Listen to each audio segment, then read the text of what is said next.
Members, it's time. We need a quorum. Please come to the floor. Members, come to the floor so we can reach a quorum and get started, so we can go home.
The House will come to order. Members, our prayer today will be given by Kevin Cheslin. He is a member of Phi Beta Sigma fraternity and the guest of Reverend Morris. Let us compose our hearts for prayer. Almighty God and eternal Father, we gather today with humble hearts, mindful of the weight of the duty entrusted to us and the people we serve across this great state of Alabama. Grant us wisdom beyond our own understanding, wisdom that seeks justice, loves mercy, and walks humbly. Let every discussion be guided by integrity, every decision by compassion, and every policy by truth.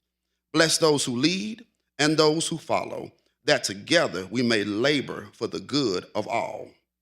When differences arise, steady our hearts.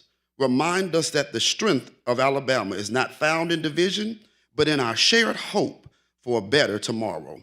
Anchor us in courage to do what is right, even when it is hard, and in humility to listen before we speak. May our work honor the generations who came before us and bless those yet to come. And may your grace dwell within these walls, guiding this house in justice, unity, and peace. And all the redeemed said, amen. Members, today's Pledge of Allegiance will be given by LaWanda Hall, and she is the guest of Reverend Morris. I pledge allegiance to the flag of the United States of America and to the republic for which it stands, one nation, under God, indivisible, with liberty and justice for all.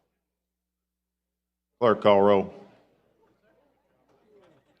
Mr. Speaker, Albright, Baker, Barnes, Bedsole, Blackshear, Bolton, Boyd, Bracy, Brinyard, Brown, Butler, Carnes, Chestnut, Clark, Klaus, Collins, Colvin, Crawford, Crow, Daniels, Datcher, Drummond, DeBose, Easterbrook, Ellis, England, Ensler, Estes, Faulkner, Fiddler, Fincher, Fort, Garrett, Gidley, Gavan, Givens, Gray, Hall, Hammett, Harrison, Hassel, Hendricks, Hill, Holt-Jones, Hollis, Hulsey, Hurst, Ingram, Jackson, Jones, Keel, Kirkland, Lamb, Lands, Lawrence, Lee, Lipscomb, Lomax, Lovern, Marcus, McCampbell, McClammy, Mooney, Moore M, Moore P, Morris, Myricks, Nelson, Oliver, Paramore, Pascal, Pettis, Pringle, Rafferty, Ream, Reynolds, Rigsby, Robbins, Robertson, Ross, Sellers, Sells, Shaver, Shaw, Shirey, Simpson, Smith, Sorrells, Stahagen, Standridge, Starnes, Stringer, Stubbs, Tillman, Travis, Treadaway, Underwood, Wadsworth, Warren, Witt, Wharton, Wilcox, Wood, Yarborough.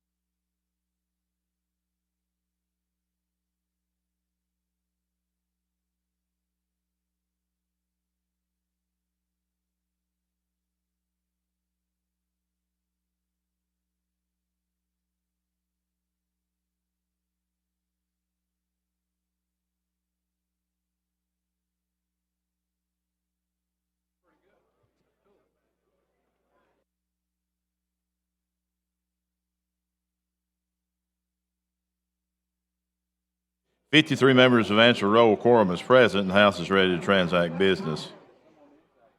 Reverend Morris and Tillman, you're recognized for special recognition. Thank you, Mr. Speaker. Mr. Speaker, I move that floor privileges be granted to the following: Ms. Dewena Johnson, member of Zeta Phi Beta, and Brother Robert C. Allen, Jr., member of Phi Beta Sigma Fraternity Incorporated. All in favor say aye. Aye. Any opposed? Permission is granted.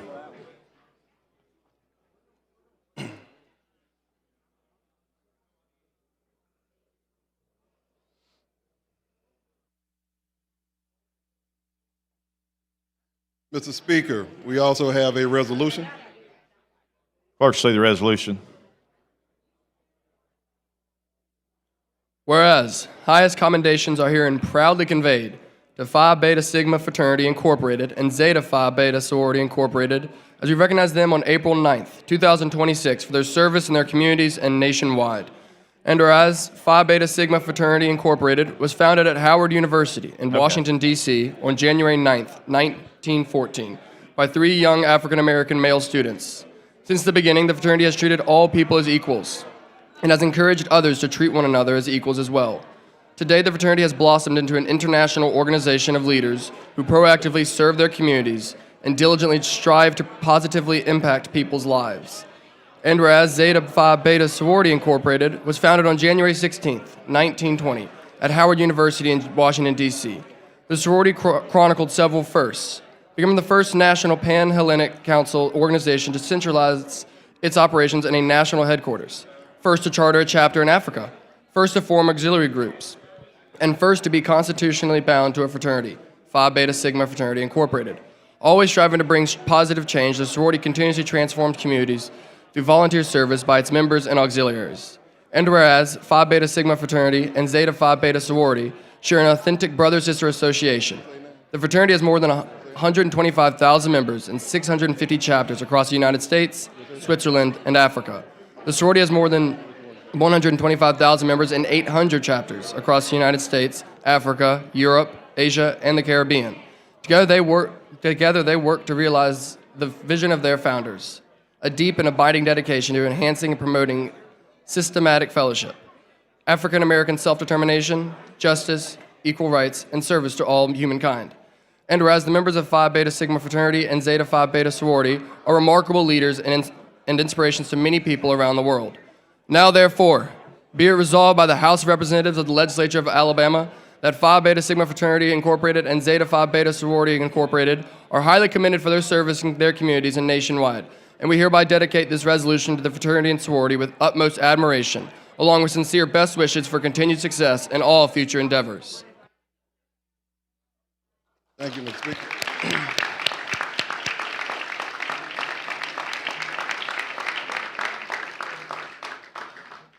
Thank you, Mr. Speaker. It is very befitting that on the day that we sign and die, we say the best for last. Go Mob. Do you, Mr. Speaker, would you allow remarks? Let's adopt the resolution. And then all in favor of adopt the resolution, say aye. Aye. Opposed? It is adopted. Representative. All right. Good morning again. On behalf of Phi Beta Sigma Fraternity Incorporated and Zeta Phi Beta Sorority Incorporated, we would like to extend our heartfelt thanks for allowing us to come today. We look forward to transforming all communities across the state of Alabama. Once again, thank you. Thank you, Mr. Speaker. Thanks, the gentleman.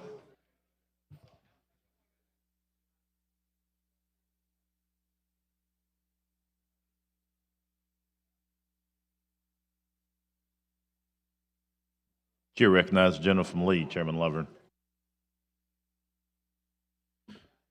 Thank you, Mr. Speaker. I move that floor privileges be granted to the archives photographer to document the last session day in the building.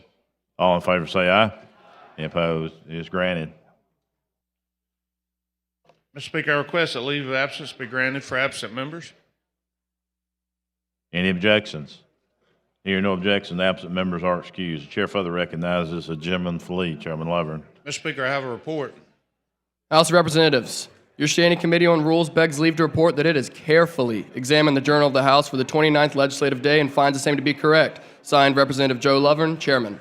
Mr. Speaker, I move that the reading of the journal at length for the 29th legislative day be dispensed with. Any objections?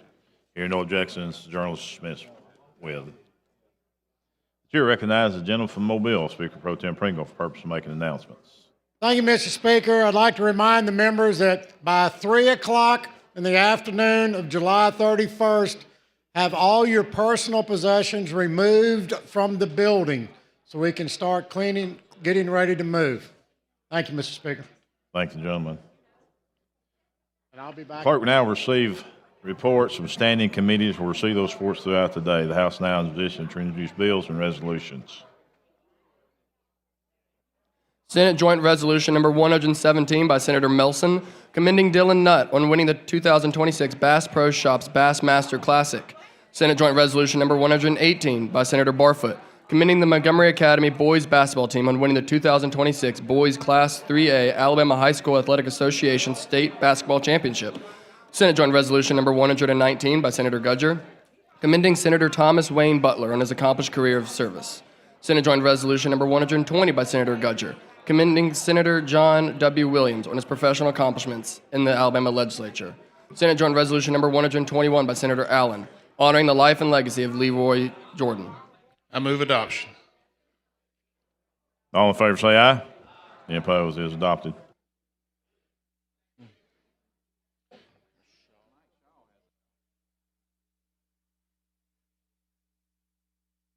I recognize the lady from Jefferson, Representative Cavan.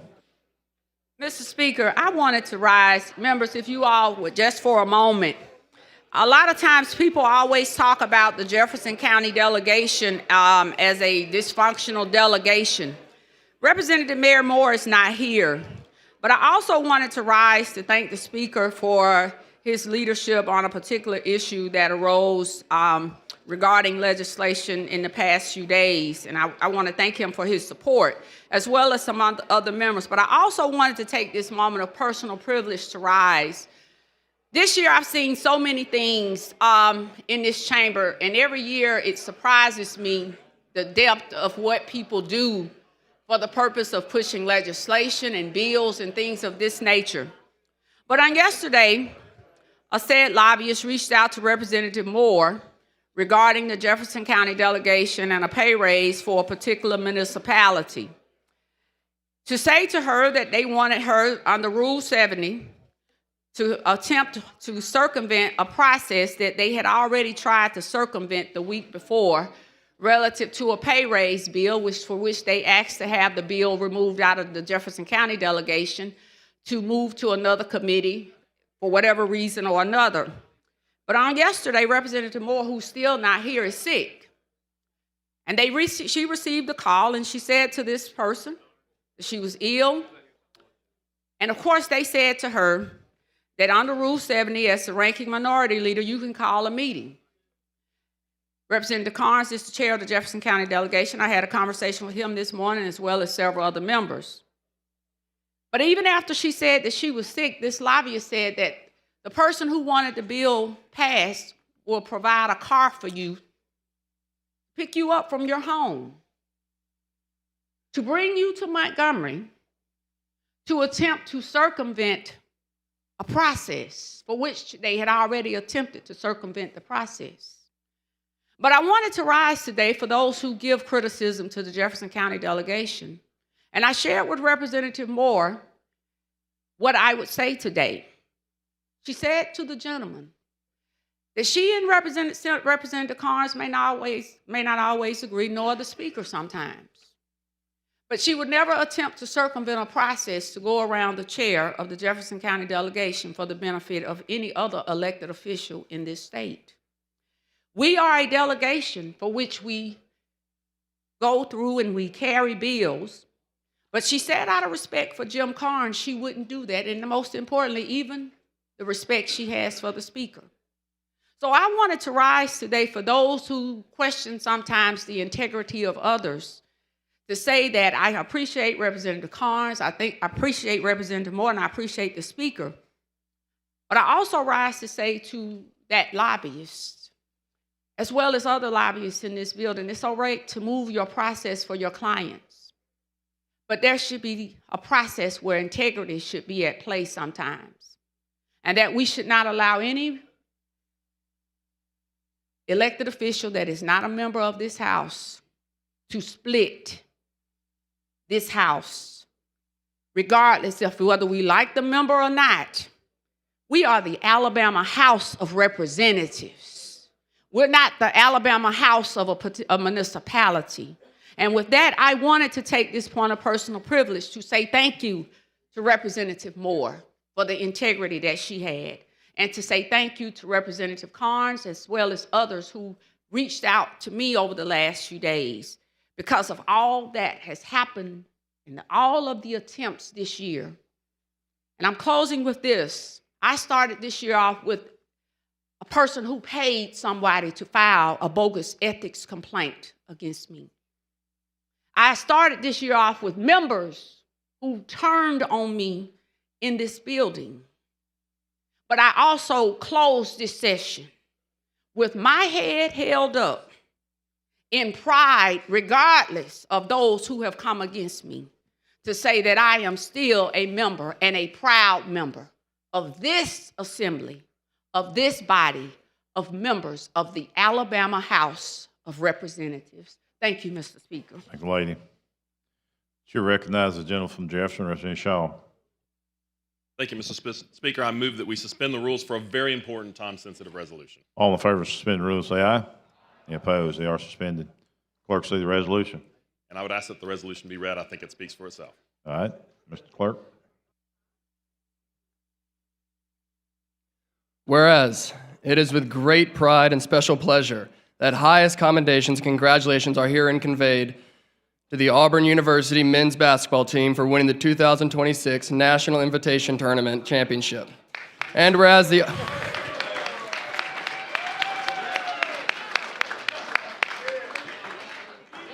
We probably need to see those resolutions before we let them be read, don't we? That's why I snuck it in there. And whereas the Auburn Tigers concluded a stirring postseason run on April 5th, 2026 by defeating the University of Tulsa Hurricane 92-86 in overtime at Gamebridge Fieldhouse in Indianapolis, Indiana, thereby securing the first NIT championship in program history. And whereas in the championship game, Kevin Overton scored 26 points, buried a game-tying three-pointer with 8 seconds remaining in regulation, and earned most outstanding player honors for the tournament. And whereas under the leadership of head coach Stephen Pearl, who was named Auburn's 22nd head men's basketball coach on September 22nd, 2025, the Tigers completed this season with 22 victories and finished the year on a championship note. And whereas the resilience, discipline, and unity displayed by the Auburn University men's basketball team reflects great credit upon the university, the Auburn family, and the state of Alabama. And whereas the Auburn University men's basketball team, Coach Stephen Pearl, and the entire Auburn family are a tremendous source of pride to the people of this state and are truly deserving of special commendation and praise. Now, therefore, be it resolved by the House of Representatives of the Legislature of Alabama that the Auburn University men's basketball team, Coach Stephen Pearl, and the entire Auburn family are hereby highly honored and commended for winning the 2026 National Invitation Tournament Championship. And this resolution is offered in highest tribute, together with sincere best wishes for continued success in all future endeavors. And Mr. Speaker, I'd ask that you open up that to whoever would like to sponsor it. It's the last day, Mr. Speaker. Okay. I'm asking. So we open up for co-sponsors. If you don't want to be on there, just say, I don't want to be on there, I guess. No, so, okay. Okay, War Eagle, Mr. Speaker, thank you. Hey, whoa, before you leave, I got something for you. Okay. Since you snuck that in on me without me knowing it, and I'm an Alabama guy, and you know that, so. We're bipartisan. We're across the aisle. No, we're not bipartisan. Okay, No, I'm trying, no, Mr. Speaker. No. Representative Halsey, you're recognized. Thank you, Mr. Speaker. Ladies and gentlemen, the bringer of this fine resolution also happens to be celebrating his birthday today. So I will do my absolute best to do Representative Wilcox justice, but if you will join me, happy birthday. I deserve this. Thank you.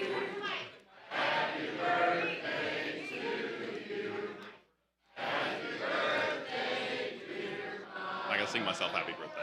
Happy birthday to you. What's up? Mr. Speaker, it's a very special birthday on the last day of session. Thank you. Thank you, Mr. Speaker. Thank you, members.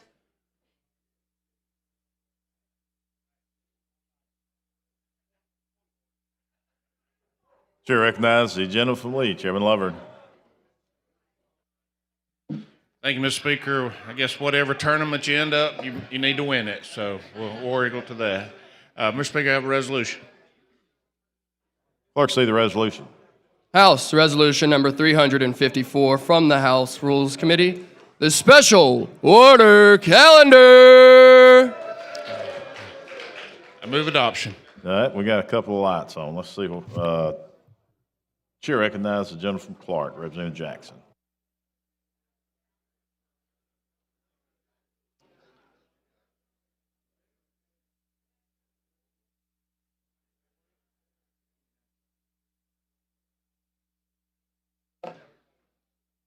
Thank you, Mr. Speaker. I wanted to have a point of personal privilege, but I'm going to talk. You know, a little over 20 years ago, a young city councilman came into this body. You know, and from Mobile, Pritchett, Alabama, and he did something unique. I only wore a bow tie when I had on the black suit and got a formal affair. I'm waiting on him now. Still can't tie him. No, I can't. But he's put something in place, but a lot of people had doubt. Now, I look around this chamber. I see a lot of people with bow ties on, then I see a lot of people with regular string ties. But we have done something in this house at the end of each session. It is called the Bow Tie Day.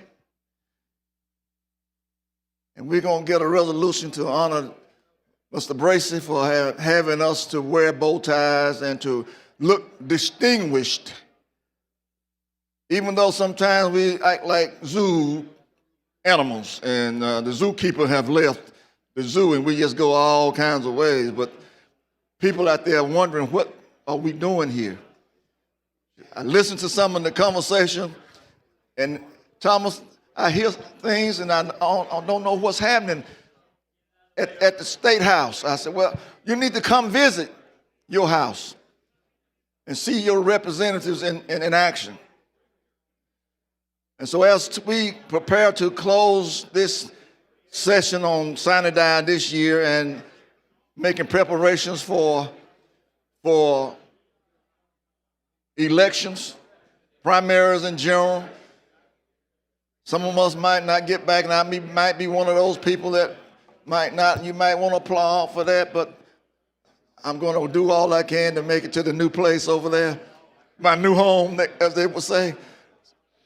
And so I see that you have a full agenda with the calendar today. Some good legislation is on there, and I want to stop right now and say thank you, Mr. Speaker, for being fair and balanced. You've been a great speaker, and not only that, you're a friend, and I appreciate your leadership. Now, somebody might say different, but that's between you and me. But I'm saying it publicly because I want the people to know you are a fair speaker, and you've done things outside of this chamber to assist us, and I appreciate that. Now, I want to say something about the rules, Chairman.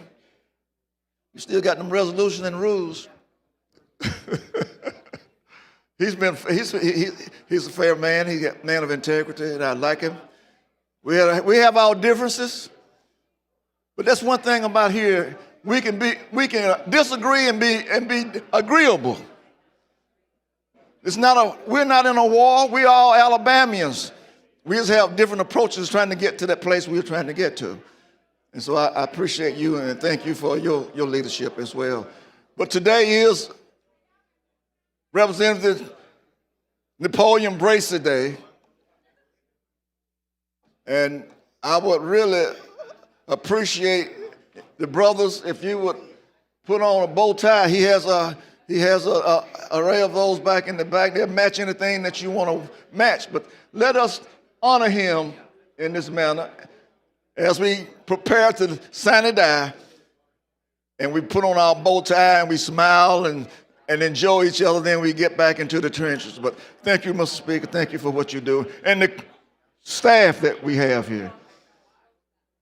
I want to appreciate you all, because if it wasn't for you all, this place wouldn't operate. And thank for those that wear the badges, our security, Capitol Police, and those that protect and keep us. And again, to our brothers and sisters of the Divine Nine, Zeta Phi Beta, and Phi Beta Sigma, glad to have you here on today. Thank you, Mr. Speaker. Thank you, gentlemen. I'd like to recognize Terry Collins' daughters, Tracy McPhillips and Tricia Collins. Let's give them a big hand. Thank you for being with us today. Good having you on our last day.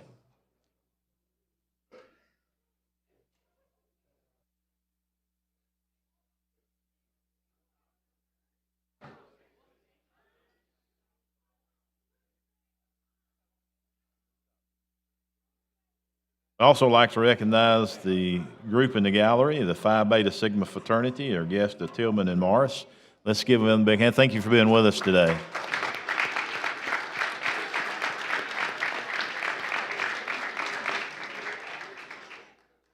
Chair recognizes Representative from Marengo, Representative McCampbell.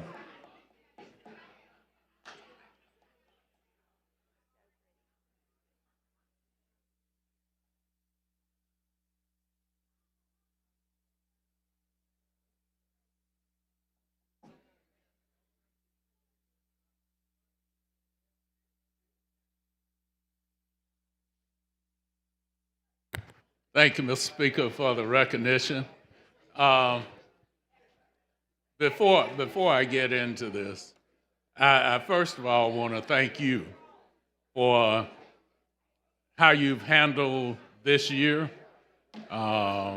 You've been very kind, and even though it has taken me almost all year to get my bill on the calendar, you finally decided, well, maybe I'll give him that bill. Well, out of 1,046 bills, only 300 or so make it. You were one of those, so that's a big deal. You know, I honestly feel privileged because I even learned that you felt so good about my bill that you actually picked it for me.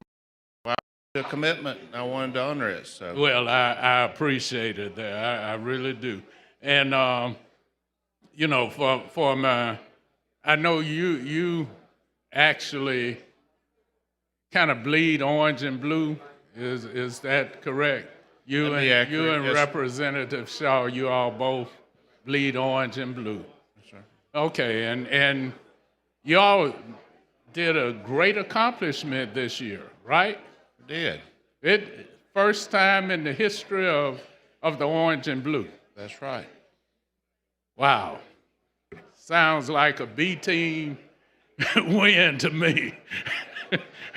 You know, when you have varsity, you have B team and junior varsity. Well, just show up to play every day, no matter where that is. You just put on your best game, and that's the Auburn way. Whichever tournament, you get a trophy. And I think they got a ring too, didn't they? Our goal was to make it to Indianapolis, and we did. Just the other side of Indianapolis. Well, we just played at a different night. At a different night. In a still on different TV. venue. A great accomplishment. Those young men worked hard. The coaches worked hard, and beauty of it, Auburn fans will be right back in the arena next year, ready with high hopes for a great season. So. And I saw you all getting ready to even do some work over at the football stadium. Am I correct? We are. We're very optimistic about the future, and so we want to make sure in our community that the fan experience is top notch, and our board is committed to that, and we're excited about that potential. And you invited me down for for the last game of the year. Are you inviting me down? Well, that would be the university would have to invite you, but I will invite you to my tailgate anytime. So you're always welcome there. But now you know which game I'm talking about at the end of the year. I'm not. Is there a big team we play towards the end of the year? I think there is. You know, I don't know. I think it's they call it the Ore Bowl or the, you know, the what bowl is that, y'all? Which one is the Silver Bowl, the Gold Bowl, or which one is it? Yeah. Well, anyway, we'll see.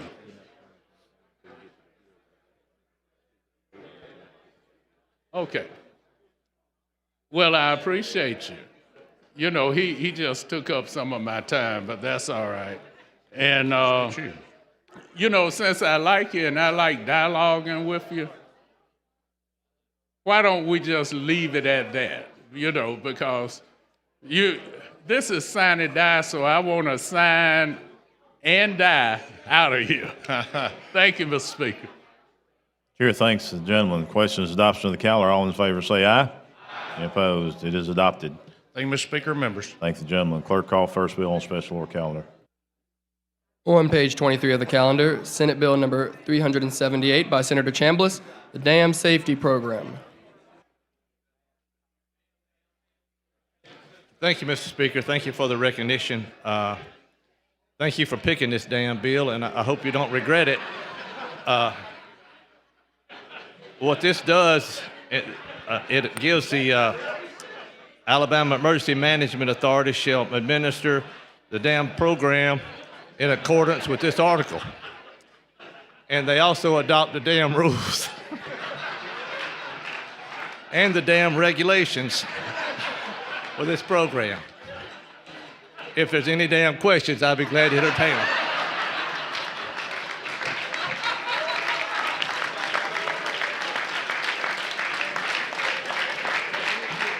And I also don't want you to get this confused with the damn dog comment we had yesterday. Two separate things.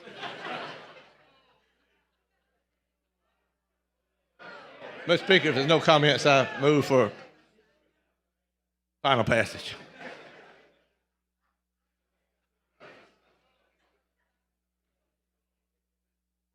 You regretting it, Mr. Speaker?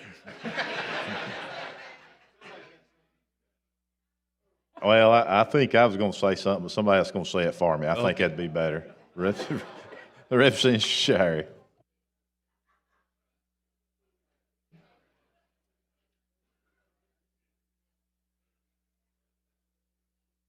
So I know what you were thinking. Representative Sells, this is a damn good bill. Yes, sir. Thank you for bringing it. Yes, sir. Thank you for the damn comment.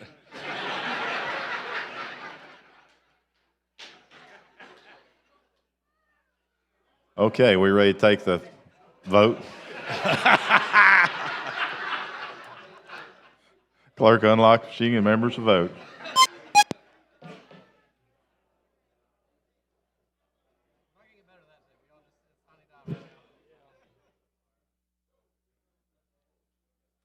Clerk will lock the machine and the members will vote. Thank you, We Mr. did. Speaker. This It will be my passed. last damn bill of the session. Yeah. Congratulations, I guess.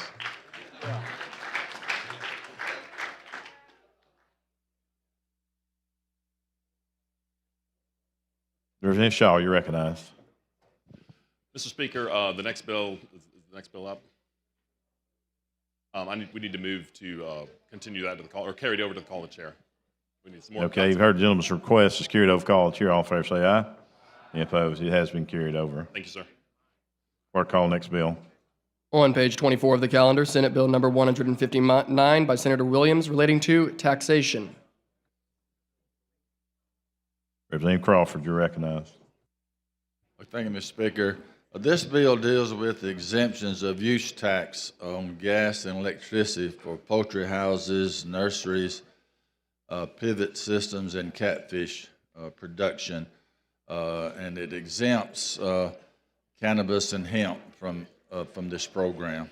With that, Mr. Speaker, I ask for final passage. Next question is final passage of SB 159. Chair recognizes the gentleman from Hale, Representative Travis.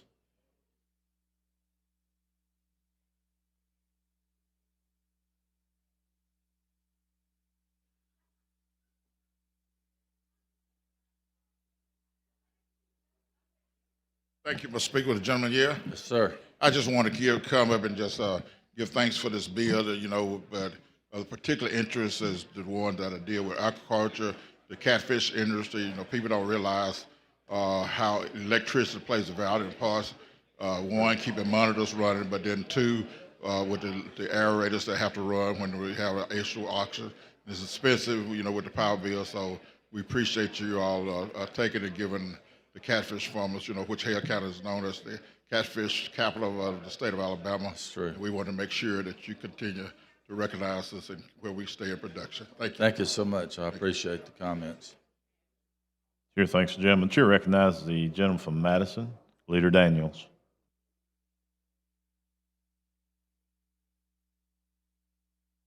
I could barely hear what was going on up here. Can you tell me a little bit, give me a little bit about this bill and the benefits of it? I think Representative Travis was talking about the increased cost of electricity and the impact it had on poultry producers and those others that were listed, and exempts the use tax for those for natural gas. There's not many chicken houses on natural gas. ALP is already exempt, so it exempts that use tax for those utilities. Okay. Thank you. Yes, sir. Thank you. Chair thanks the gentleman. Chair recognizes the lady from Madison, Representative Hall.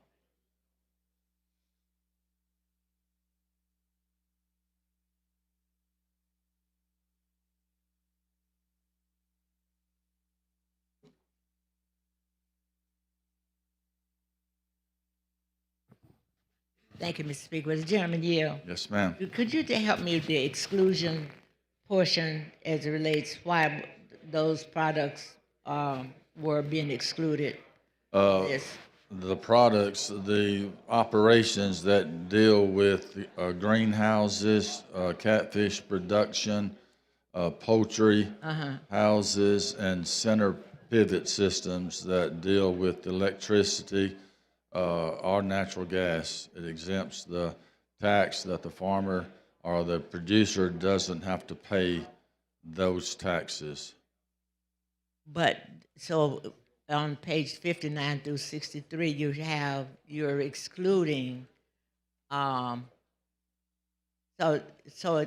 maybe I misread this. When we look at the industrial hemp, you see the section that I'm talking about. Yes, it excludes hemp or cannabis or greenhouses from that exclusion. They will pay whatever taxes for that type of production. So taxation will apply to them as Yes, well? Okay, yes, making ma'am. sure I was clear. All right, Thank you. Thank you. Chair thanks the lady. Chair recognizes the gentleman from Clark, Representative Jackson.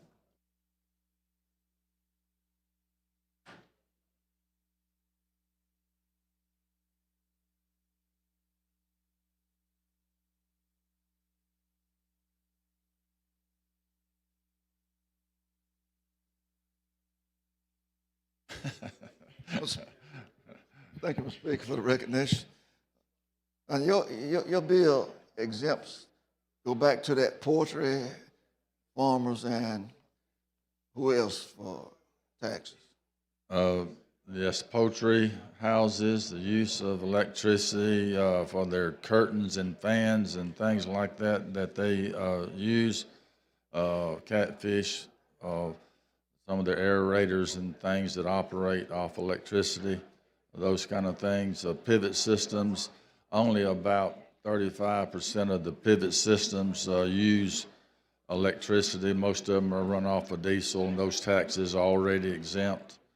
And then what was the other one? Now, if we exempt them, that means the product will be a little cheaper. I mean, our chicken will probably be a few dollars less. Fish should be a few dollars less. Well, most chicken farmers, they are growing that chicken for someone else. So they get paid for the weight that they put on that chicken. And so it means that when I buy the chicken, it won't be cheaper. I hope it will, but we'll have more more chicken farmers staying in business maybe, but not having to pay this. So this will help the farmer, but what about the consumer? So I love farmers because they help us bring the food out, they prepare the groceries for our dinners and stuff. But when I go to the store and purchase it, I have to get less because it costs so much more. But we're going to give them an exemption, and I'm just wondering whether they're going to pass the exemption on to the consumer. Well, hopefully the person who owns those chickens will cut their prices down, or it's whatever those companies, integrators that provide the chicken and things like that, and then it's their chicken, so the farmer doesn't have any So the farmer impact. just raising the chicken. That's right. Has no say-so over. Could tell us a little bit about those fish ponds that has those aerators out there. What the purpose of all that? Yeah, to keep oxygen in the water for those catfish where they can grow, things like that. So certain times of the year there's turnovers that can occur in ponds and lakes, so it keeps those that balance that they need for that catfish. You're to saying grow. the oxygen can drop, oxygen level can drop in the ponds, That's right. and so that brings it back up and keep the fish alive. That's correct. And so we're gonna give a tax break for that. Yes, sir. Those that run on electricity. Yes, sir. Only those. A lot of them are run off PTO with tractors, and That's what I saw out there. Those. Yeah, and that diesel is already exempt. So it's already exempt when the Yes, tractor's sir. there. So how many fish farms do we have in the state? I know Perry County has quite a few over there. They're located in about 3 or 4 counties now in the Black Belt. A lot less than we used to. Is there a significant type of soil that those ponds have to be placed in? I don't because know. they're in that particular area of the state? It could be the Black Belt area has the right type soils that help hold the water. I do not know. Sandy soils, I'm sure it would be probably an issue keeping the water where it needs to be. Now, when we come to chicken houses, Mr. Chairman, as we look across the state, most of those are in the northwest side of the state or northeast. I don't have any, I don't recall any being down in our neck of the woods. I think you have Harvest Select. That may be the catfish. That's a catfish. That's over in Perry County That's and the only Greene one. County. That I'm only talking one about that I fish. know I'm talking of. about chicken houses. Yeah, most of the processing plants, I think they don't want to be too far from the growers, so they increase their houses within that area where they can get to the processing plant. But most of them are north of Birmingham. Okay. Now I want you to talk to the people. Tell them about how much these houses cost. Say, Wow, that's amazing. $500,000 and up. About $1 million, and they usually get loans for like 7 years, and with the prices of input now, it takes about 8 years to pay off the loan. And so since we're talking there, what's the product, the turnaround on the egg and a chicken? I don't know. We may be No, I'm talking about when they bring those little guys in there. The fastest turnaround to get them up where they can be marketed. Well, they're growing chickens a lot bigger than they used to. They used to be around 4.5 pounds. Now they're growing them up to 7 pounds. And this takes a little bit longer, but 3 to 4 batches a year per house. If you can get everything turned over between your flocks, which the farmer wants as many as he can get to help pay for the house. So that's a lot of chickens, but over $1 million a house. Ooh. And we complain about chickens. That's right. Now You're complaining about price of chicken. I'm going to ask you one more question because this agriculture thing is important. People have to realize that when your chicken is in Walmart or in Publix, they didn't grow there. They was raised and brought there. That's right. And so it's a process in the transportation. Diesel's up. You know, everything is up, so inflation is imminent, and we got to just learn how to bite the bullet, I guess, if we're going to cut back on some of the things that we've been eating. But let me ask one more question, then I will go to my seat. Why do they have those dark shades in those chicken houses? Have those what now? The dark shades. Oh. Well, chickens grow better with like certain times when they're young and what they do. So they keep the shades into the houses. When there's storms and things, they gather up and smother each other.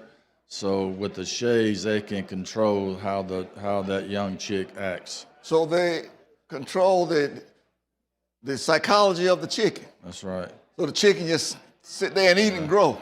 And a lot of it is done by their cell phones and things like that. They can control things. It's all the electronics that are in these houses now. It's they could control it from sitting in church if they wanted to, but they've got their zones set where everything kicks in. When it gets above it, something they'll kick in, or it gets below it, something else will kick in to keep that stable environment.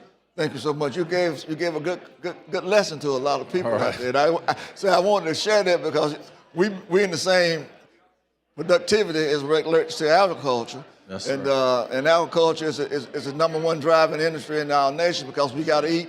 That's correct. And they put food on the table. And so we really thank you so much for sharing that information with us. Well, thank you, and thank you for your service on the Ag Committee.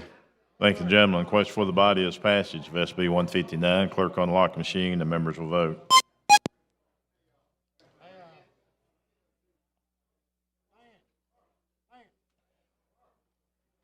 Clerk will lock the machine. Record the vote. 101 ayes, 0 nays. SB 159 has passed.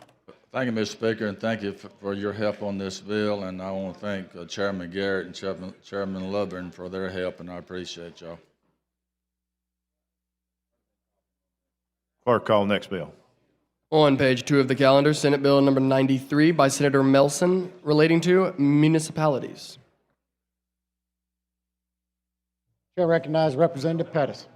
Thank you, Mr. Speaker. What this bill does, it allows a city that's over 12,000 population that has an even number of city council members to opt in to let the mayor vote in case of a tie. With that, I call for final passage. Chair recognizes Representative Morris of Montgomery.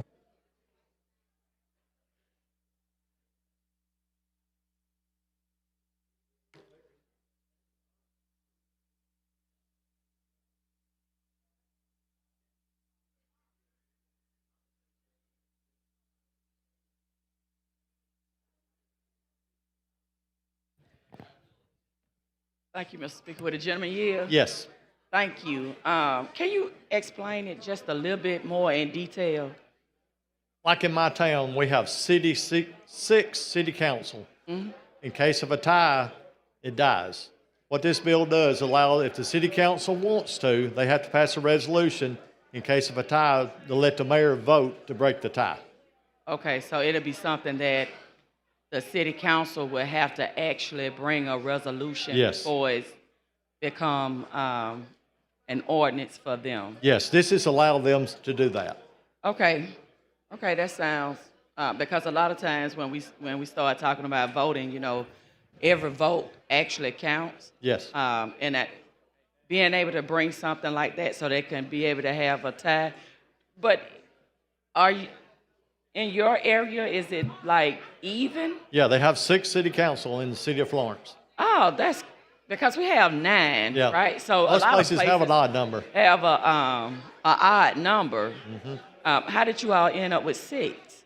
It's been that way long as I can remember. It's always been 6. Okay, and then the mayor get to make that decision if it's going to be a tie. And I'm glad that you're making it have a resolution. Yes. so It allows them to do it. It don't make them do it. Okay. Well, thank you. Thank you. Chair recognizes Representative Hassel of Montgomery.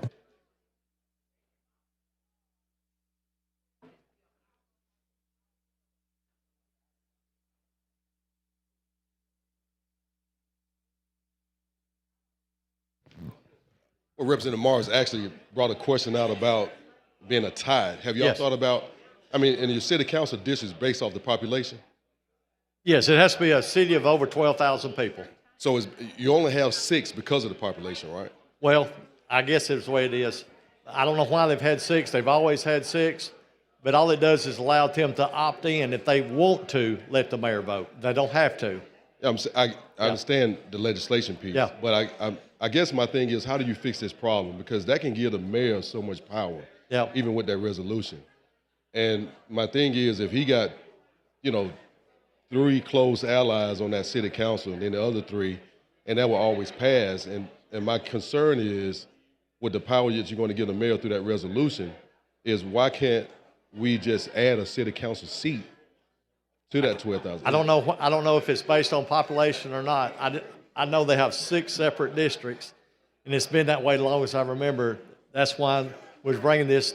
They have to opt in to do it. The city council don't have to do it. It just allows them, if they want to do it. Not the mayor. It will be the city council has to do the resolution. And so the city council support the resolution? Yes.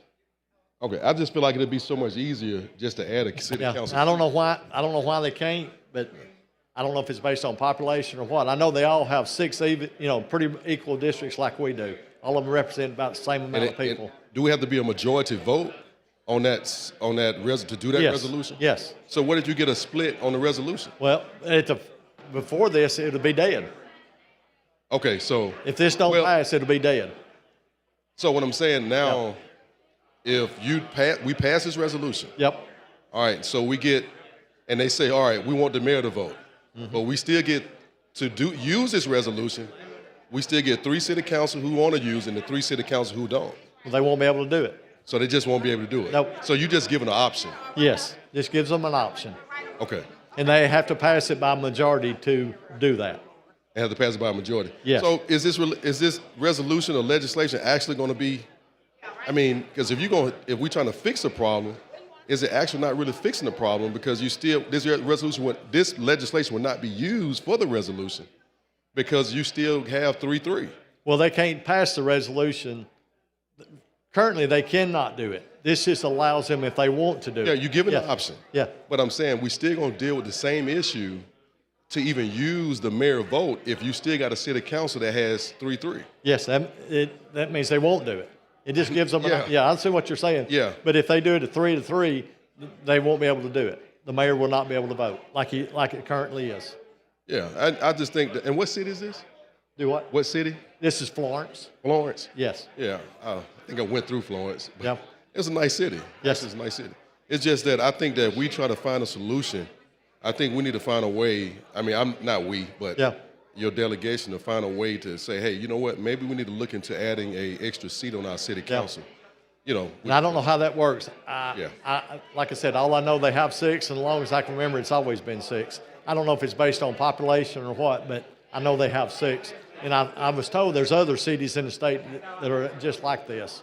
Yeah, and I think that can be a problem, especially leaving up to the mayor. Yeah. Because that gives the mayor a little extra power in a sense. Yeah. Because in Montgomery, what we got is, if we got an Act 618, actually it's a city council ran city. Yeah. And the mayor's executive with the city council being the legislative. But and I was just concerned about that only because of the fact that the mayor giving that extra power, and I think the ultimate solution to that is if we add if you guys add Do an an odd extra seat number. to Florida, Yeah. it'll line up. They with would. everything. Yeah. Okay. Okay. Thank you. Thank you. Chair recognizes Representative Gavan of Jefferson. Oh, thank you. What's the difference in this bill and Ross's bill yesterday or day before yesterday dealing with elections and runoffs and? Well, this is not an election. This just says the city council that has an even number of members, if they want to by resolution, they can let the mayor vote in case of a tie. It's not the people voting. This is the city council and the mayor in a meeting. But now there are certain municipalities, depending on how they are classed or structured,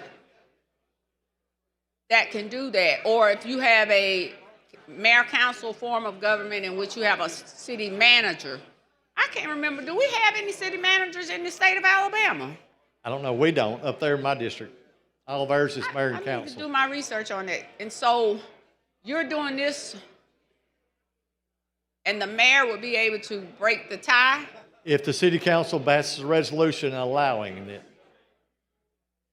It just gives them an option if they want to. So what has happened that you brought this bill? I'm just trying to educate myself on it. Like in my Florence, which is in my district, we have 6 city council members. So it's not an odd number. Several places have odd numbers, but in ours, we have an even number. So this is why this would kick in if the city council wants to do it. So is your bill only if there's an even number? Yes, only if there's an even number. Do we know how many municipalities throughout the state that have even numbers? There's Okay. very few is what I was told. I don't know. Yeah, I know mine I does. had never thought about it. I thought all city councils and commissions have odd numbers. I never knew that because it's about 470, 80 plus municipalities, give or take, in the state of Alabama. But I had never thought that there would be a municipality that had an even number of members. Wow. Yeah, I would have almost preferred you. I don't have a problem with the bill, but it's just educating myself. I would have probably preferred the bill just to say that all municipalities going to the mayor council acts have to be.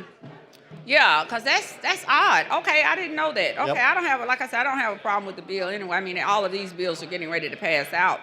But yeah, I would like to look at that. You know, my whole thought, I'm beginning to look at the powers given to municipalities a lot differently now. So I want to educate myself because I'm seeing now where you have some municipalities who are basically attempting in their own way to dominate even in this building.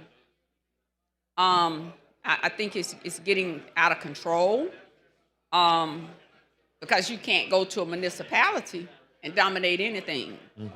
But we have gotten to a point in this house where we are allowing that in certain instances to happen. That's why I don't take jobs with municipalities. Over the years, when folks have come to me to say, well, hey, if you do this, keep your judgeship. Because I never want to be compromised.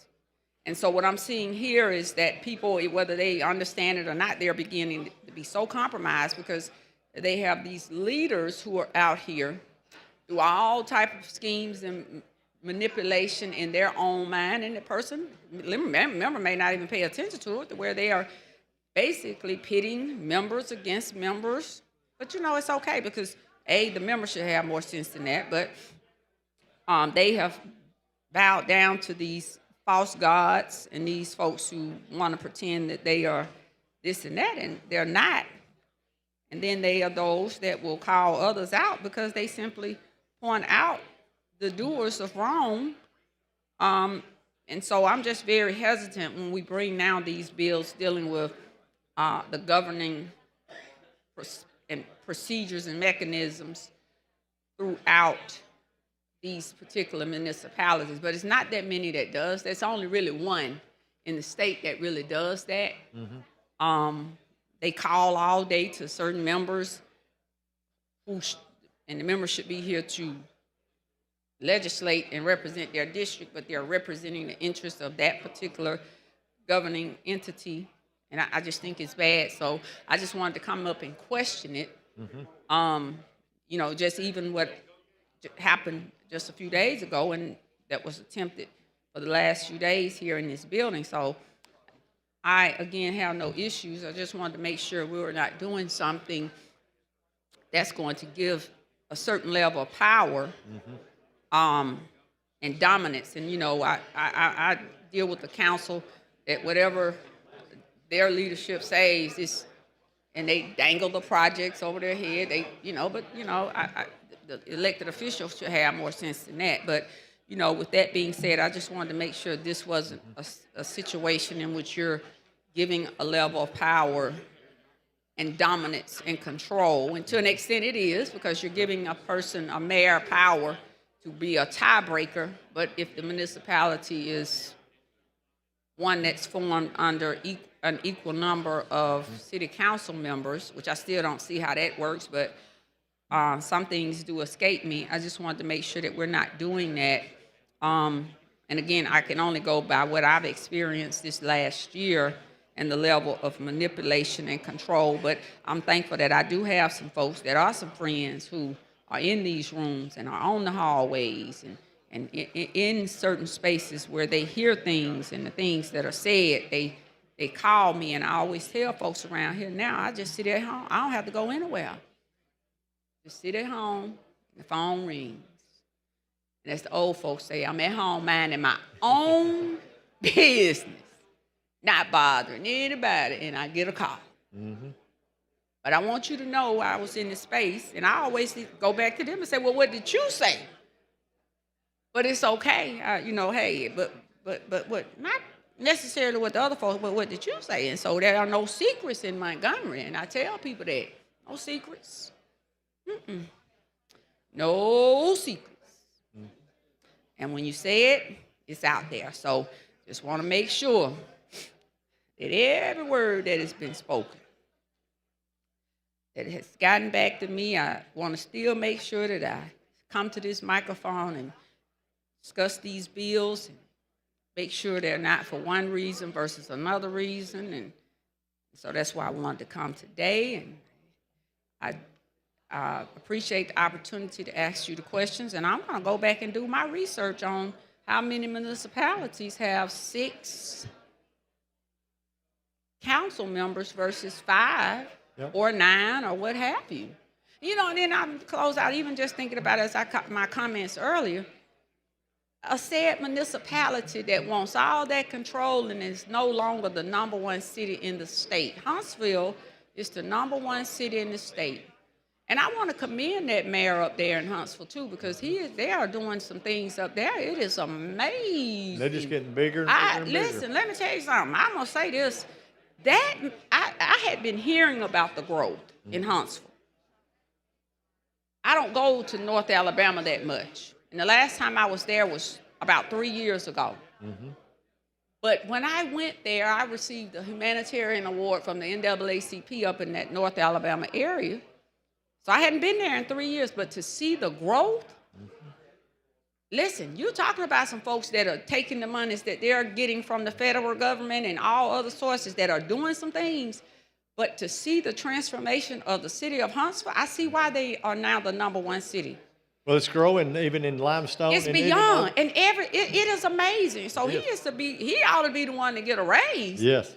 Oh yeah, somebody ought to move Huntsville to being a Class 1 municipality now, because if the census count said a few years ago that they are the #1, the largest city in the state, they are really now the true Class 1 municipality in the state of Alabama. And then you pick up with Mobile next, and then Montgomery is, I think, #3, and then Birmingham and so forth and so on. And then, of course, I can't leave out Hoover and those other places. Hoover had 5,000 houses. It's a part of their overall city plan. But there are some municipalities out here, and that mayor up in Huntsville is to be commended. Now, that's real business progress and pro-growth. Yes. I see these postcards that come in the mail from the different candidates, and I look and okay, that's real pro-growth. Yes. Yeah, the city of Huntsville is real pro-growth. And it's helping us even in my county. People are moving over there, building houses and all that to work. To work, yeah, it's amazing. So kudos Yes. to them. So I'm glad I did stay up here long enough to say that. I appreciate the opportunity. Thank you. Thank you. Question for the body's final passage of SB 93. The clerk will unlock the machine. The members will vote.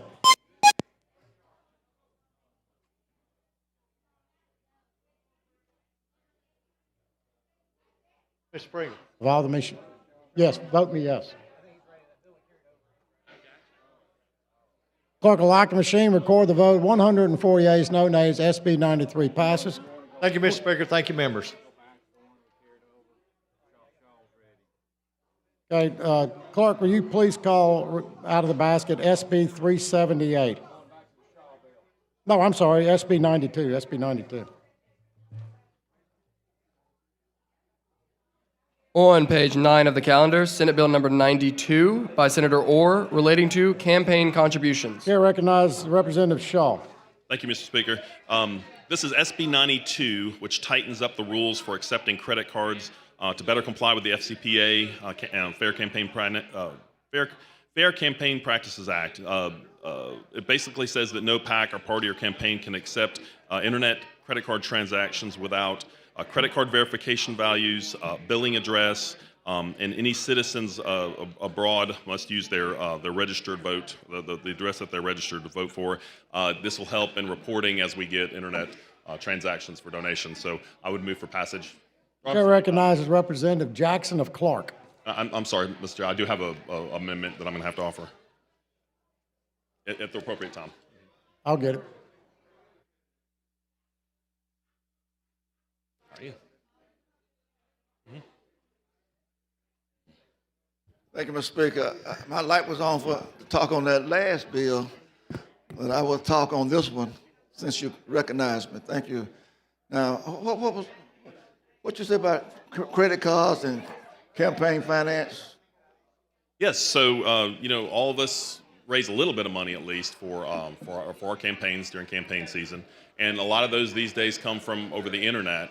And the problem with some credit card transactions is not enough information is on the credit card transaction, and so this requires the campaign and the credit card processor to capture that information for appropriate reporting. Now, how would I go about if that happened for me? I don't get them that way. Well, how do you record such a contribution from a credit card? Most of the time, for sites that specialize in campaign contributions, that information is captured. Some other things like I guess a PayPal or other just generic payment options or Cash App or things like that don't capture those information. Capture that information. So if you're going to use those services, they either need to accommodate it or you have to have some other way to capture the information. Okay, now on your website you have a place for donation, right? Contributions. Mm-hmm. So how is that captured? Right. So that goes right to your bank account. I mean your campaign account. Yeah, so this is only for credit card transactions. Only for credit card. So if you go online to any of the third parties we typically use, you have to put in your billing information, you have to put in your credit card number, you have to put in your CVV, and your billing address is part of that. Okay, so now what if you have a Cash App set up and people give $5, $2, $3, 50 cents sometime for that particular? How is that? I said, I want to know because somebody, you got a Cash App? I said, no, I don't have no Cash App. I didn't know I could do that. Right. Well, and that's what we'll have to. And I have never used PayPal or Cash App. I've always used one of the third parties. But the problem with that is if you're using a service that doesn't capture this information, especially we're supposed to keep track of transactions over the long haul. So if one person makes $10,000 in contributions over 5 years, you're supposed to report those things. Well, if they're using small increments in Cash App, you're not capturing that information, and it might not be your fault as a candidate. So this would require people that work with you to capture that information. It would require you as a candidate to. Now, how would I go about doing that if I so choose to use that service? You have to make sure one of the services you use does this appropriately, and that's what this law does. Is something that all those companies can say, yeah, we. That's what the bill does. Right. So I want to thank you for that because people like to give you $1. Well, I don't have much, but it adds up, and you have to. I know anything under $100 you don't have to report, but when you give stuff on the Cash App, people want to know that they gave something. So I sent you something. I'm gonna send you something. Do you have a Cash App? But I think I had to set one up. It's really there to protect us, to make sure that the services we're using capture the information, because there is a section in there about credit card processors have to comply with this law as well. Okay, could you kind of explain that once again? You want me to? The process that you just got through sharing.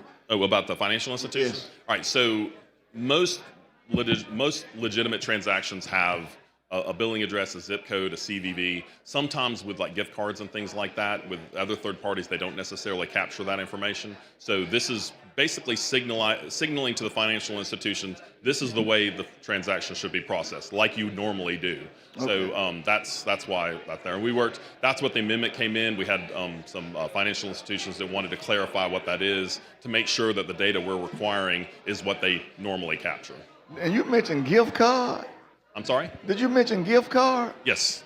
I mean, that can be used? Some can, yeah. There's all sorts of different gift cards, and I've worked for 30 years in financial services. Gift cards are frequently used for fraud because gift cards don't have that same thing in the same information behind the scenes that a full-blown credit card or debit card would have. Some people get contributions and others get donations. I'm on the donation side. But thank you for bringing that out. Thank you so much. Okay, yeah, appreciate it. Chair recognizes Representative Hassel of Montgomery.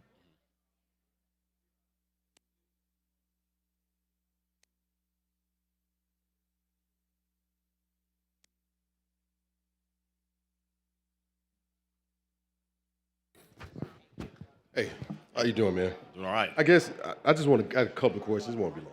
But so if somebody's going to give me, I mean, I know people and I'm running for office, right? Mm-hmm. And they want to give to me electronically. And I had a friend in London, military. He's like, I want to support your campaign.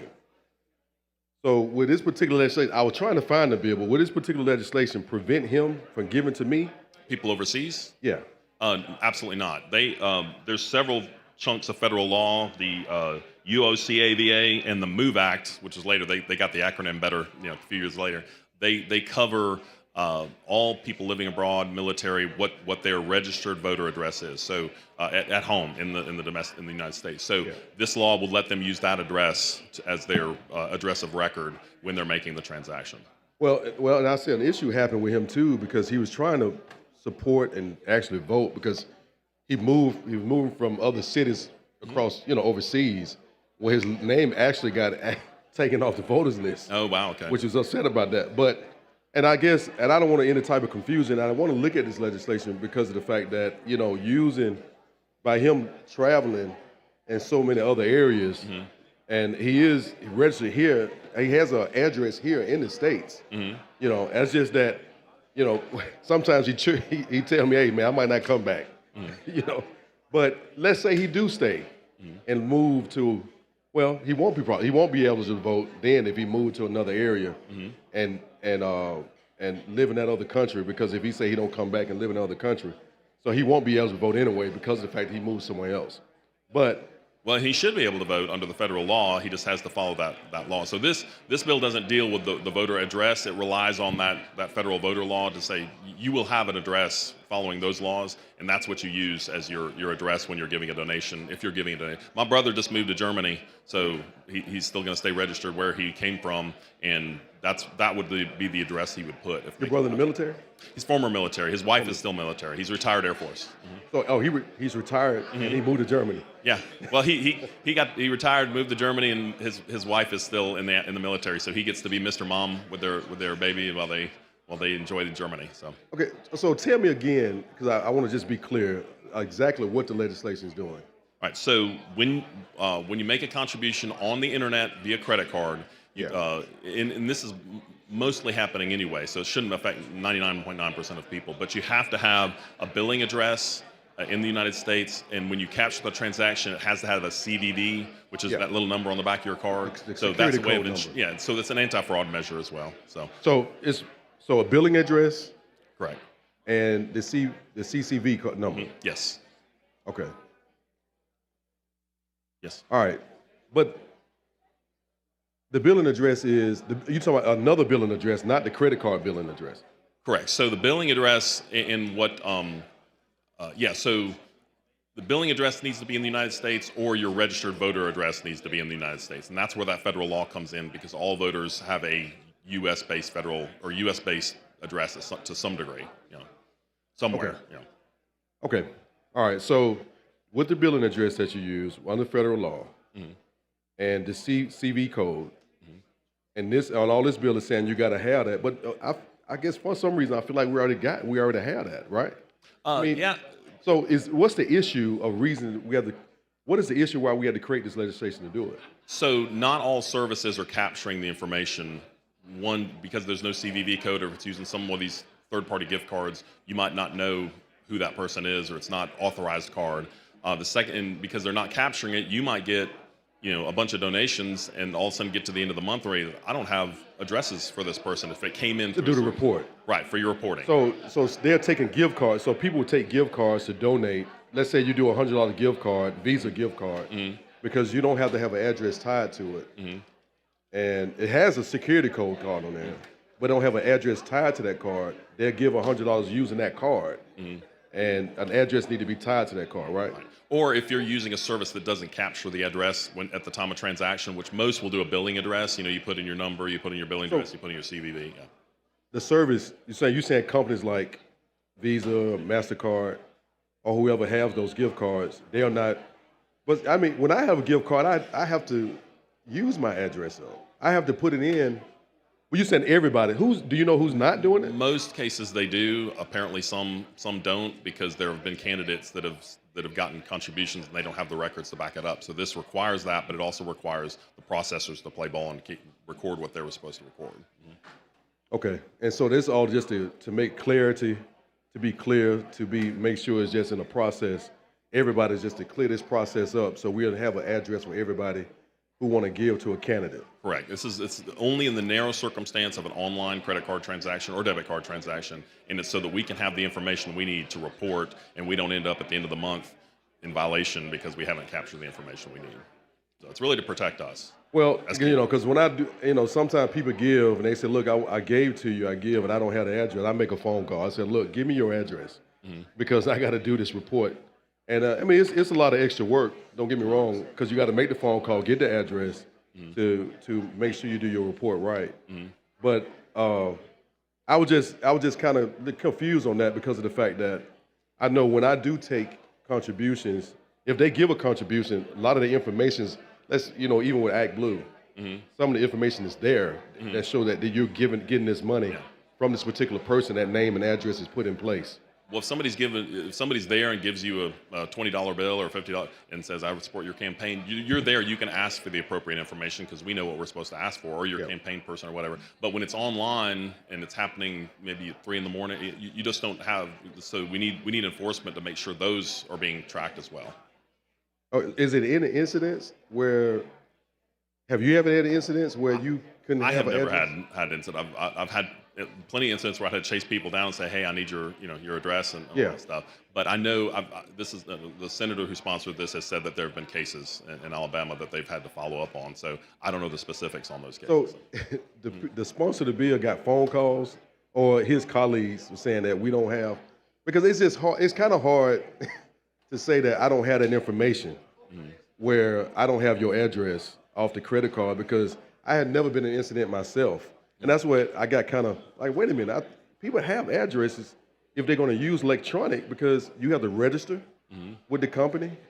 Credit card, you have to register. Even with the gift cards, you have to put in your information. You have to activate that card.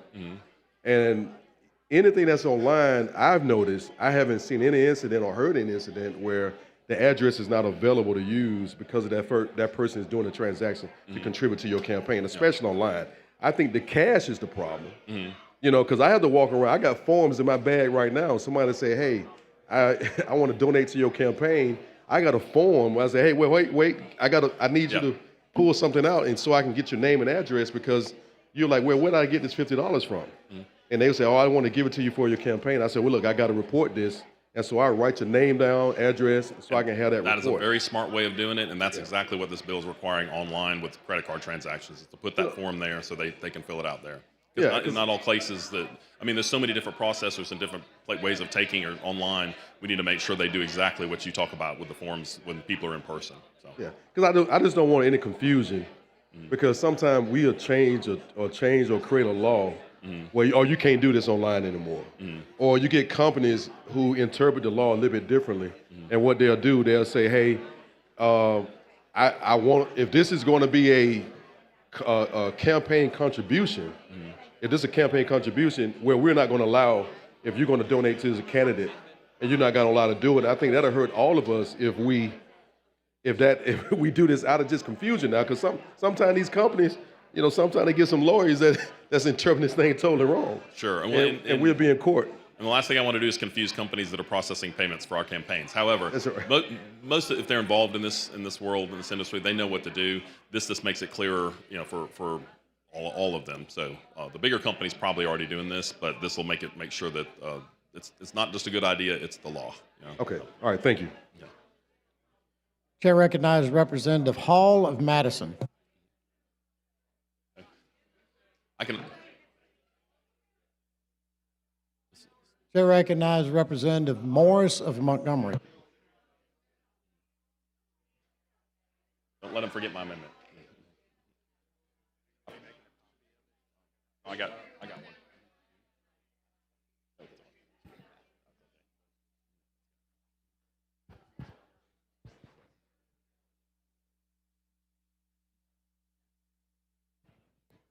Thank you, Mr. Speaker. When the gentleman yield, Absolutely.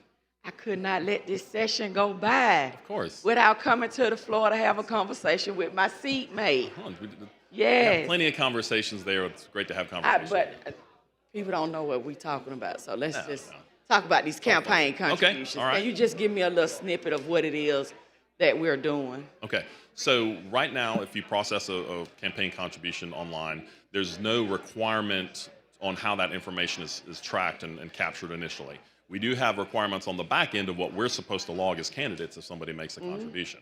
However, on the front end, if the processing form doesn't capture that, then we're kind of stuck. And so this makes it in the law as part of that process that they have to that you have to capture the billing address of the contribution. It has have to have a CVC, which is an authentication mechanism to make sure it's a legitimate card. It's not somebody borrowing a card or whatever. If they've used that card or stolen the card or whatever. And so that way we can be sure that that information is accurate, and that way we have it to log it as we're supposed to do as candidates. Okay, so basically this is another mechanism that's helping us as legislators. I see it as protecting candidates to make sure that the onus isn't on them to go tracking down all over creation any internet transaction that they're not sure of. So. Okay, yeah, I said legislator, Better to but it's protect for them up any front. elected official Any elected official.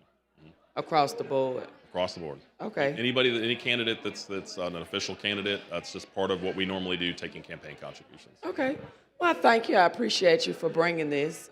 It's going to help a lot of elected officials, especially during campaign season. So thank you, and we'll have some more dialogue about it when you come back to your seat. Okay. Good Thank to talk you. to you. Thank you, Ms. Chair recognizes Representative Gavan of Jefferson.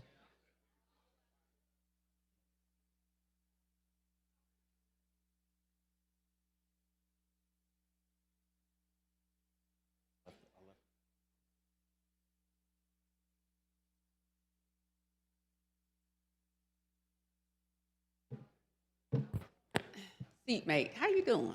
All right, Ms. Kamala. How We are you? have some good little Representative? conversation. You know what? The thing that I like about you, Shaw, is that you sit over here and, boy, you listen to all our good conversations. I do hear a lot of good And conversations. you hear a lot of whole good conversation. We call this the sugar shack over here. And we have some conversations going on. And every time I look over there and I see you smiling, sometimes I said, Lord have mercy, how in the world does Shaw sustain himself listening to some of the things that we talk about over there? And then I thought, Tashina just said, you right. I said, Lord, I wonder what he goes back home and tell his wife when you get back home at the end of the week about our, If it's really juicy, I tell her. Oh, you tell her a lot then, right? Every day. Every day. But anyway, this bill, is it my understanding this is dealing with foreign It's all transactions, internet transactions using a credit card. And what it does is because you could have an international transaction right now that would come in and you wouldn't have the information to track it if you were going through a service that wasn't compliant with what this law is going to be. So is it saying that we cannot do those type of transactions? You can absolutely do those types of transactions. You just have to track the information, or the provider needs to track the information that you're going to need to put on your financial report. Okay, I just wanted to, I thought it was saying that you could not receive, but first of all, we've had several bills dealing with something dealing with foreign entities and all of that stuff like that, and foreign nationalists and all that. So I was just trying to get the clarity on it, just to see what it was, and what it did or did not do. So I wanted to make sure. And so tell me, your bill does what? The bill requires all internet transactions, all internet credit card or debit card transactions, to capture the billing address and to use a CVCC to ensure that it's actually the card holder that uses it, and so that information is captured for you and your campaign. It also requires the financial institution to log the appropriate information, which most financial institutions are already doing, but we're just making sure.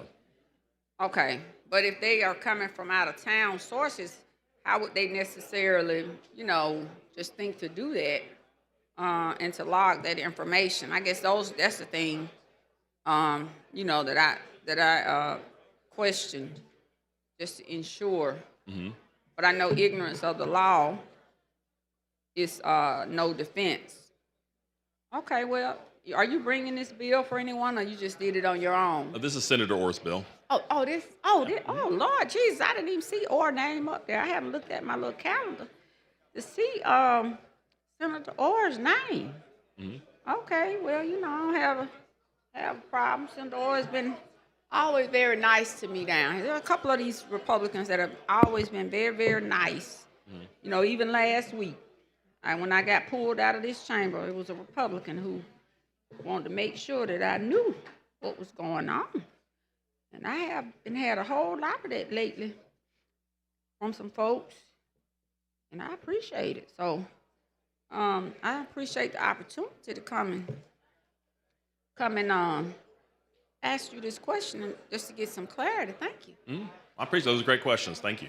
I think I generally do, but then I got wind yesterday on the bill. I'm glad you said that, because I just came up yesterday. It's interesting you said that, to ask a question or to give my commentary on I think we still had the BIR on the Bowles bill.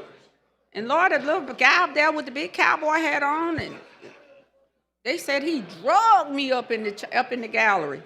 Said I didn't have a dog, and I'm this and that. And I'm like, all I did was say that I support the bill, and why? And I said it was only one person had spoken to me about the bill.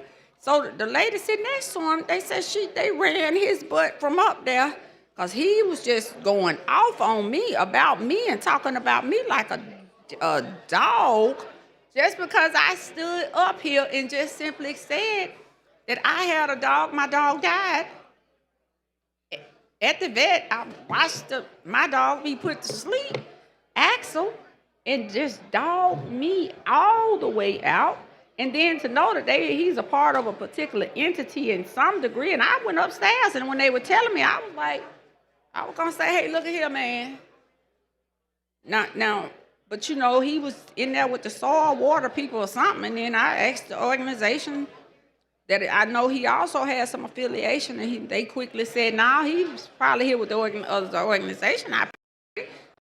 That was the organization had turned, that when I went to is one that had turned on special interest, that turned on me down here. But we have a right to come to these microphones to ask questions. It doesn't mean we have to be enemies just because we ask a question. But I thought that was so odd yesterday, and especially when the leaderboard, as I call it, lit up with so many other good Republicans that supported that bill also, and then said organization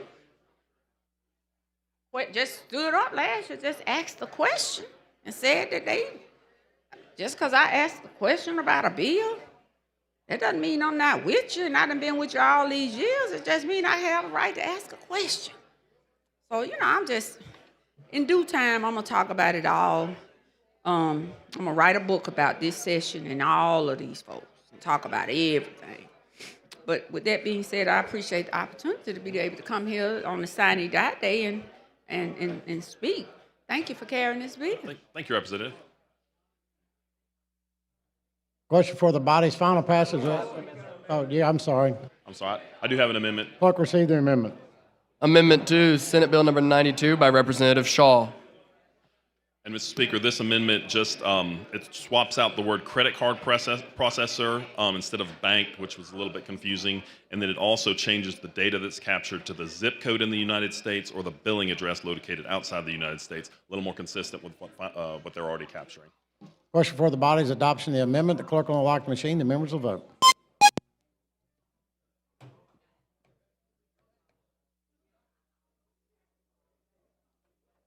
Will somebody please get my machine? Thank you. Clerk will lock the machine and record the vote. 104 yeas, no nays. The amendment is adopted. And I move for final passage. Question for the body's final passage of SB 92. The clerk will unlock the machine. The members will vote.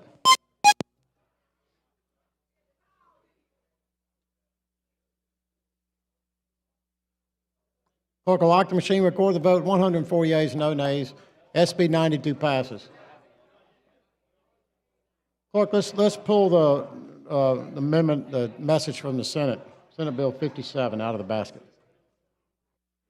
Message from the Senate. Mr. Speaker, the Senate has non-concurred in the House amendment to the following Senate bill, Senate Bill number 57, relating to public assistance, and requests a committee on conference. And the Senate has appointed as committee on part of the Senate, Senators Orr, Senator Albritton, and Senator Singleton. Signed, Patrick Harris, Secretary. Chair recognizes the gentleman from Lee, Representative Lovern. Mr. Speaker, I move that we accede and conference will meet at 11 o'clock. That it.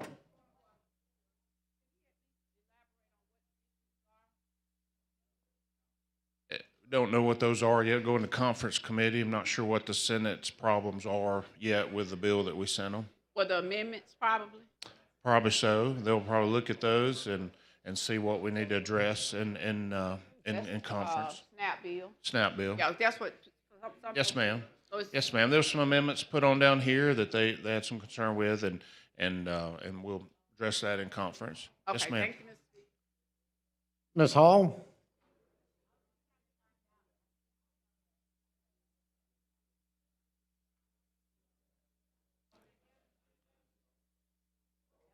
I was just trying to find out the explanation for what has happened in the Senate. Yes, ma'am. We put some amendments on in the House, and Right, there's, we there's some of did. those that need to be addressed, and so they asked for us to go to conference to work on Had those. to work on those, the Yes, ma'am. amendment that we put on. Yes, ma'am. Thank you. All in favor? Voice? All in favor say aye. All opposed? That's okay, that's a recorded vote. Clerk will unlock the machine, the members will vote.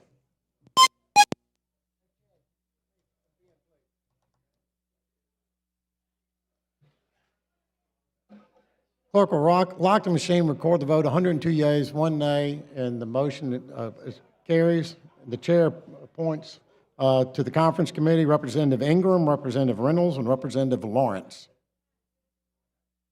Thank you, Mr. Speaker. Clerk, call the next bill on the special order calendar. On page 2 of the calendar, Senate Bill number 93 by Senator Melson, relating to municipalities. Nope. Chair Excuse me, recognizes excuse me. Representative. On page 20 of the calendar, Senate Bill number 292 with substitute by Senator Orr, relating to real property. Chair recognizes Representative Lee.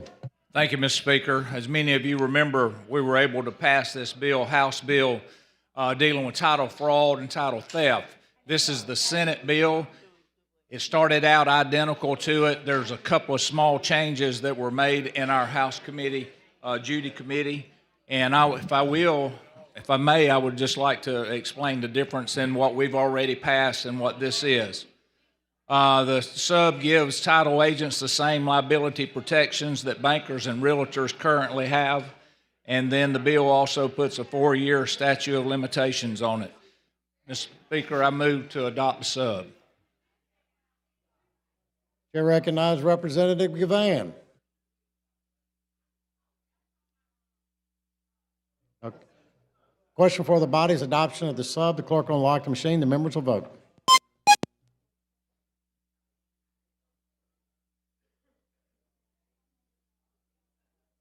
Clerk will lock the machine, record the vote. 103 yeas, no nays. The substitute's been adopted. Move for final passage. Question for the body's final passage of SB 292. Clerk will unlock the machine. The members will vote.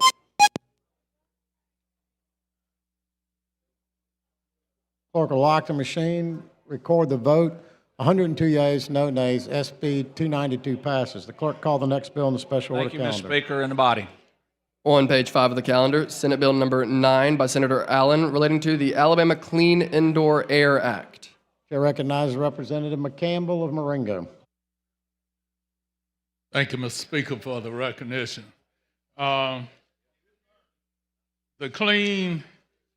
This bill does three things. The first, it changes the name of the bill from the Clean Indoor Air Act to the Vivian Figures Clean Indoor Air Act. The bill would also prohibit the smoking of electronic nicotine delivery systems, and it made a correction of an error in the spelling of theaters. It added the S and took the additional E off. With that, Mr. Speaker, I ask for the final passage. Chair recognizes Representative Hall of Madison.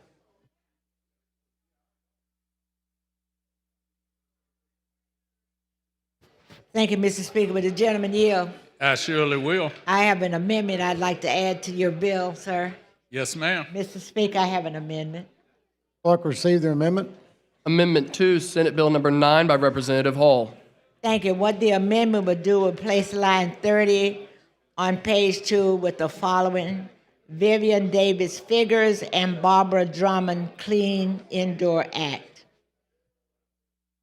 I see that as a friendly amendment, Mr. Speaker.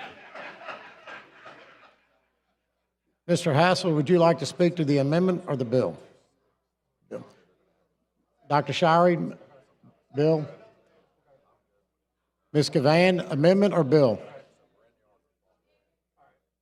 Chair recognizes Representative Gavan to speak on the amendment.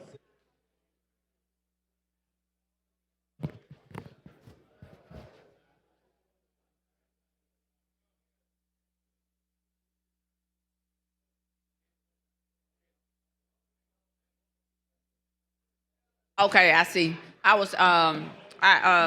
He added in his notes. Okay, thank you, Mr. Speaker. I got it.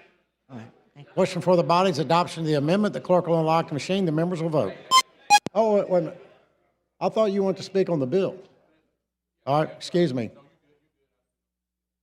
Okay, Chair recognized. Can we clean that, wipe that off? Chair recognizes Representative Shirey of Mobile to speak on the amendment. Couple things, Ms. Hall. Can you explain to me what your amendment does? It adds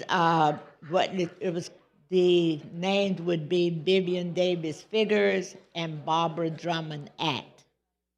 That's all it does? That's all it does. Okay, thank you for the explanation there. I think this is an excellent amendment. I know that Representative Drummond has worked on this bill for 4 years. Yes, sir. I spoke on this bill for her, and I think it's an excellent amendment. Thank you very much. Thank you. It is on line 30. I heard a voice in my head says, what line is it on?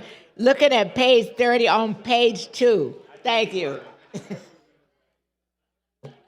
Don't come up here.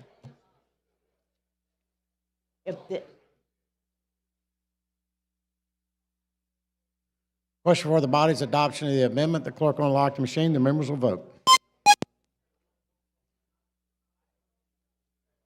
Somebody vote me yes, please.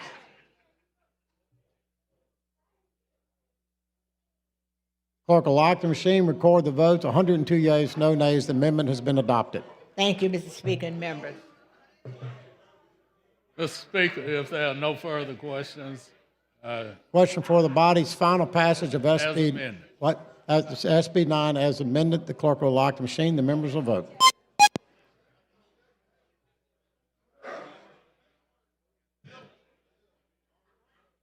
Clerk will lock the machine. Record the vote. Get all up there. All right. 102 yeas, no nays. SB 9 passes as amended. Thank you, Mr. Speaker and body. Clerk, call the next bill on the special order calendar.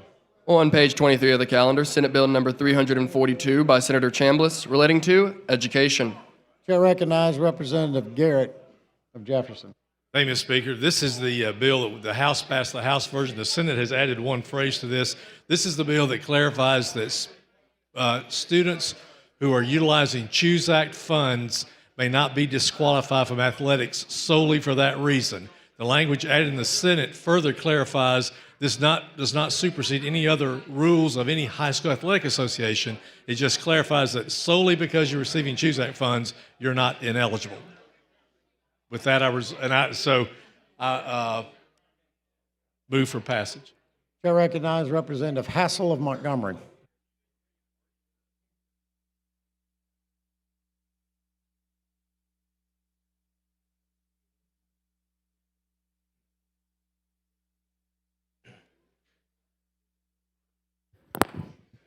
Hey, Representative. How you doing? Chair. Yes, sir. Yes, sir. So on this bill, if you in high school, and with the CHOOSE Act, if I was in public school, and the money that goes to public school, now if I choose to go to a private school, they were not eligible to play, or that. Well, the High School Athletic Association has rules regarding transfers. Some of that has to do with bona fide move. Some of it has to do with whether you're in high school or middle school or junior sports. There's different rules that they have. The purpose of this bill is to say that we don't affect any of those rules. But there was a confusion last year that the association was taking the position that if anyone utilized CHOOSE Act funds, that was deemed to be financial aid and met one of their eligibility, made that student ineligible for a year. And this has been subsequently clarified that that is not financial aid. What we're saying, though, if a student is utilizing CHOOSE Act funds, that cannot be the sole reason they don't participate in athletics. Now, if you receive CHOOSE Act funds, you still must meet all their other rules. If it's a bona fide move rule or any other rule they have for eligibility, that stays in place. What we're clarifying is solely because you're getting CHOOSE Act funds, that's not a determining factor in your eligibility. Even if I go to not just private schools, so even if I go to, make sure it's a bona fide, even another county or another city. You would have to follow whatever the Athletic Association rules are. The fact you're receiving CHOOSE Act funds would not be a factor. What was the confusion for it last year? Because there was an interpretation that the CHOOSE Act fund was financial aid, and under their high school rules, if there is financial aid, there are some eligibility requirements. This should not have been financial aid, and since that time, the association has removed that language. So the association had to make some. Yeah. They changed their classification. They split the public and private schools.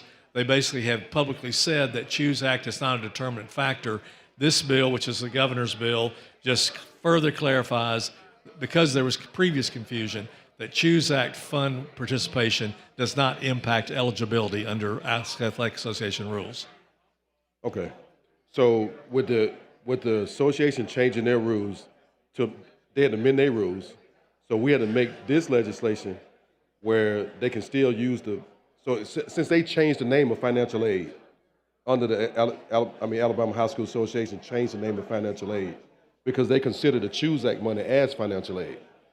Well, they no longer do that. Again, because they separated public and private schools, and because they redid their classifications, but that separation there negated the financial aid, because now you don't have the public schools, private school issue, because you don't so they've handled that. Whatever they're doing in that is under their rules as stated.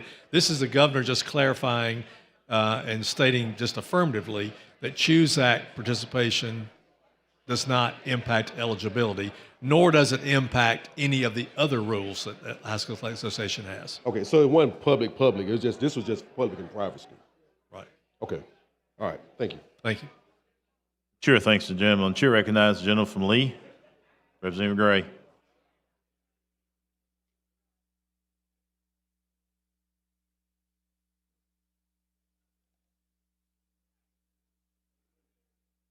Thank you, Mr. Speaker. Would the gentleman yield? Yes, sir.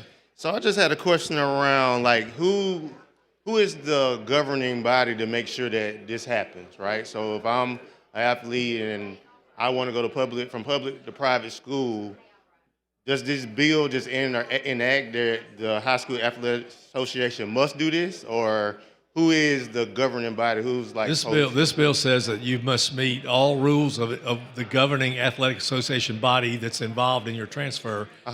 But no one can say just because you're getting CHOOSE Act funds, you're ineligible.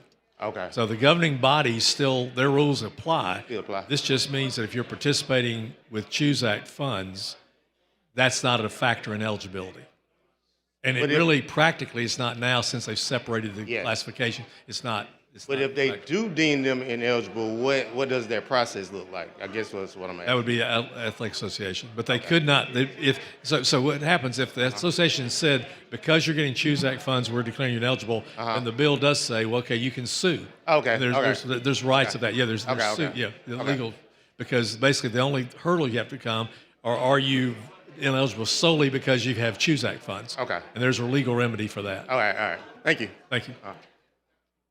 Chair recognizes the gentleman from Jefferson, Representative Datcher.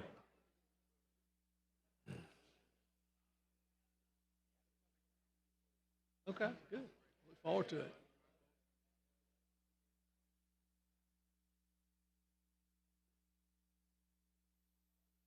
Morning, Mr. Chairman. Morning. How you doing? Hey, I do want to.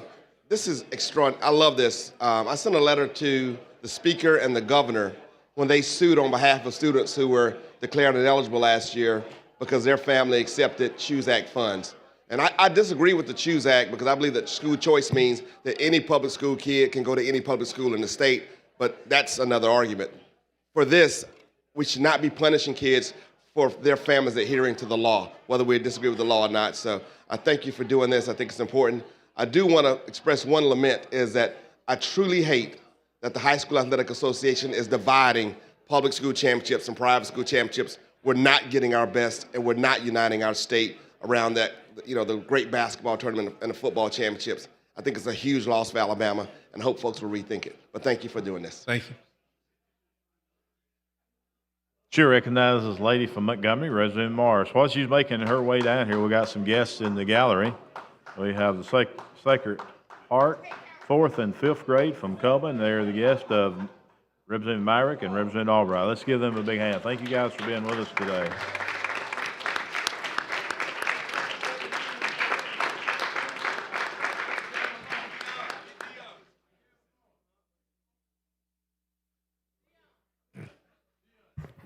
Thank you, Mr. Speaker. Would the gentleman yield? I will. Give me a rundown, just a little bit of what it is that we are doing. I just can't let this last day in this chamber go by without me having a conversation with the pistol. So, can you give me a rundown? I always look forward to our conversations, yeah. The governor had proposed this bill. Actually, she mentioned this in her State of the State. And at the time, that was at a point in time when there was confusion over the interpretation of CHOOSE Act participants. So in other words, a family that was using CHOOSE Act money, the Athletic Association had taken the position that that might be a factor in whether or not a student was ineligible. The governor's bill was to basically clarify that you can be deemed ineligible for any number of reasons, but not because you're receiving CHOOSE Act funds. And she made that part of her State of the State package. This was a bill that we passed out of the House. The Senate then added some language in Senator Chambliss's bill, which clarified, reiterated really the point that this does not impact any other rules an athletic association may have as far as eligibility. It just says you can't add to your rules about eligibility if you got CHOOSE Act funds. So that's why we're doing this, and it's the governor's, again, mentioned in the State of the State. Since that time, the athletic associations had a lot of discussion. They have had a separation of the public schools and the private schools, and they are re-examining and re-evaluating, I think, classifications and potentially rules going forward. But at this point, CHOOSE Act will not impact eligibility either way. This law is just affirming that. Okay. So how is my face doing? Am I You're, doing? you're looking very pleasant. Okay, okay. I appreciate Well, that. I appreciate you. For I feel like that. it may be because I'm wearing a bow tie, because I don't usually do that. You know. Okay, okay. So that might be it. But when I'm sitting here and you sitting in your seat and I have my face going, I don't know when I see you when you tell me to smile. Yeah, sometimes you have a very serious face, but you're just very contemplative, I think. You're very thoughtful. That's what it is. Yes, So ma'am. I'm gonna use that. So thank you again for the information. Thanks.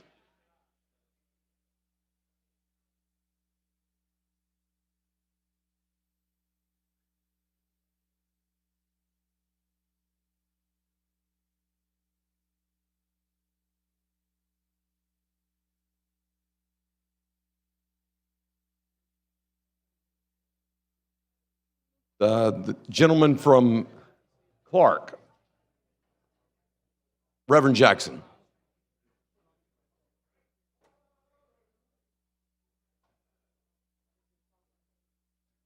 Oh, okay. Sir? I know.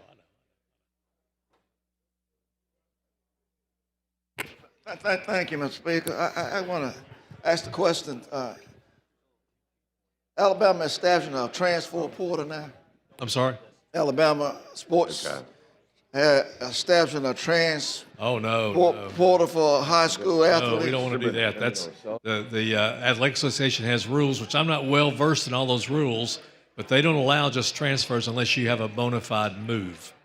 You must physically move your residence. So you got to move from your household to another. That's right. Now, isn't that transport? Well, that's a move. What'd you say, did you? And I'm going to say, if some athletes over here in Alexander City, and we can move them over to Clark County for next season. So they're preparing to move now. And so when football season starts, they'll be playing football. Yeah, they're pretty strict about monitoring those moves, though. You have to have proof of residency and proof that you don't live in the other place. And so we're going to move in with Uncle Bobo and Aunt May May. I don't think that's allowed. I think there's. I'm just asking. I don't know all their rules, but that's certainly, this bill doesn't impact those rules. I mean, those rules are those rules. But so what this bill does, I can get that choosing money and not be penalized and still be an athlete. You got to meet all the other rules. You just can't be penalized because you're getting Choose Act funds. All right, so can you write up a rule that you can not take coaches away from? Well, can we get a rule that you can't transport a coach when he's having a good season for 2 and 3 years in a row, and you want him in your neighborhood? That'd be a conflict for me because my son's a coach, so I can't do that. Yeah. Well, it's all about the dollars, isn't it? This? No. When it comes to coaches, yeah. I don't blame the man for moving. I tell you, it's just. But when it comes to athletes and young and students first, we have to realize they're a student. That's right. And their purpose is to get their education. And in the meanwhile, if you can have a little extracurricular, like playing a little sports, and make the school popular by your being on the team, is a great asset. Right. You know, I saw this happening in my county last 2 years, and the football and basketball teams. You know, before coming to the state and playing basketball and winning, Jackson Aggies was not even on the map. Came, won, went back home. Football team came, won, and did the same. And now everybody is convalescing around that team, that school. It has become very popular in Clark County. Everybody talk about Jackson High School, the football, the basketball. You don't get that happening back to back. Both teams go to the championship and win both back to back. And now they have been dropped from 4A to 3A. I don't know why the Alabama High School Association changed the classification. Well, 7A went away, so you don't have 7. You had 7A, and now you start at 6A. So you just kind of squished everybody into. I mean, could you understand why they want to do something like that? when the same quality of athletes are still there, and then they lowered the division or the classification, you know, it's going to be hard for those other schools to compete with a championship team back to back. And Again, it may not be because again they did away with the 7A classification, so a lot of the 7As became 6As. Probably the smaller 6As became 5As. Smaller 5As probably became 4As. So it's kind of moved things down. There were not as many 7A schools as there were in the other classifications. Now we just have 6. So I don't think it's going to be as dramatic as you might see, unless you're on the bottom end of a classification. You might now be the top end of the lower classification. now, since your son coaches, what classify these schools as such? Is this the number of athletes or the number of students? Number of students. Number of students. Okay, so My understanding, number of students. So you know, Jackson High School is a small school, but they've done big things, you know, in that area. So I really applaud the coaches, and I applaud the only school in the county. I mean, you know, basketball, we had 3 schools here: Thomasville, Clark County High, and the Aggies of Jackson. So that was the first that I had 3 schools competing from the same county for a championship, 2A and 3A, and 4A now. 9 is going to be 3A and 2A. But you're right, the athletic programs can really cause a community to coalesce around a school and cause that school to grow. We had in my district a school that was kind of having some issues, brought in a coach. They won 2 state championships. That school, that it reinvigorated the community, the school. They academically performed better. It was a lot of more support from that. So the athletic programs, particularly in our state, are very important to these schools and can be very important to communities. Now, you may not know the answer to this, Chairman. Now, there's a little town about 12 miles out from Jackson in another county. Now, those parents has been transporting their children to this county system. And I was figuring, these people from another county, they're in the school here. So how we kind of catch up with this? They 12 miles out, but the parents drive them over, and they become part of the fabric.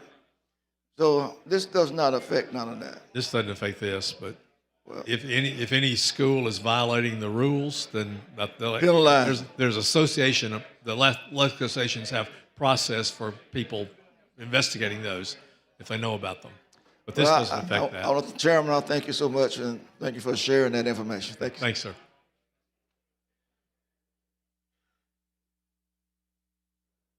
The chair recognizes the distinguished minority leader from Madison, Representative Daniels. Thank you, Mr. Speaker. So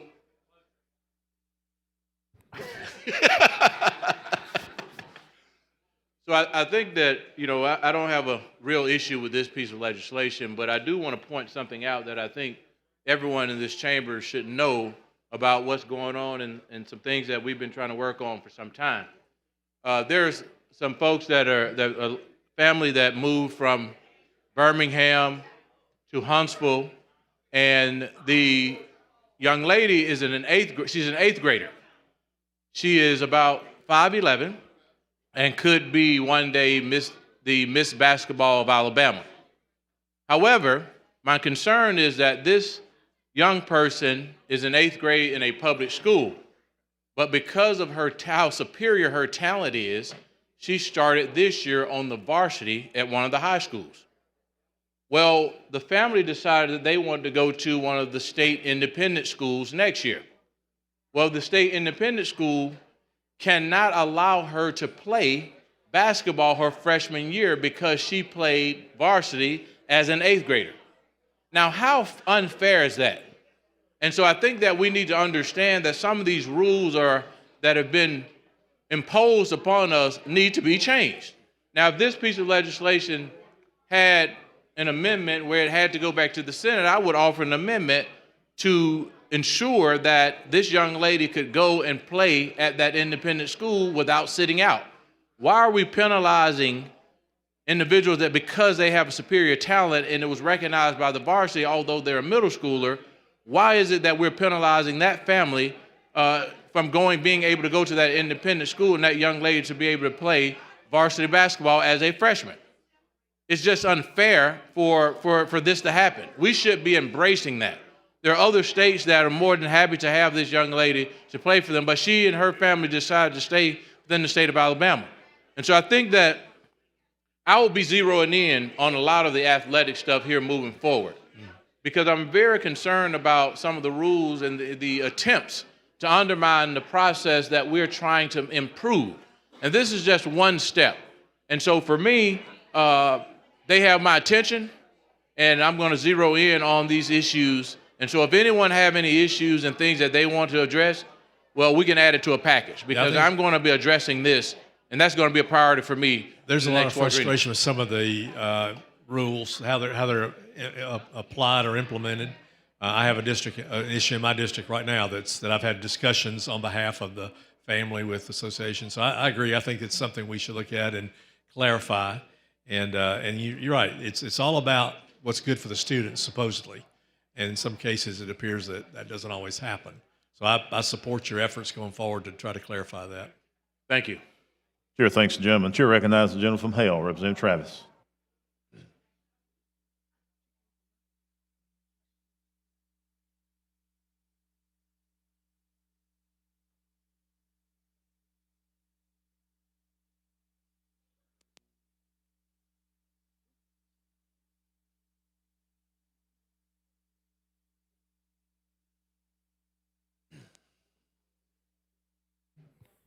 Thank you, Mr. Speaker. Gentleman Lear. Yes. Mr. Representative Garrett, I appreciate you wanting to dialogue, because one thing that you're going to always find about me, that I'm going to be solid behind public schools. And I think, the problem that we're trying to correct now is because of the CHOOSE Act. And, and my thing is if we would put the financial commitments to the public schools that we take and direct to charter schools, and that we direct to private schools and everything, we would not have to have anybody wouldn't have any other choice than attending public schools. And while this is dealing with a problem that's created, the same as Representative Daniel talked about, a problem that's created, this is what happens when we do not have and do not make our commitments to public schools. And then when I say that and everything, what are the things? Teachers' salaries, so important. We have teachers that are leaving Alabama, driving to Georgia for extra $20,000 a year. We need to be making sure that we are putting in making sure our crops, our public school is the absolutely best. And then we will look at those things, because I come from an area, and it may be because of the area where I was raised and how it was, private schools was a reason for segregation. People, and it has not changed. Now, many of them have died out. There's one or two still exist, but they will have always been for the issue of segregation, separating me from being able to go to school, with them and everything. And so maybe just one of those kind of raised them, but I feel like in today's time, my kids, and it's one of my wife, what should I say, Curtis is always going to be behind public schools. I'm a solid believer and advocate for public schools, and somebody has to stand up for them at all times, at every place. Charter schools, you always find me going to vote no.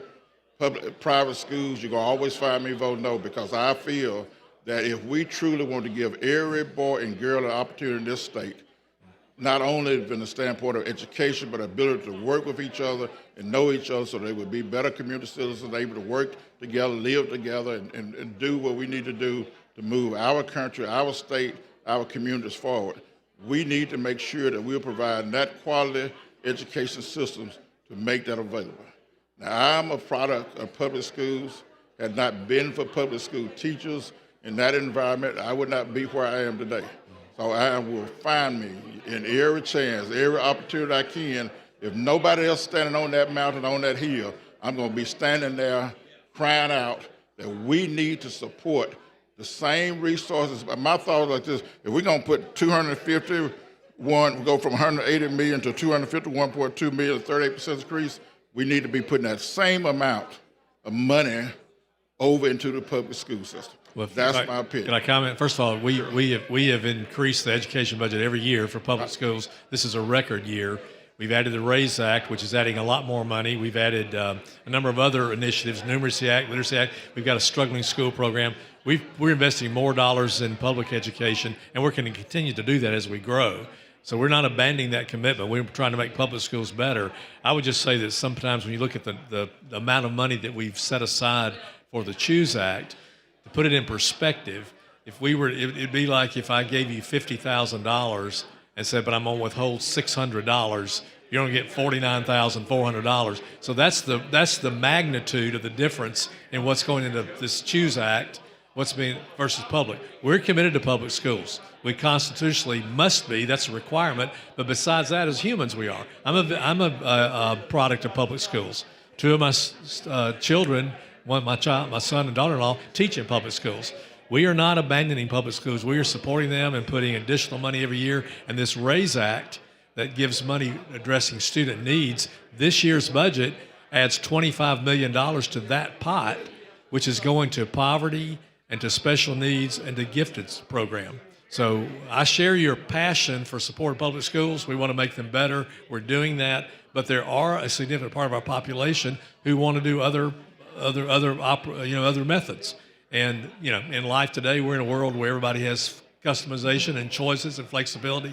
Public schools are being impacted by that, but they're also innovating as they go along too. We're supporting those innovation for that. So we're not abandoning public schools. And I stand there with you being a firm advocate for it. That's why we've increased their budget every year. Teacher pay, we've increased again this year. We've had 8 teacher raises since 2013, and we are now we were the top paying in the Southeast, and now other people started to try to catch up to us. I'm with you there on that mission, but I think we can't ignore the population that wants other venues for a variety of different reasons, and we're responding to that, but we're stepping into that, I think, in a measured basis. We're not abandoning public schools in that process. Well, and I understand, but I'm just saying, put it all. That's just me from that standpoint. If you want to make a choice, then you pay for it yourself. Put it all in, and that's what I say. There's nothing against that particular, but I'm just, like I said, my advocacy for public schools is in the standpoint because I know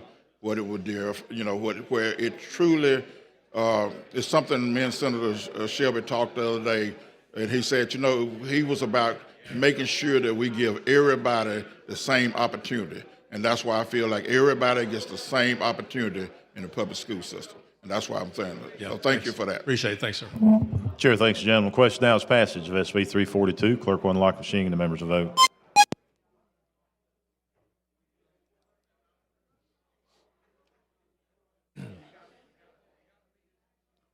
Clerk will lock the machine. Record the vote. 104 ayes, 1 nay. SB 342 has passed. Thank you, Mr. Speaker. Thank you, members. gentlemen. Mr. Clerk, let's pull up SB 199. Message from the Senate. Mr. Speaker, the Senate has non-concurred in the House amendment to the following Senate bill, Senate Bill number 199, relating to sex offenders, and requests a committee on conference. And the Senate has appointed as committee on part of the Senate, Senators Kelly, Kitchens, and Smitherman. Signed, Patrick Harris, Secretary. Representative Butler. Yes, sir. I would like to go to conference. Okay. The conferees for SB 199 will be Representative Sellers, Representative Gidley, and Representative Butler. Thank you, Mr. Speaker. Oh, we got to do a recorded vote on going to conference. So clerk unlock the machine and the members will vote.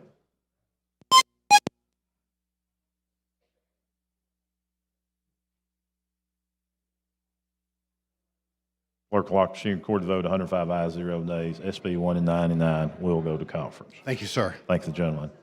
Clerk, call the next bill. On page 24 of the calendar, Senate Bill number 318 by Senator Coleman, relating to crimes and offenses. Thank you, Mr. Speaker, for the recognition. This bill would increase the definitions of sexual torture to include boys as well. And with that, Mr. Speaker, I ask for final passage. That is questions. Final passage of SB 318. Clerk unlock the machine and the members will vote.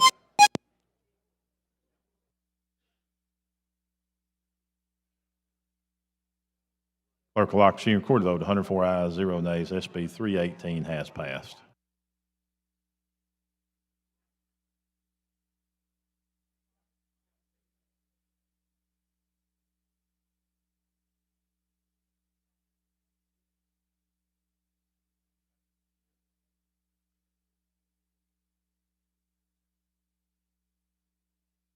Okay, Mr. Clerk, let's pull SB 341 out of the basket, please.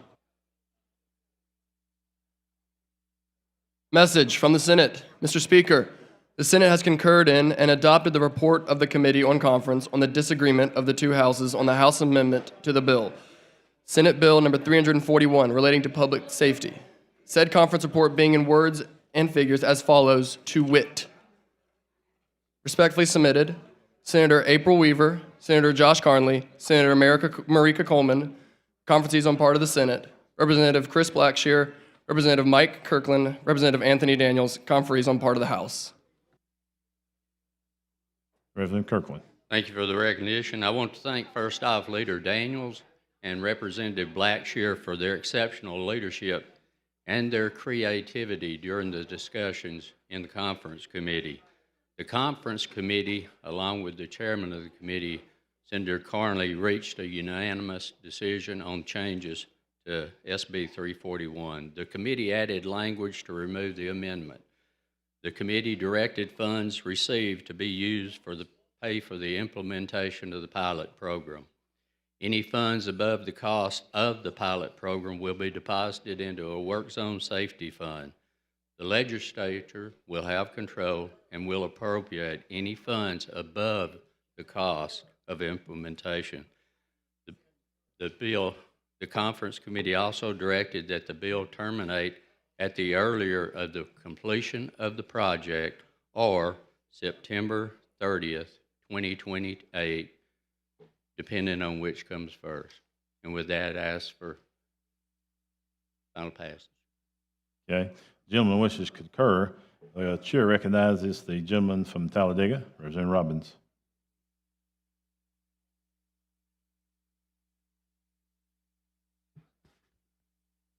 Okay. Chair recognizes the lady from Jefferson, Representative Van.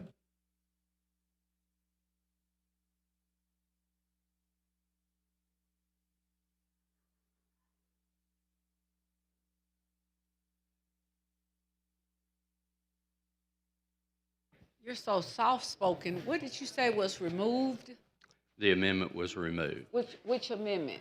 That was the House amendment that struck out the fine, the $250 fine. So then they added the fine back in? No, we removed the amendment which So had you the fine. stripped the amendment. So you're taking, so the recommendation from the amendment was to add the fine, but you're concurring to have the fine removed. No, I am not. We concurred with removing the amendment which removed the fine. So now it goes back So to the fine original comes- version. Okay, so the fine comes back in. That's correct. Okay, and what else, what was the other change? They added language to direct that the funds be used, any funds used, be used to pay the cost of implementation. Any funds, Talking to the mic. I'm sorry, any funds above that cost would be deposited into a work zone safety fund, and the legislature would make appropriations from that fund. And so now this bill will sunset? The bill will sunset the earlier of when the work zone project is complete, or September 30th, 2028. Okay, and when do you expect the work to be completed? It depends on the project when it's let. Some of those projects go for a year, some 90 days, some 2 years, some even longer. But we did make sure. And the project is an actual project that's being implemented through ALDOT on the interstate where people are actually working. That's correct. Okay, I just need to get the clarity. Thank you. No, thank you. Great question. Chair thanks the lady. Chair recognizes the gentleman from St. Clair, Chairman Hill. Thank you, Mr. Speaker. Appreciate it. Will the gentleman yield? Yes, I do. I appreciate some of the changes you've made. I really do. You know, I still don't agree with it. I still cannot possibly agree with a situation where in the bill we say if you're driving 10 miles over the speed limit, then we're going on a picture, we're going to cause you to be liable. 10 miles over the speed limit. You know what another word for that is? A very succinct word? No. Speeding. Yeah. More than 10 miles per hour, actually. Okay, 12. Yeah. 14. Any number over the posted speed limit is called speeding. Speeding is a criminal act. We can call a rose by any other name, it's a rose. I am concerned about that. I don't think this is a good idea. I realize your intentions are good. I got no problem with your intentions. I got no problem with slowing people down as they go through construction zones. In St. Clair County, we had this same problem. We got an allocation from ALDOT, and we put troopers out there on overtime, and our deaths dropped dramatically in St. Clair County. But we did it by ticketing the individuals who were speeding, writing them tickets, and holding them accountable for their actions, not taking a picture of the tag of their car when it went through a particular place, and you say over the speed limit, which is speeding, and you say it's not a criminal act, but it is. So consequently, I just cannot support this as we are doing it. If you wanted to put more troopers out there, I'm for it. I am for it. That's the way you control speeding. That's the way you control aberrant behavior. You don't take pictures of a car and fine somebody to do it. Thanks. Appreciate you. Thank you. Chair recognizes the gentleman from Montgomery, Representative Hassel.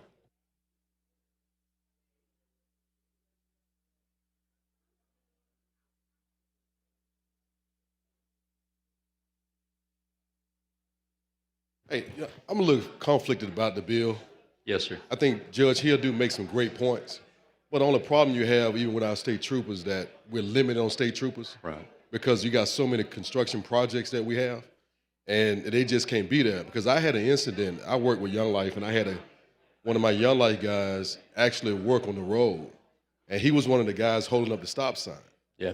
And the guy didn't want to stop, and he had to dodge the car, and so all the workers, and he actually hit one of the vehicles, and all the workers checked on him when this car just drove by. Yeah. And nobody was held accountable for it, and he was injured. He was off work for 2 weeks, and had no workman comp or anything. He was off work for 2 weeks, and that guy could not. Whoever was driving that vehicle, they had no record of who was driving that vehicle. That's right. And so that's why I do see the need for this, and I see it's a pilot program, but I do see the need for this because that person should be held accountable for him speeding. Because listen, if you're going 8 miles per hour in a vehicle, yes, over the speed limit, that's fast in a car, and you standing still. Right. You know, but I do understand what Judge Hill is saying. You know, with the concerns with the problem, whoever's driving that vehicle, even with the traffic light cameras, because if somebody else driving that car, that person is held liable.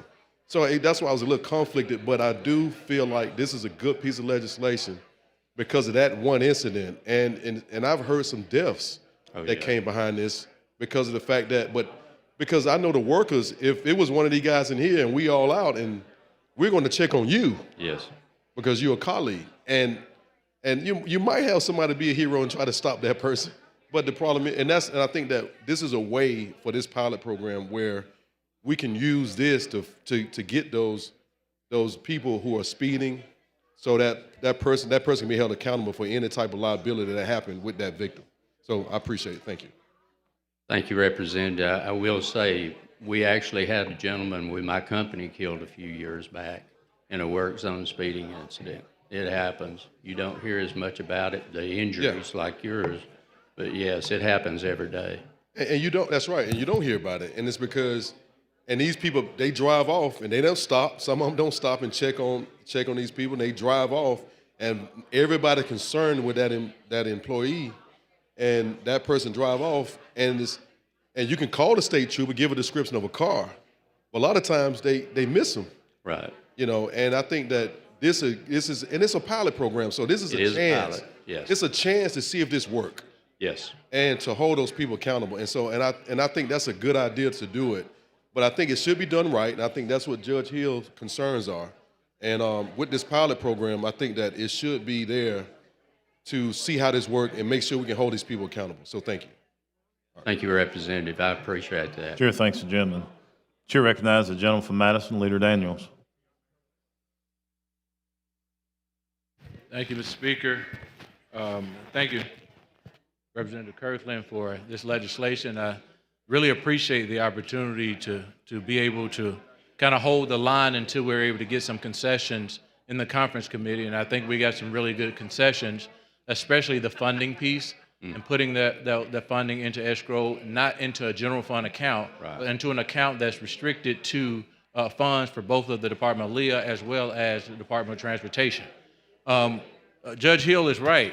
They do have a speed trap in Sinclair County because I got a speeding ticket going to Atlanta and coming back on the same weekend because they're posted up on top of a bridge and coming down the interstate. So for that, Judge Hill, I do understand you guys are tough in Sinclair County. But I think that I heard a statistic about there's approximately 24 deaths that have happened as a result of not having any presence or even trying to figure out what safety protocol for those workers that are working for the Department of Transportation. So that's why I support this piece of legislation. You know, lives lost, even if it was one life that was lost. Right. I think it's important it should be important to all of us that we save all lives as much as we can. Right. And I think that if we can put some measures in place, and that's our responsibility as legislators, to be able to see a problem and to respond and address that problem.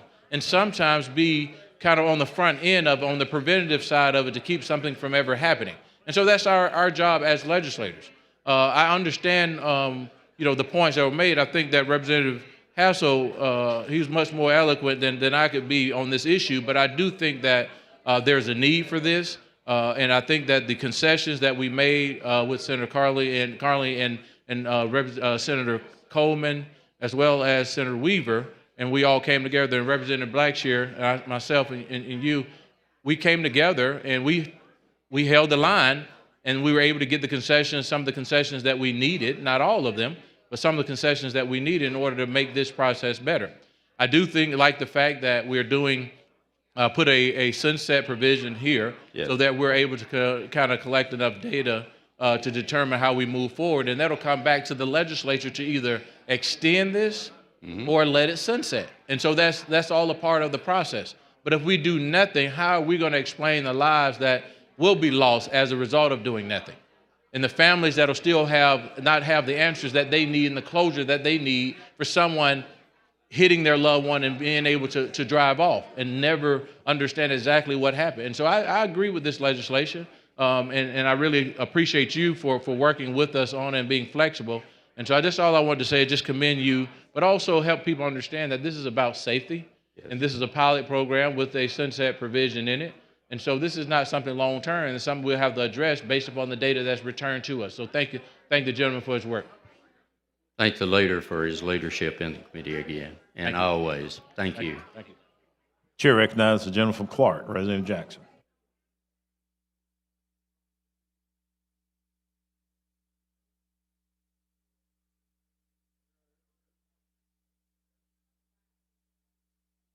Thank you, Mr. Speaker. I want to commend the gentleman. I told you things were going to work out. But let me say this. You did. This is only a test. And we'll see if the tests work or not. Yes, sir. And so if it does work, then it'll be implemented. And if it doesn't, like my colleague said, it'll be sunset. But that's right. We got to do something. And we all got to start somewhere. My judge, I love him. And if we had enough state troopers in the state that post them all over where they need to be, we wouldn't need this. But I know I have gotten a ticket. I got a letter from Florida saying I was doing going through that camera. They sent it right to my door.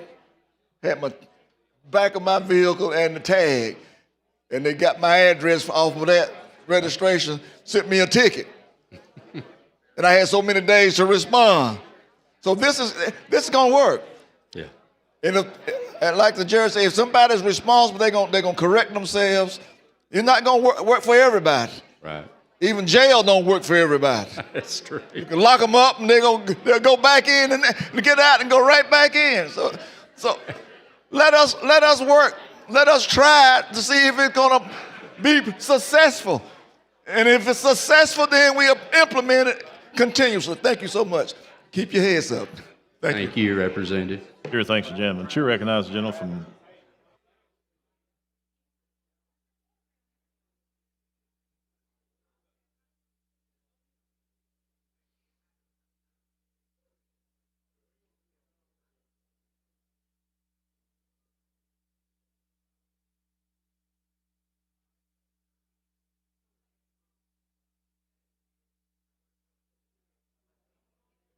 Thank you, Mr. Speaker. Gentleman, yeah. I do. I just wanted to just come forward and say thank you for this bill. You know, one of the things that that we know from a safety and standpoint as is pilot. But you know, maybe I tell my age, but you know, you used to drive down the highway and it's a speed enforced by airplanes and everything. So you know, you would never know what the airplane was supposed to was, but they was watching your speed. This is no different because when the airplane, you know, he couldn't see who the driver was. They could just identify the vehicle. And I just thank you for this because it does create in place. It creates that, and thank you for that. Amen. Thank you, Representative. Chair thanks the gentleman. I'd like to recognize some guests in the gallery, Dr. Shane Barnett and the administrators of Coleman County Purple Star Schools, Vinemont Middle, West Point Intermediate, West Point Elementary. What else?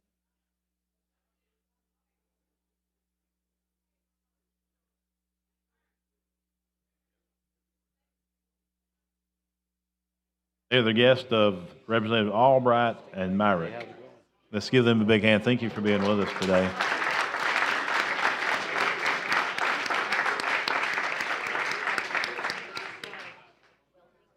Also with that group is Wealthy Elementary. They're also in that group. Let's give them a big hand. Thank you guys for being with us today.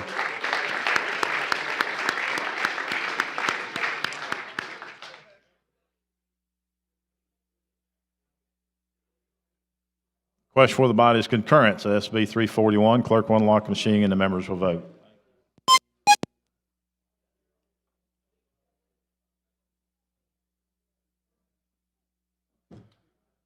Clerk will lock the machine, record the vote. 76 ayes, 23 nays. SB 341 has passed. Thank the Speaker. Thank the body.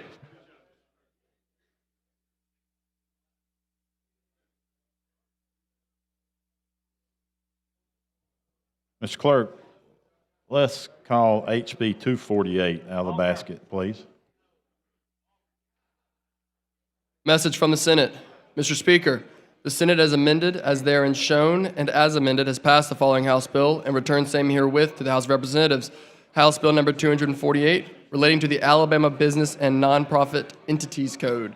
Signed, Patrick Harris, Secretary. Representative Faulkner, you're recognized. Thank you, Mr. Speaker. Members, this is the ALI bill that another one that we had passed out. There was a small change made in the Senate to allow for an opt-out provision for nonprofits. I didn't really think it was necessary, but I think it's already clear that they're protected. Allows an opt-out provision till the end of the year for nonprofits that are existing now. So I would move to concur with that, Mr. Speaker. Yeah, you heard the gentleman's explanation of the changes. He wishes to concur. Clerk will unlock the machine and the members will vote.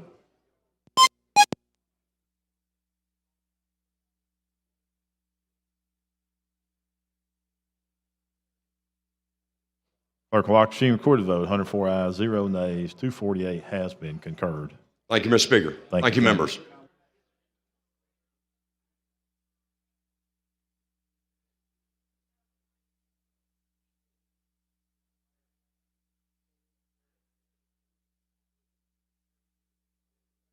Mr. Clerk, let's pull HB 517 out of the basket, please. Message from the Senate. Mr. Speaker, the Senate has amended and as therein shown and as amended has passed the following House bill and returned same herewith to the House of Representatives. House Bill number 517 relating to career and technical education. Signed, Patrick Harris, Secretary. Yeah, thank you, Mr. Speaker. The Senate simply added another way to achieve the tax credit by donations to community development foundations that support career and technical education. So upon review, I move to concur. Yeah, you heard the gentleman's explanation of the changes. He wishes to concur. Clerk will unlock the machine and the members will vote.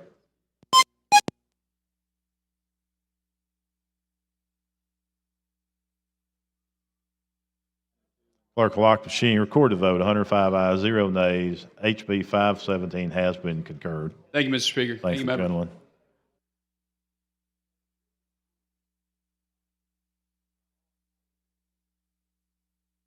Mr. Clerk, let's pull up House Bill 302. Message from the Senate. Mr. Speaker, the Senate has amended as therein shown and as amended has passed the following House bill and returned same herewith to the House of Representatives. House Bill number 302 relating to bail and surety bonding. Signed, Patrick Harris, Secretary.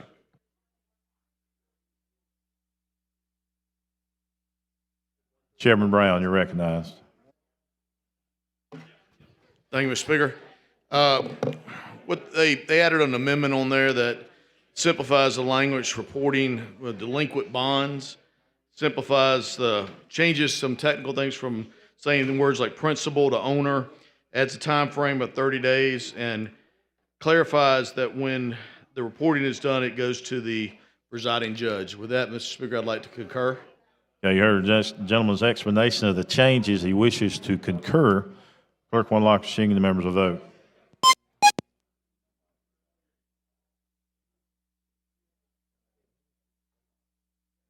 Clerk will lock the machine, record the vote. 104 ayes, 0 nays. HB 302 has been concurred. Thank you, Mr. Speaker. Thank you, members. Thank you, gentlemen.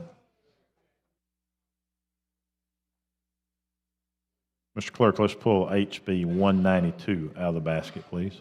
Message from the Senate. Mr. Speaker, the Senate has amended as therein shown and as amended has passed the following House bill and returned same herewith to the House of Representatives. House Bill number 192 relating to criminal law. Signed, Patrick Harris, Secretary. Representative Faulkner. Thank you, Mr. Speaker. Members, a small change was made that I don't have a problem with, allowing for when you, this was the self-defense. The bill we talked about was self-defense. We passed out of here, I think, without a single no vote. But it just allows for, instead of saying you've got to turn over the weapon immediately if you're claiming self-defense, it just says without undue delay, and that you have the opportunity to go to a safe place. Part of that, which I think is a good change, so that you don't have to immediately turn it over, but you have that time if you need to go to a safe place. I think about a domestic abuse situation where someone needs to go to a shelter. So anyway, it was just a small tweak to that, allowing for changing it to without undue delay. And allowing people to go to a safe space. With that, I'd move to concur, Mr. Speaker. Okay, Chair recognizes the gentleman from Clark, Representative Jackson.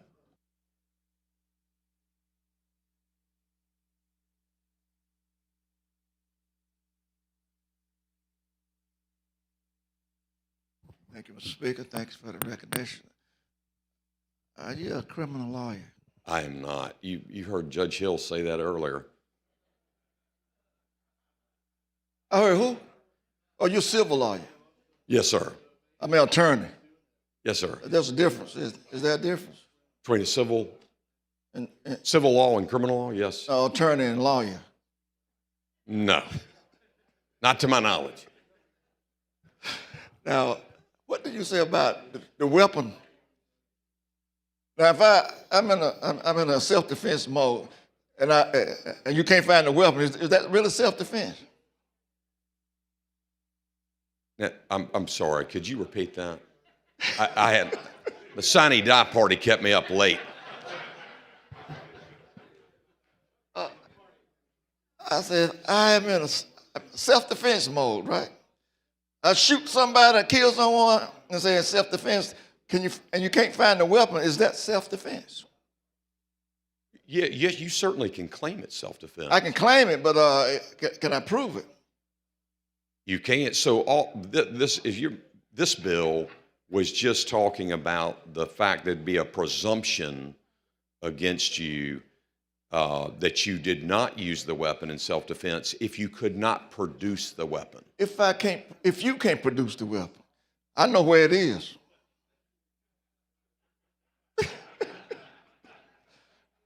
Mr. Attorney.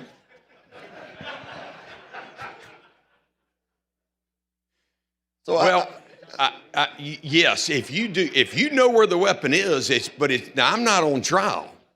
It would be you on trial. Oh, the burden. You're the one who did the burden of proof is on me. Yeah. If I produce the weapon, then I might can walk.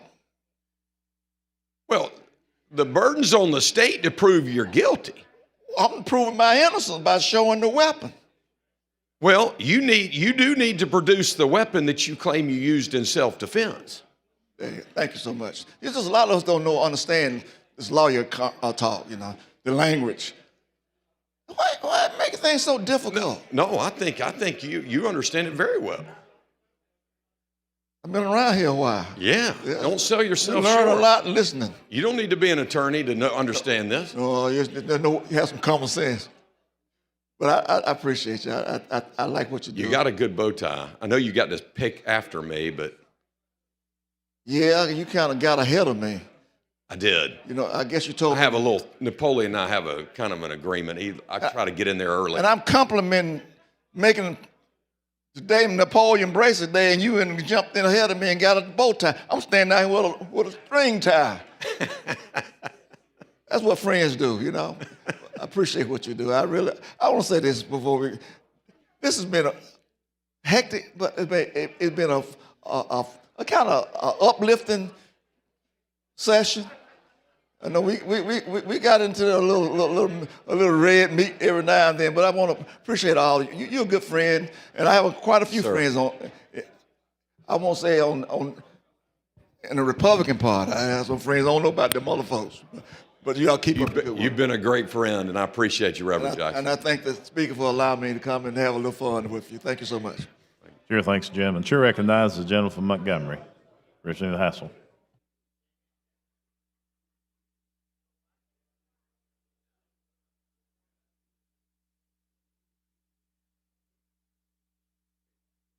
Thank you, Speaker. So on this bill, I heard you say domestic, but if outside of domestic, that's between, let's say, a man and a husband and wife. All right, if that person if vice versa, he, she, or whatever hits a person, do something wrong or whatever, and that person get killed out of self-defense because that person get attacked. Let's just say the husband attacked the wife. Right. The wife kills the husband because she got attacked on the domestic part. And she produced that weapon. She has to produce that weapon to say this is self-defense. No. So the change was simply allowing, and I just brought up Well, do me a favor. Go. Let's go back to the original bill first. Right.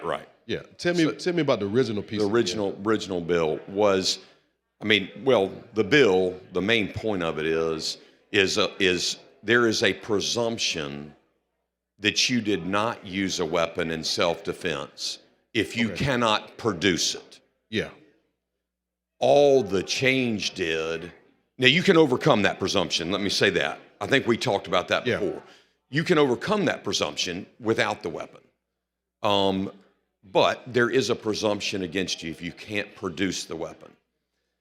All the change did in the Senate was say that as long as you produce the weapon without undue delay, meaning that you don't have to turn it over immediately. Like there might be reasons, safety reasons, and I brought up a domestic situation, for example. There might be situations where there is a basis for a reasonable delay in turning over that weapon. Does that make sense? So, and I thought of a domestic situation where somebody, there's been a shooting, and someone goes to a shelter, maybe someone goes to an attorney. That's why the change was saying you don't have to turn the weapon over immediately. You just have to do so without undue delay. Well, see, and I guess the issue is that, right?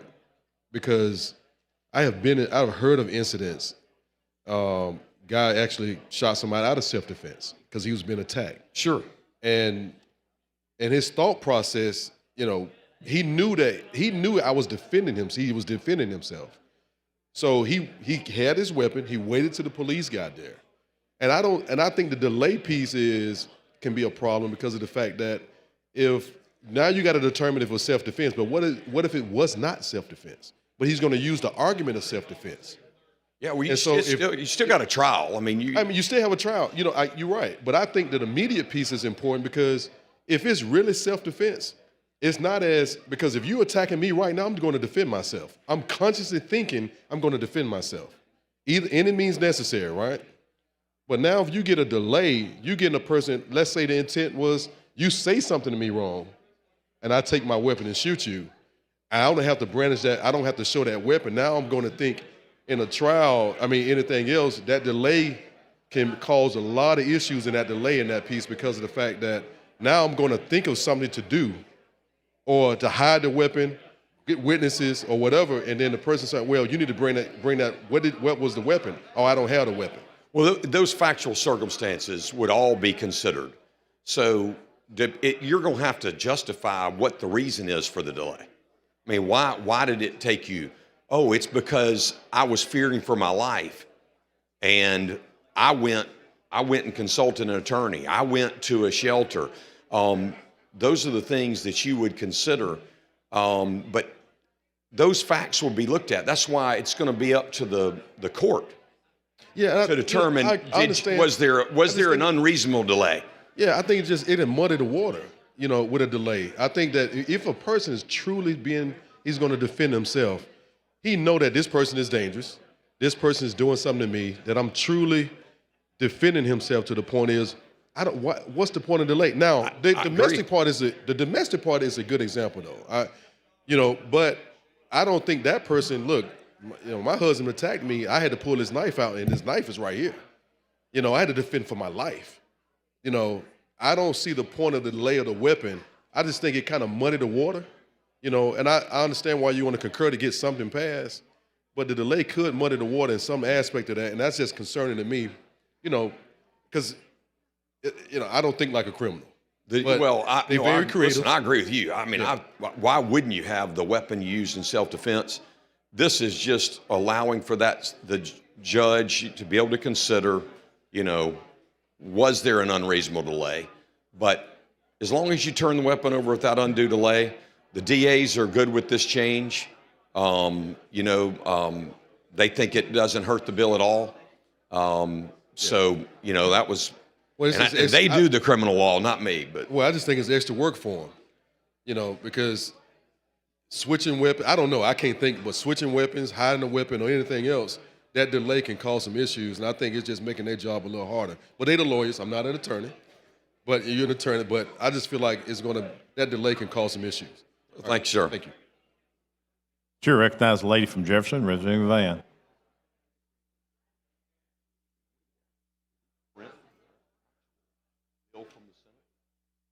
I don't have a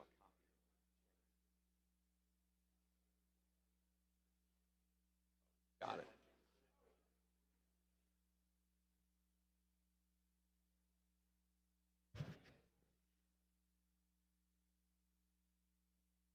I came in, you had already started debate on it. What were the changes that you're concurring to?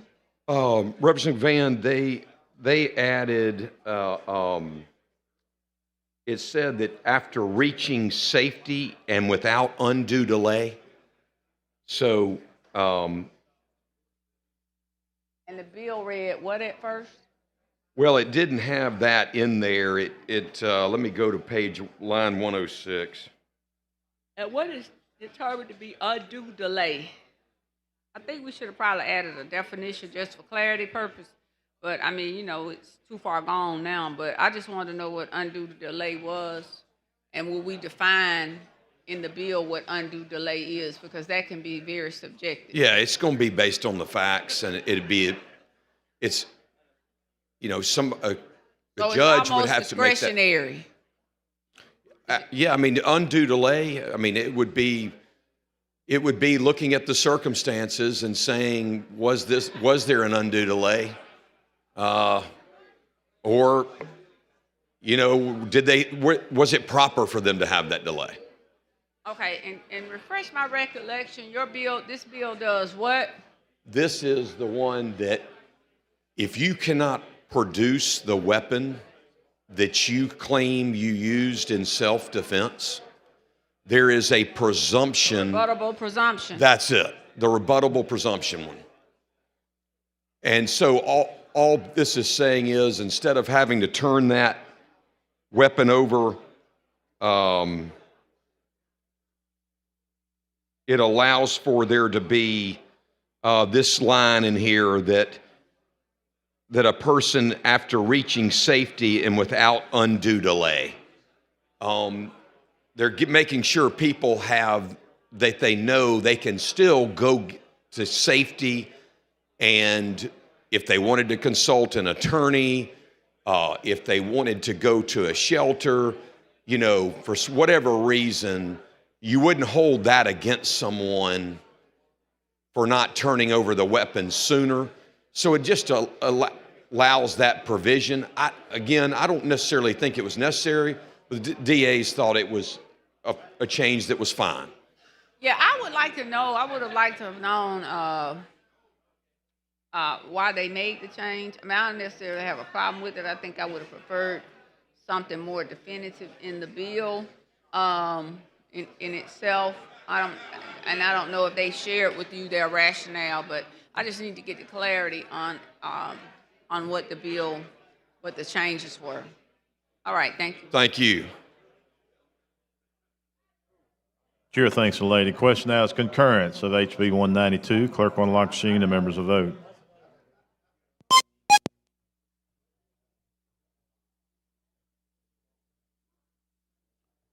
Clerk will lock machine. Record the vote. 100 ayes, 0 nays. HB 192 has been concurred. Thank you, Mr. Speaker. Thank you, members. Thank you, gentlemen. Mr. Clerk, let's call HB 139 out of the basket, please. Message from the Senate. Mr. Speaker, the Senate has amended as therein shown and as amended has passed the following House bill and returned same herewith to the House of Representatives. House Bill number 139 relating to food enrichment. Signed, Patrick Harris, Secretary. Chairman Crawford. Thank you, Mr. Speaker. This bill, there was a change on the start date.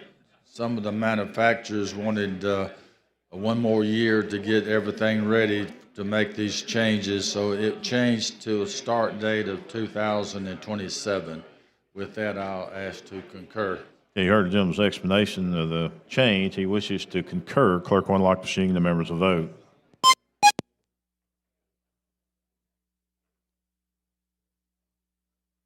Clerk will lock machine. Record the vote. 101 ayes, 1 nay. HB 139 has been concurred. Thank you. Chair recognizes the gentleman from Mobile, Pro Tem Pringle. Thank you, Mr. Speaker. Mr. Speaker, I'd like to make a motion to suspend the rules upon reconvening after our break, that former members of the Alabama House are allowed floor privileges for the purposes of getting a picture in here. So, All those in favor say aye. Granted. with that, Mr. Speaker, I move the House stand in recess to the hour of 1:30 p.m. All those in favor say aye. Any opposed? We are in recess.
Good to see you. I know. Just long enough to get her photo made, then we gotta get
The House will come to order.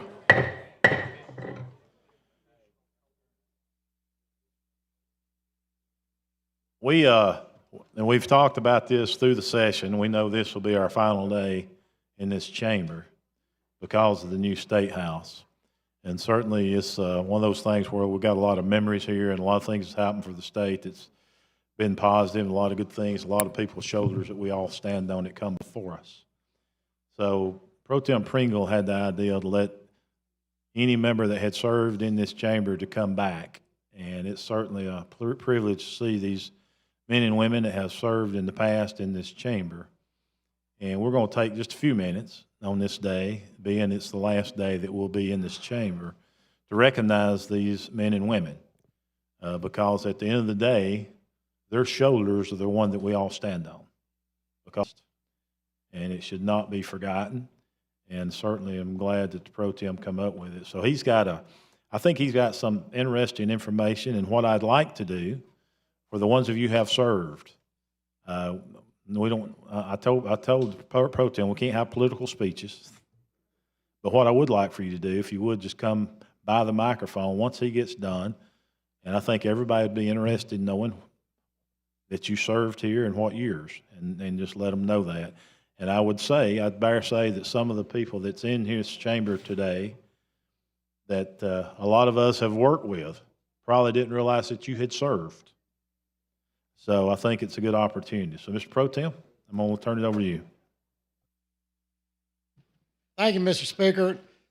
Ladies and gentlemen, I kind of want to review what was going on before we moved here. Both chambers adjourned at the end of the 1985 regular session at midnight, sine die, leaving important issues on the table. Imagine that. Gulf and oil and gas, an education bond issue, and a seatbelt law they failed to pass. The legislative staff began moving from the Highway Department into the Highway Department building during the week of December 9th, 1985. And as John Crawford, the Assistant Secretary of the Senate, said, "I'm like a kid waiting for Santa Claus." Louise Green, the Director of the Legislative Reference Service, and staff would be drafting bills on floppy disk until the mainframe computer was moved. Great tension arose over the plans for telephone access. House members had phones in their offices, but not in their chamber desk. Senators were to have intercoms in their chamber desks that connected them to their secretaries.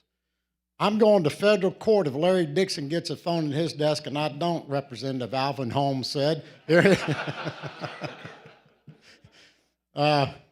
Although most members celebrated the availability of private offices, Representative Jack Venable, whose son is in the building, believed that they could lead to misuse and increased cost of the taxpayers. I've heard that one legislator has measured his office to see if he can sleep there.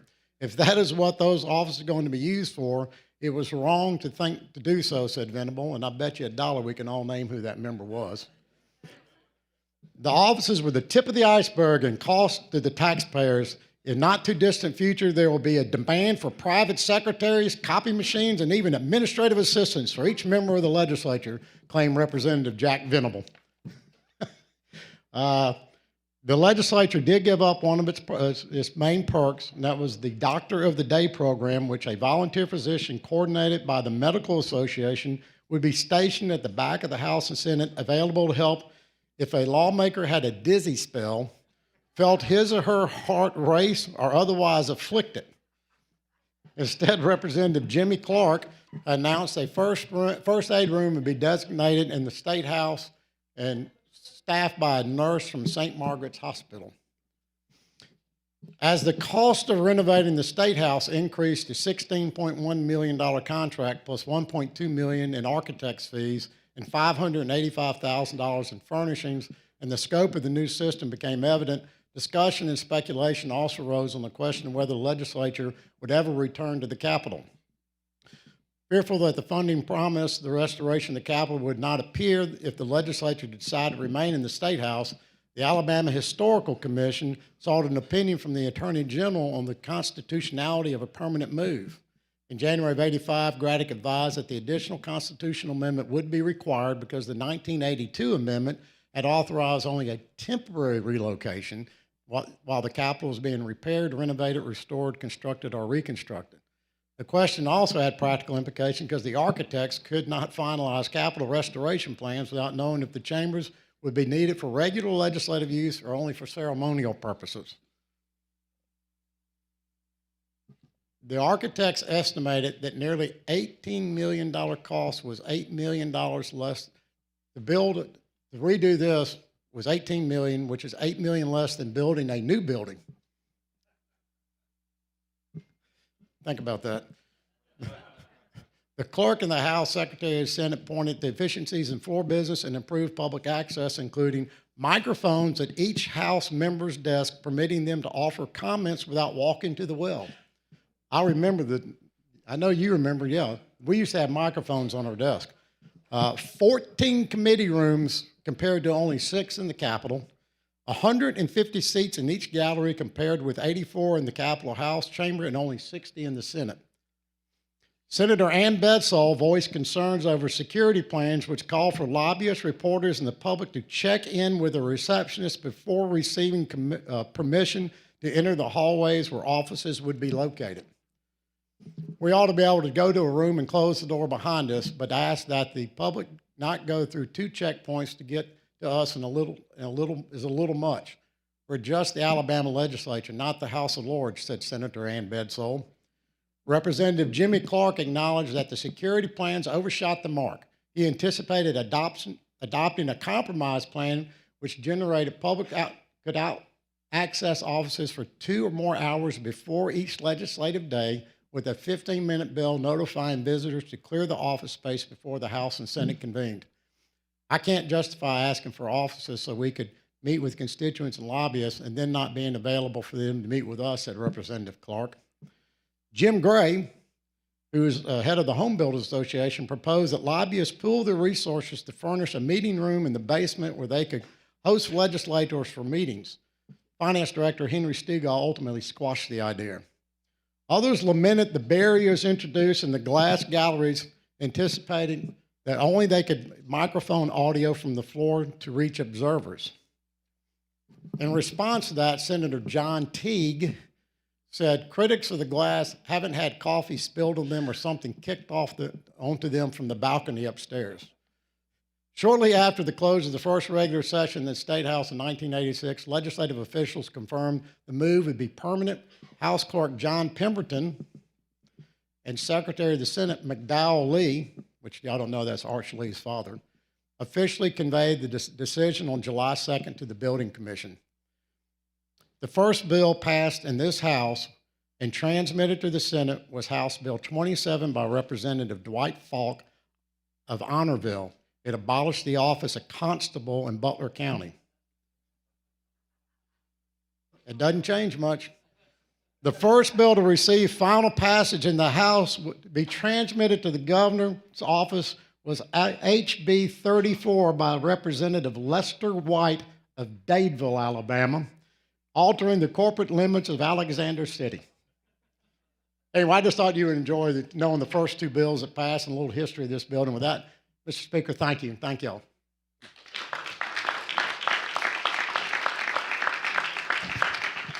I'm Alan Sanderson. I represented Mountain Brook, Irondale, Leeds, and a little bit of Birmingham. Not political, but I want to say I was in my 20s when I was elected, and I served from 1990 to 2002.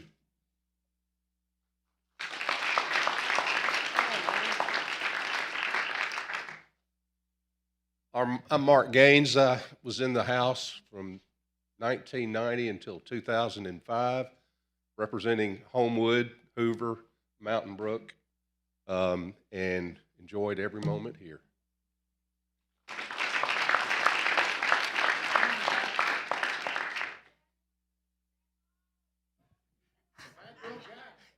Jack Williams. I served from, I was elected in 2004 in a special election, served 14 years until 2018, preceded 4 of my closest friends who served here previous to me, and I served in the Republican caucus prior to that. And this is a great day. Thank you.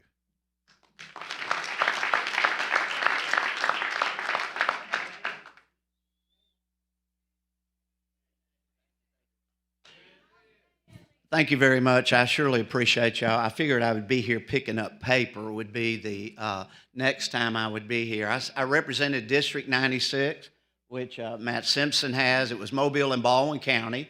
16 years. I was elected in '02 and left in 2018. Mr. Speaker, the minority leader was Mark Gaines, and everybody remembers that first 10-minute filibuster you had to do. And Mark walked up to me and he said, "Now, Mr. Davis, tell them that you move for adjournment and call for the ayes and noes." I had no clue what that was, but Seth Hammett said, "I didn't recognize you for that." And he knew that everybody would vote with him, and we adjourned at 1:15 on a Thursday. So watch out for that one. Thank you very much.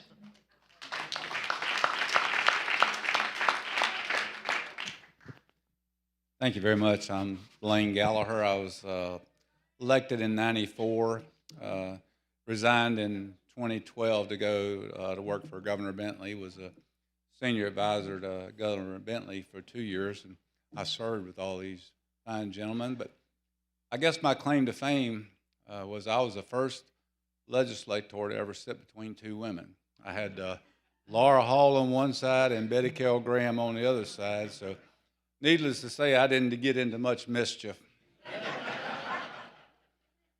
But I will say this, and I think you all know this, a lot of wonderful memories and friends that we served with, some of them are not here anymore. But we had some wonderful times together, and you know this, it's like a brotherhood when you serve together, and you'll remain lifelong friends. Mike Hill, I served with him. He unfortunately couldn't be here. He had open heart surgery, but Mike's now the superintendent of banking. Cam Ward, we served with him. He's the director of pardon and paroles. Neil Morrison was a senior, head of senior services. I think his job was to take care of all the widow women in the state. That was his claim to fame. But, and thank you so much, Alan. Thank you for talking to Chris, and thank you so much. Chris and I came in together. Steve Klaus came in with Steve, and Mark was already here. Yeah, Mark and I used to sing karaoke together, so anyway, I'll leave it at that. Thank you, Mr. Speaker.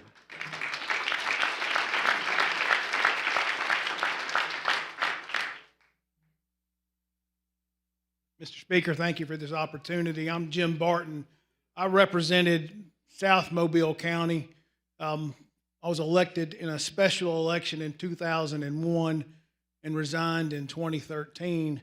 I won't take much of your time, but I will tell you just a little bit of history. When the Republicans took over in 2010, we really didn't know much about leading this chamber, and it had not been for folks like John Knight, Marcel Black, Richard Lindsay, who were very kind to us when we took over and didn't know what we were doing.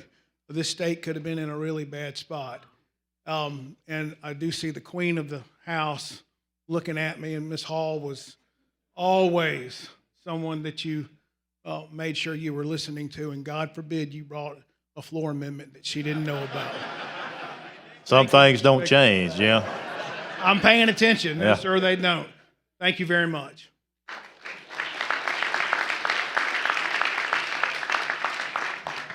Thank you, Mr. Speaker. Thank you for this opportunity. I hadn't been on this House floor in 12 years. My name's Jay Love. I served in the House from 2002 to 2013. The only reason Jim Martin left because I resigned the week before he did, and so he decided that he wanted to leave too. I represented District 74 in Montgomery, and it truly is an honor to be a member and a former member, and I just appreciate this opportunity.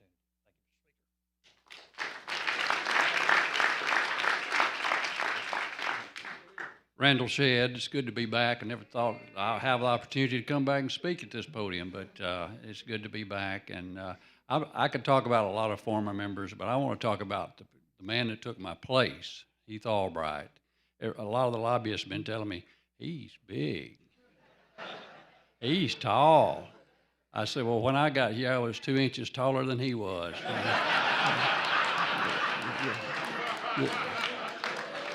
This place will bring you down to size, you know. But I tell you, when I thought about my favorite moments here, one of my favorite moments was when we named the coffee room for Mr. Smitherman. Y'all remember that great gentleman? That's my favorite moment.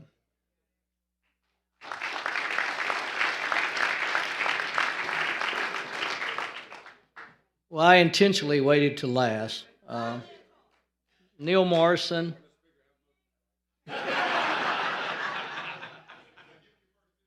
Yeah. I was here from 94 to 2007. I gave up my job because I had a Republican governor and a Republican chancellor of the two-year system call me and say, Neil, we need you to go help us out with the two-year college. And when they mentioned the salary, I said, can I start in the morning?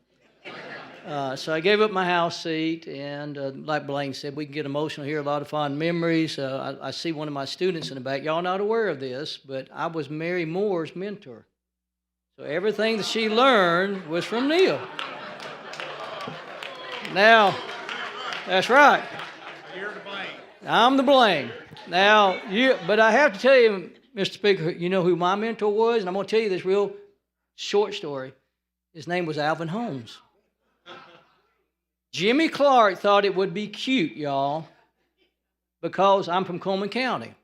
Unfortunately, Coleman had always had this reputation. So Jimmy Clark, all due respect, because he's deceased, thought it would be cute to put the 27-year-old kid from Coleman and have Alvin Holmes as his mentor.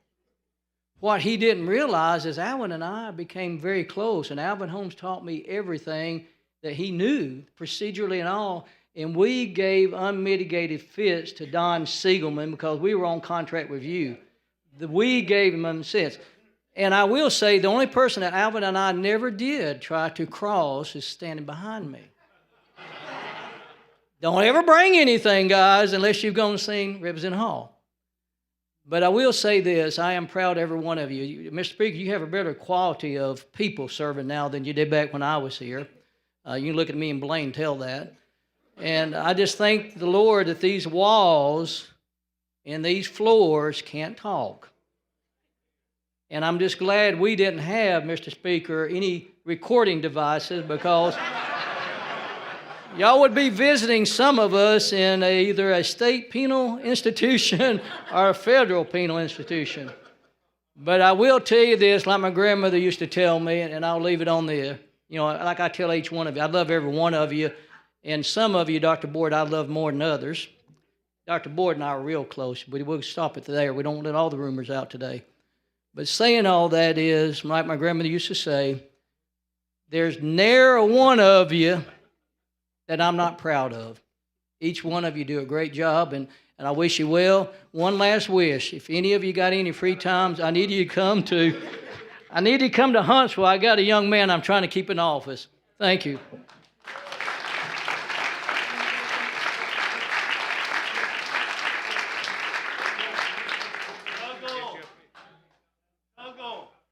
Yeah, you hadn't said anything. Mr. Speaker,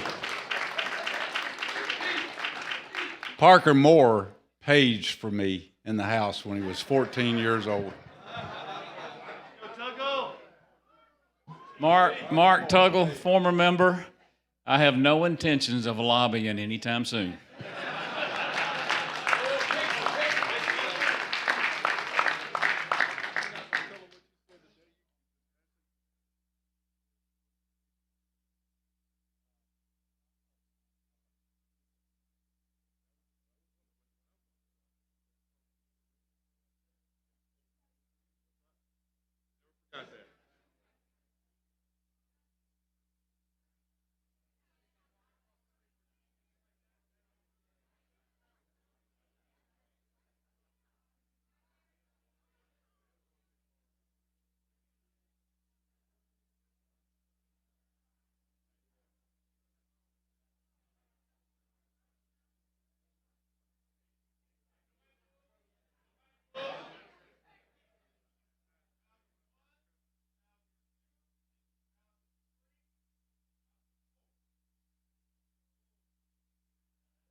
Certainly appreciate these guys being with us today.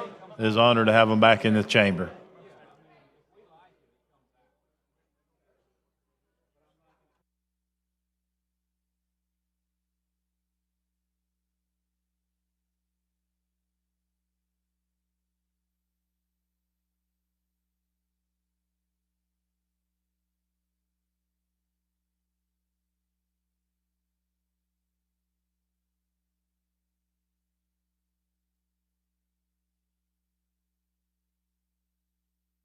Mr. Clerk, let's call up the next bill.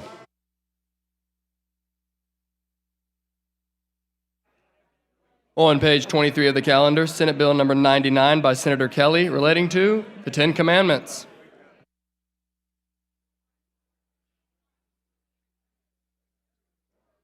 Representative Gidley, you're recognized. Thank you, Mr. Speaker. I think we still got some pictures going on here.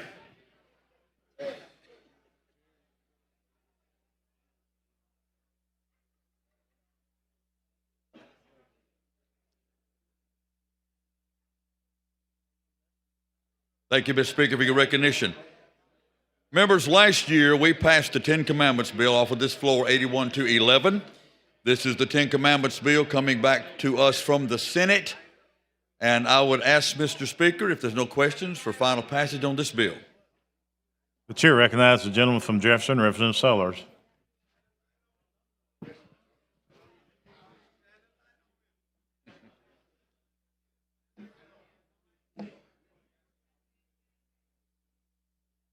Thank you, Mr. Speaker. Would the gentleman yield? Yes, sir. This is one of our most, I believe, important issues. Restoring truth and strengthening values and teaching our full history. And so I rise today with these deep convictions and a clear sense of responsibility, not just as a legislator, but as a father, as a pastor, as a veteran, as a servant of the people of Alabama, to speak in strong, even support for this bill. So this is a conversation about who we are. This is a moment about what we value. This is a decision about what we will pass on to the next generation. Because at its core, this bill is about education, not indoctrination. It's about history, not coercion. It's about truth, not fear. And I believe that when we strip away the noise, when we remove the rhetoric, when we focus on the facts, we'll see clearly that this stands on solid ground. And so look at the foundation of this bill about this truth and education.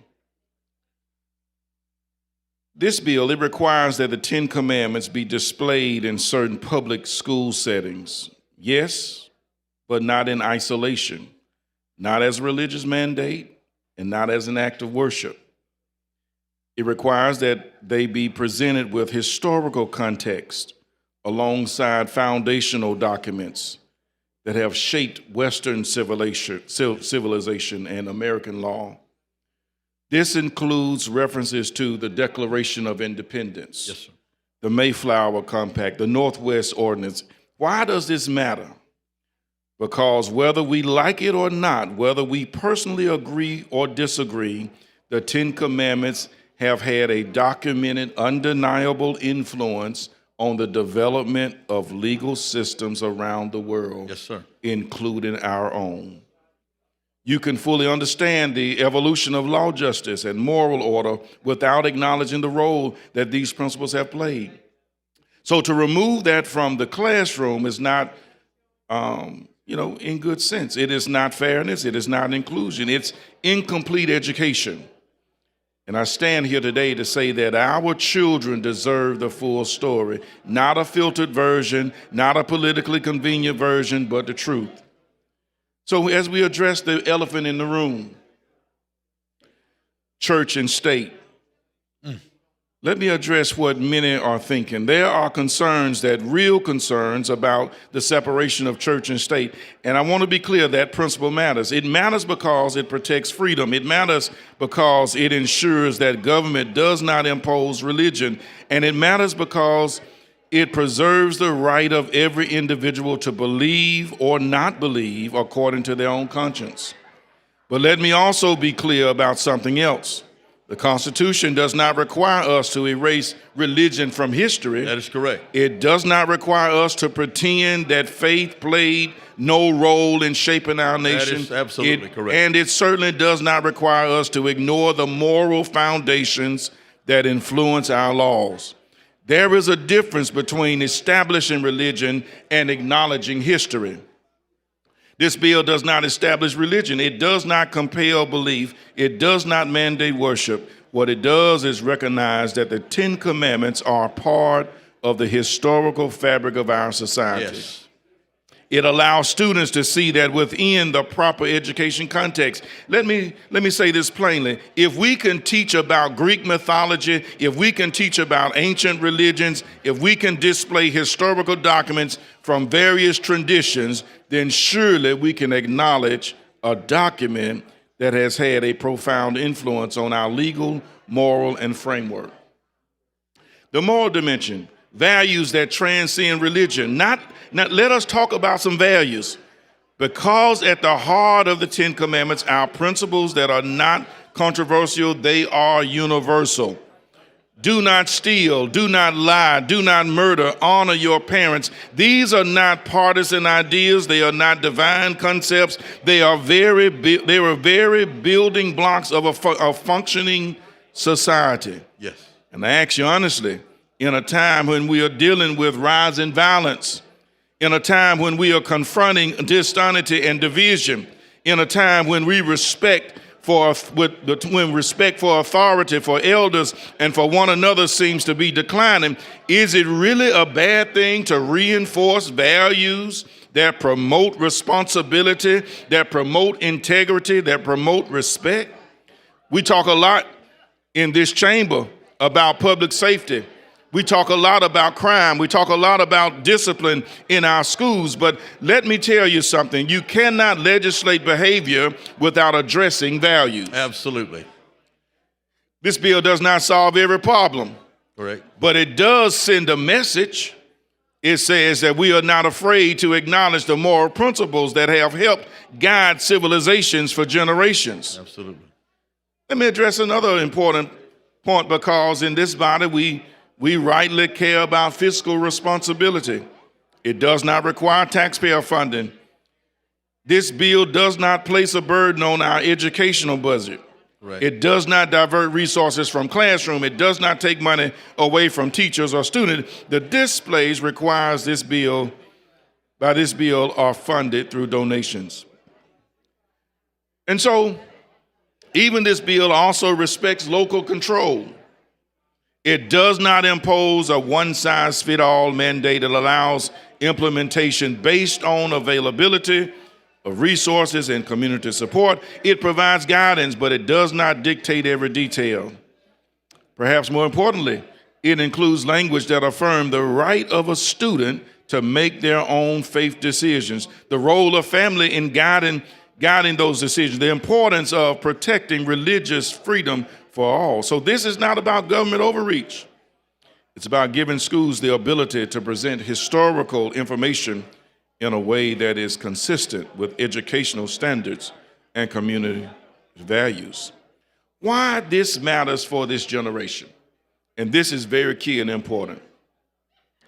Let me speak from the heart. I spend a lot of time in our communities. I talk to parents, I talk to educators, I talk to young people, and what I hear over and over again is concern about direction, concern about values, concern about the future. And people are asking, where is the sense of right and wrong? Where is the respect? Where is the accountability? And while this bill does not cure all, it is a step toward addressing those concerns. Because when we acknowledge the principles that have guided generations before us, We give our young people something to build on. We give them a framework. We give them a reference point. We give them a reminder that there is a difference between right and wrong. And from a personal perspective, if you allow me, just for a moment, not just as a legislator, but as a pastor, I've spent years working with families, counseling young people, trying to help individuals navigate life's challenges. And I can tell you this, when people lose their moral compass, they don't just drift, they fall. They fall into bad decisions. They fall into destructive patterns. They fall into cycles that are hard to break. But when people are grounded in principles, when they have a sense of right and wrong, it changes everything. It shapes how they treat others. It shapes how they respond to adversity. It shapes how they build their lives. And again, this is not about forcing belief. It's about exposing young people to principles that have stood the test of time. Thank you, Representative Sellers. You have articulated perfectly the purpose and the importance. Thank you so much. Chair thanks the gentleman. Chair recognizes the gentleman from Etowah, Representative Butler.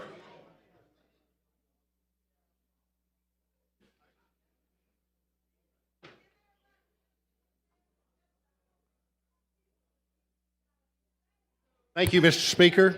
And I thank you so much for bringing this bill. You and I both know that public school began in the church. Yes, it did. And the term Sunday school comes from school being taught at church on Correct. Sunday. Correct. And what is in almost every single church? The Ten Commandments. The very first textbook was the Holy Bible.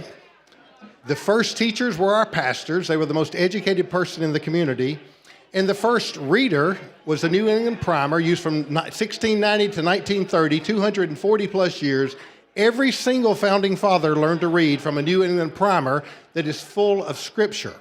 You can go to the U.S. Supreme Court, both inside and outside the Supreme Court are the Ten Commandments. You walk into the chamber of the U.S. House of Representatives, and the most prominent lawgiver in that room is Moses. At the problems of the schools in the 60s, which they would tell you, and you can Google this, was running in the hall, talking in class, chewing gum, versus the problems today of rape, murder, the drug use. So I thank you for this, and this absolutely needs to be restored. Thank you, sir. Thank you, Representative. Chair thanks the gentleman. Chair recognizes the lady from Montgomery, Representative Morris.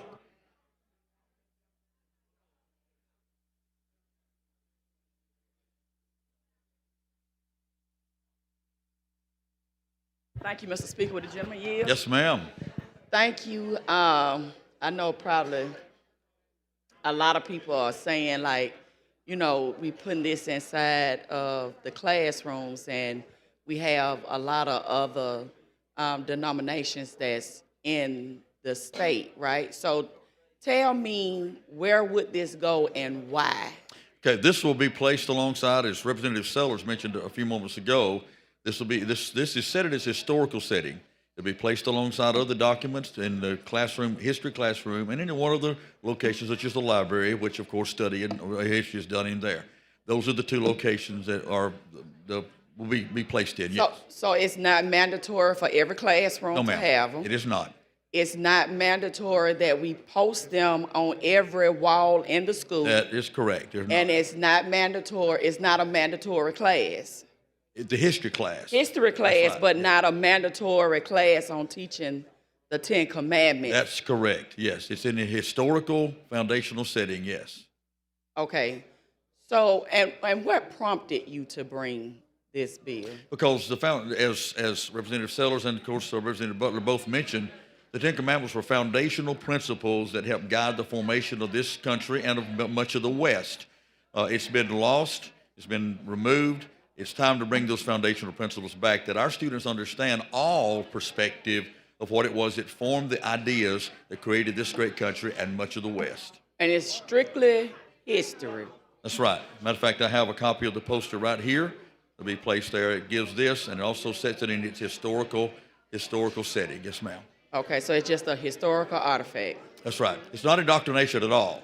It's restoring the historical aspects of who we are and why we are who we are as a nation. Okay, I just want to say thank you for bringing the bill. I was just trying to make some clarification that this is not something that is going to be in every classroom. Correct. And Correct. so I want to say thank you. Thank you, Representative. Chair thanks the lady. Chair recognizes the gentleman from Butler, Chairman Sales.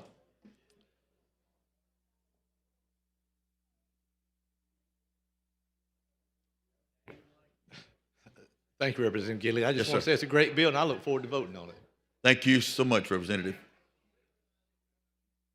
The chair recognizes the gentleman from Morgan, Representative Yarborough. Thank you, sir. I won't use 10 minutes. I just want to say I love the bill, not only because the fact is that the idea that our education doesn't reinforce an idea of morality and God and truth is that's just a farce, because all school teaches kids where they come from, who they are, and where they're going. But it's also important because I went and reviewed curriculum of books that was up for our schools. I read through it and sat down for hours in a library, and was very disturbed to see in one of the proposed books for our schools, in all bold black letters to fifth graders, your rights come from the government. And I was appalled, are endowed to us by our Creator with inalienable rights. Exactly. And it is high time that we be the adults in the room and tell our children that our rights and our freedoms are rooted in God and the faith of our country. So I love this bill. I think the more that we point our children back to those eternal truths, we will prepare our children for a future to succeed when we are dead and gone. So thank you for bringing the bill. Thank you, Representative. Chair thanks the gentleman. Chair recognizes the lady from Jefferson, Representative Moore.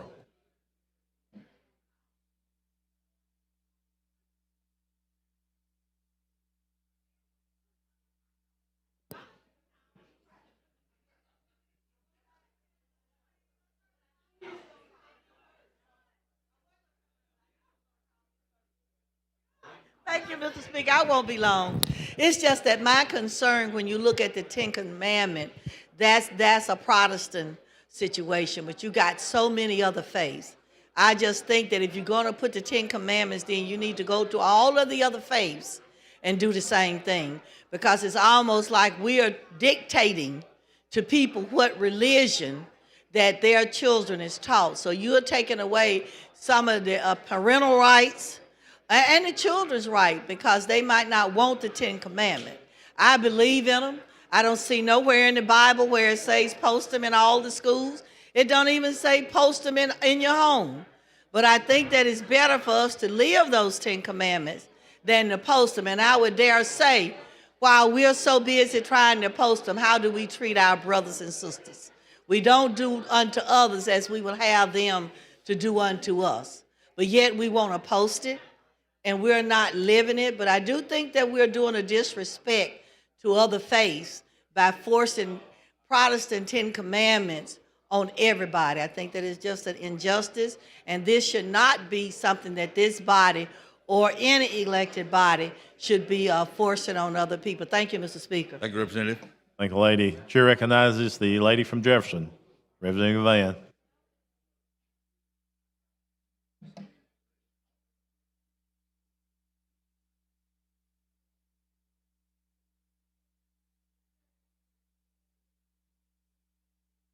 Thank you, Mr. Speaker. When I was growing up, and not even at that time, just period, that was one of my favorite songs that we would sing. It's a song called It's Good to Know Jesus. And the lyrics go something like this: it's good to know Jesus. Everybody ought to know Jesus. It's good to know the Lord. And I listened to that song all the time. And when I came in here this morning, I thought about Jeremiah, book of Jeremiah. And I thought about that word, Jeremiah 29. And I believe that God has a purpose and a plan. And that whatever that plan is, that if it's for you, God, no man can touch it. And one of my favorite quotes is always, if God be for you, he is more than the whole world against you. So as I listened as you talk, and I thought about the Ten Commandments, The Word of God also says that you ought to study to show thyself approved, a workman that could rightly divide the word of truth. So as I listened to the presentation about the displays of the Ten Commandments, that was one of the most sacred things during biblical times, the display. That is why the Ark of the Covenant became, see, I ain't looking at GPS up here giving y'all no speech. I'm giving you what's in the Bible. I'm giving you the Word of God. And Moses built the Ark of the Covenant, and it housed the Ten Commandments. See, I don't get up here to play church. I don't play church. I don't get up here for propaganda. And I don't have to have anybody, because I'm going to study the word, and I'm going to show myself approved. Now, whether you believe it or listen, but I do believe, as I've said this whole session, that when we get up here and we talk about these things, we need to educate the people and then tell the truth about it. Because they didn't display the Ten Commandments everywhere in the Bible. And that is why the ark was built. And it was considered sacred.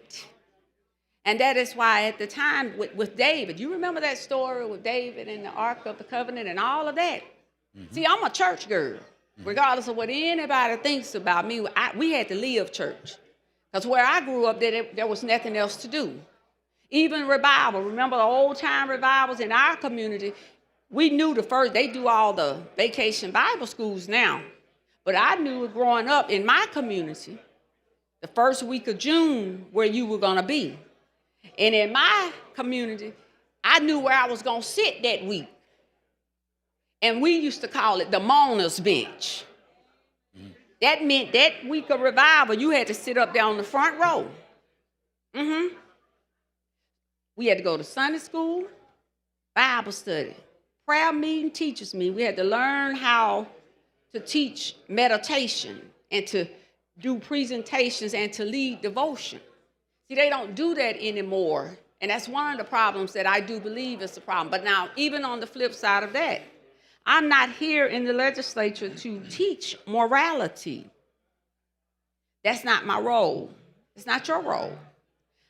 I don't necessarily have an issue with the bill one way or the other, but when we start talking about the display, therefore, of the Ten Commandments, we can talk about the display of it, but we don't live it. We can talk about the display of it, but we don't show it. The commandment as Jesus was ascending up into heaven is to love. So as we talk about the teachings of the Bible and the biblical principle, and you're saying why you're bringing that, I think we need to also be very mindful of the Word of God. That's why I don't let everybody pray for me. I don't let everybody lay hands on me. Because everybody really isn't teaching God. Because it doesn't matter about the outward, it's what's in your heart. So I do take some issue with it, and even as we move about, it's going to pass. But I just wanted to come and I wanted to say that as we get ready to close out this era in history here in this house, and as I've seen those who come up here. But I just wanted to say that when we talk about the sacredness of the Ten Commandments, it's yes, you're right, it was sacred. But they were not displayed. They were not displayed in the Bible anywhere and everywhere. So I just want to say that, because once we go out and say, well, we can put them in our kids, that's a matter of choice and preference. But that's not scripture. You're not going to find it in the Bible. It's clear what the ark was created for. And lastly, as I say that, and the reason I wanted to say it, whatever we can do to help our children, but we should be examples for our children that even if the Ten Commandments are not displayed in a classroom, they understand that they have those individuals that look like moral compasses for them. versus saying, well, they just need read the 10, because you can learn the 10 all day and night. But at the end of the day, so with that being said, I appreciate the opportunity to speak, but I wouldn't want to go on record that I voted for a bill that someone would say that the 10 Commandments should be displayed for this reason or that reason, and that the Bible says that, and that's not what the Word of God says. So with that being said, I thank you for the opportunity, and I know you are a good man of God, and I appreciate the opportunity to share those good words. Thank you, Representative. Chair thanks the lady. Chair recognizes the gentleman from Marion, Representative Estes.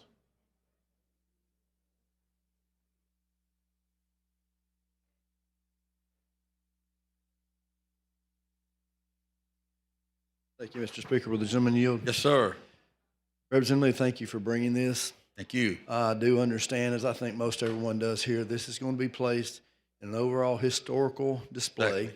Exactly. So I don't think it's that anyone here, including you, is trying to indoctrinate or anything Exactly. like that. Not at all.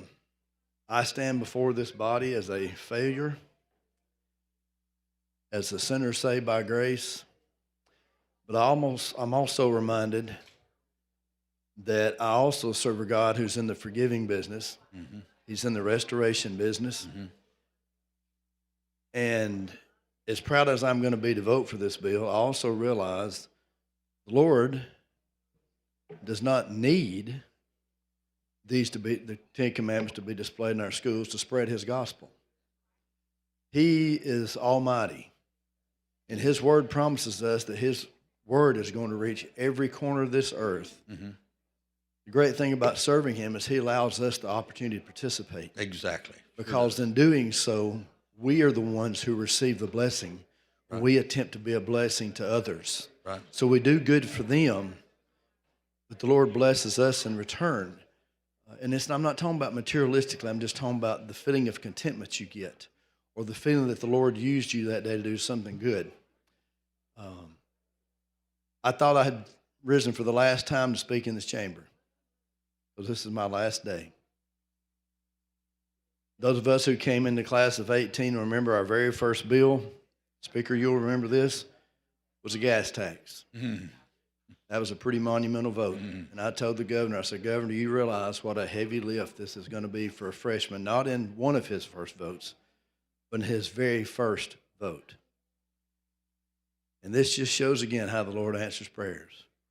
I've been praying, God, that first day we had to vote on something that monumental. And I pray on my last day, you'll give me the chance to vote on something as monumental, if not more. And this is that day. And I'll be proud to tell my grandchildren, one coming here in a few weeks, the two others already have, that their pop had a chance to stand before this body. My son is a history teacher. He will be proud to display all of these documents in his classroom. He's not going to go up and point to the 10 Commandments and invite them to church on Sunday or anything like that. But the difference, I've heard one or two mention this here today. I'm done with political correctness. Political correctness has almost killed this country. Absolutely. I have respect. I may not believe, no, there's no may. I don't believe in other religions. I can respect those who have their faith. That's right. And I'm not going to argue the point with them. That is their choice to make. But we all know in the depths of our soul, whether we want to admit it or not, in this political correct age in which we now pathetically live, we all know this country was created by divine intervention. This country was built on the foundational principles of the 10 Commandments. Hindu teachings do not do that. That's right. Muslim teachings do not do that. That's correct. You can be an atheist and what you believe in does not do that. Right. The Lord breathed life into that document when it was carved into stone that day. And he has carved it into the stone of every man and woman in this chamber and all those around the world that have accepted him as their Lord and Savior. So while I understand the necessity to place this in a historical forum so we don't try to indoctrinate, I'm not for using our public schools to do that. I'm not. But I am honored to be here today to play a small part in what you're trying to do. And I want to thank you, and I want to thank my God, and I want to thank you, Mr. Speaker, for giving me the opportunity today to cast a vote that I will probably walk away from this chamber after 8 years of service, in which I will take most pride. Thank you, Representative. Thank you so much.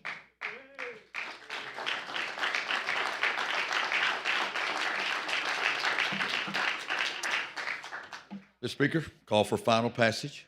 We ain't there yet. Oh, we're not. We're Okay, gonna I'm get there, maybe. Sorry.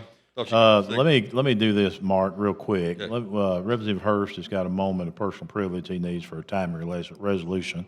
Let's get this done for him, and then we'll get back on the bill. Representative Hurst? Now, Mr. Speaker, when I get between the man trying to pass the bill and the Lord's bill, where am I going to be? I'm teasing. I've got a time-sensitive resolution. I'm trying to help my little city up in Munford, Alabama. They don't have much to go on, much revenue, 2 or 3 little stores, but they got a highway in front of them. They want to name a certain portion of the highway after a county commissioner that worked with them for years and years and years, named Jackie Swimpert. And now we got a time-sensitive resolution for him. And I've also got a time-sensitive resolution for the adjoining highway that goes from that point, but it will be in the city limits, not in the county. But that main road connects all the way to the interstate on Highway 21. But that's the 2 resolutions, and both of them are time-sensitive, and I certainly would appreciate your support. Clerk, see the resolutions.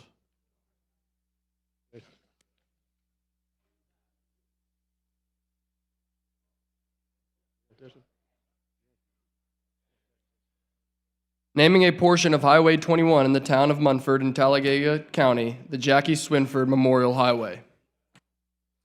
All in favor? Or in Steve Hurst's words, we could say, vote. Vote. Go ahead. Thank you. All right, we got one more resolution. You had 2, correct? Got 2. Okay, all in favor of it, say, vote. It's passed. Thank you, ladies and gentlemen. I remember, I will repay. Thank you. Thank you. Reverend Gidley. Yes, sir. You ready? All right. Mr. Speaker, call for final passage. Chair recognizes the gentleman from Jefferson, Representative Datcher.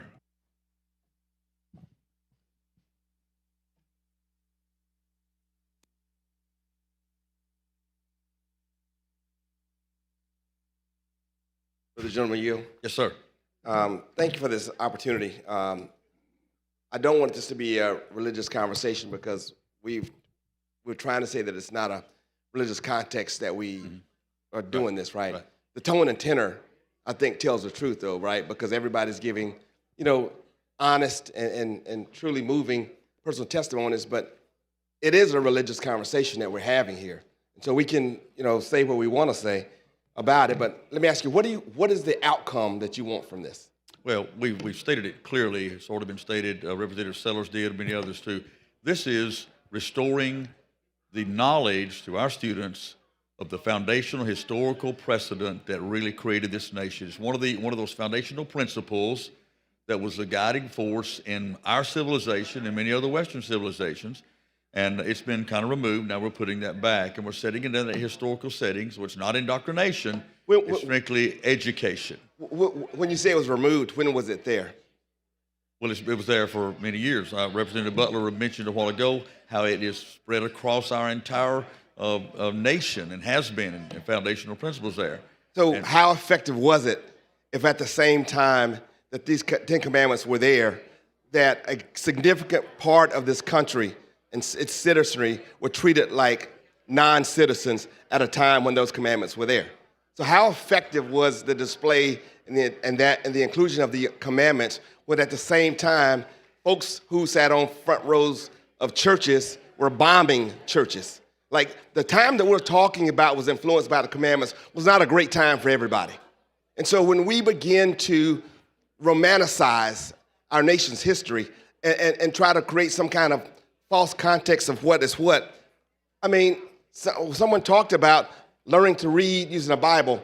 African Americans literally were not allowed to read for a good portion of this nation's history. You would agree with that? There was a time when there was restrictions, yes. And there was a time when African Americans were not allowed to learn to read the Bible. You're aware of that, right? No, I can't answer that. That's a fact. There's also a time when there was not only were they not allowed to read the Bible, they only could learn of the Bible by a white minister or a white slave owner who would then tell them their version of what was in the Bible. There was also a slave version of the Bible that did not include Moses and the Ten Commandments because they never wanted black folks to understand, let my people go. The slave version of the Bible did not include the Ten Commandments. And it was spread throughout the South, including the place where we are today. So when we talk about the impact and inclusion and the use of religion, it has been used as a tool of oppression against many folks in this country. And so when we say it's going to be a historical context, but we also say we want a religious impact of it, we're lying to ourselves, right? Because if we just want to teach from it, then just put it in a book where everything else is. Because I want to ask it, I wish I could ask, and we could visit everybody's home who wants to support this. Are the Ten Commandments on your wall, in your house? The challenge is we are just not being honest about what we're trying to do. I wish we would just say we want to teach kids to be better because we believe the Ten Commandments provides a better spiritual foundation. But we simply cannot say that where we were was good for everybody. And there was a time when the Ten Commandments was on every wall and everybody lived right and did right because they did not. And a lot of it happened in the chamber in this body.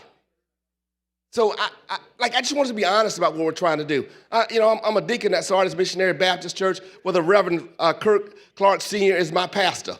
I'm black. That's what we have to do. We have to say all that together. So y'all may not, your people, you learn how to do it. And when I grew up, we had a Sunday school teacher at Bakers Grove Baptist Church down in Corliss District in Harpersville. And we had a drill master for a Sunday school teacher. Her name was Hattie Youngblood.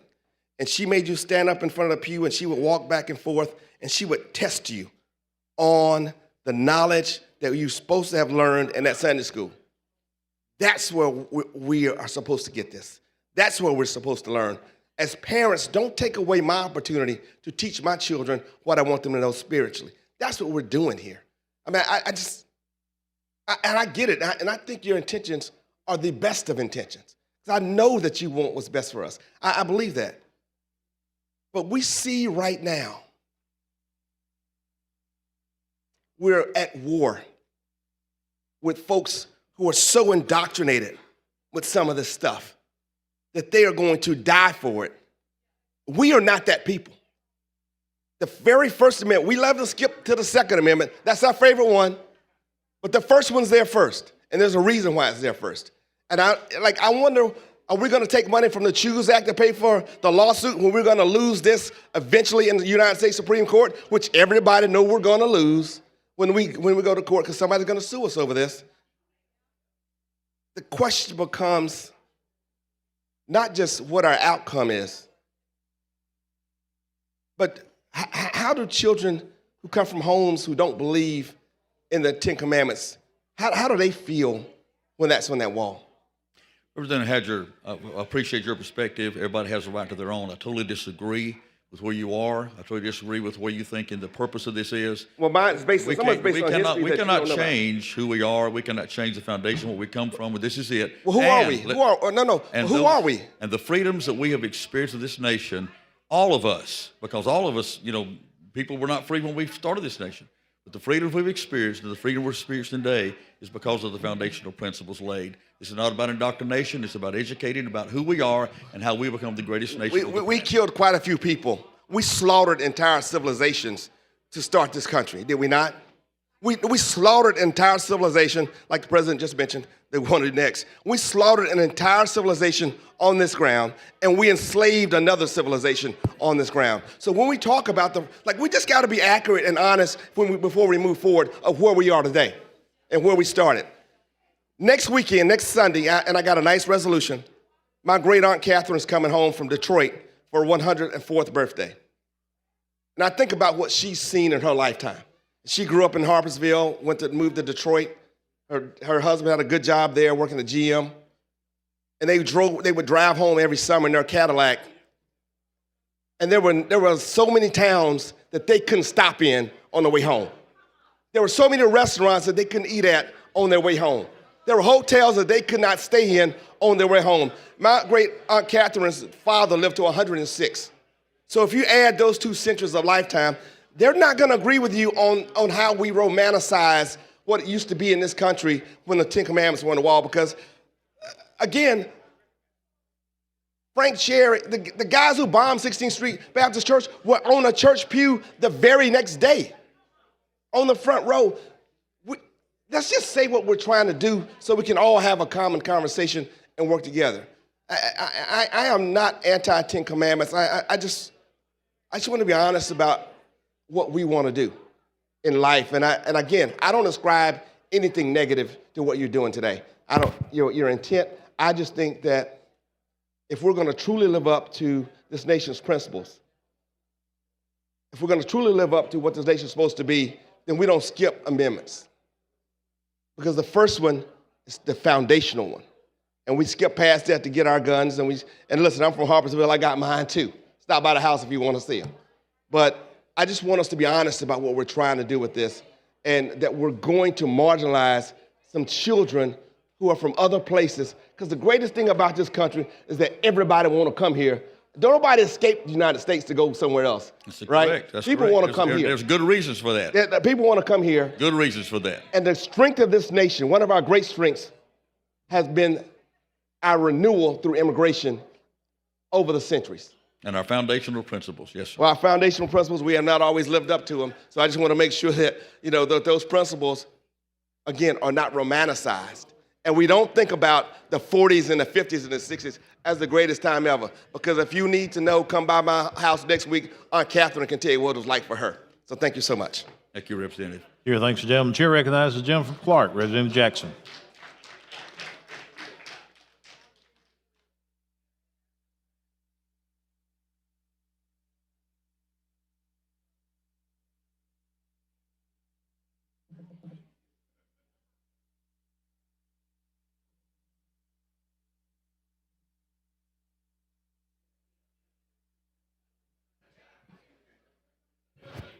Thank you, Mr. Speaker. It's been some very nice conversations going on about the master displaying the commandments of God.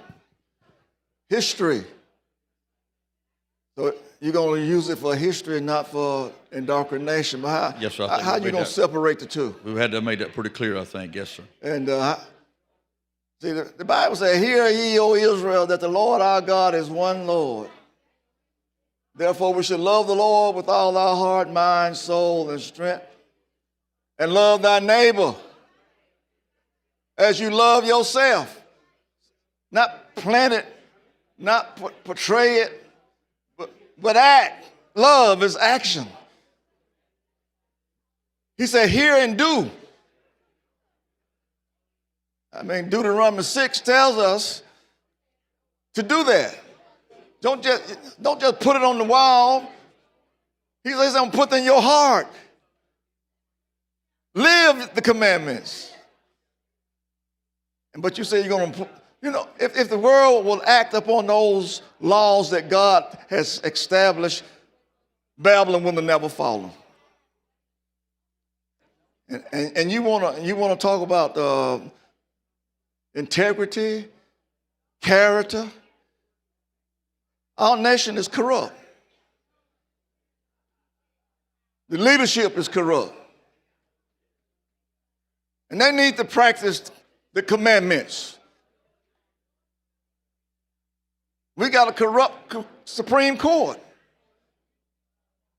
Because when people don't do what is right according to the scripture, not according to what I think or what somebody had told me, but according to what the Bible says, then we all come short, as Paul said, of the glory of God. Men are doing most of the things that we've done now. God done turned this nation over to a reprobated mind. Because we won't act upon the beliefs. The democracy is freedom of choice. And God didn't force his way on nobody.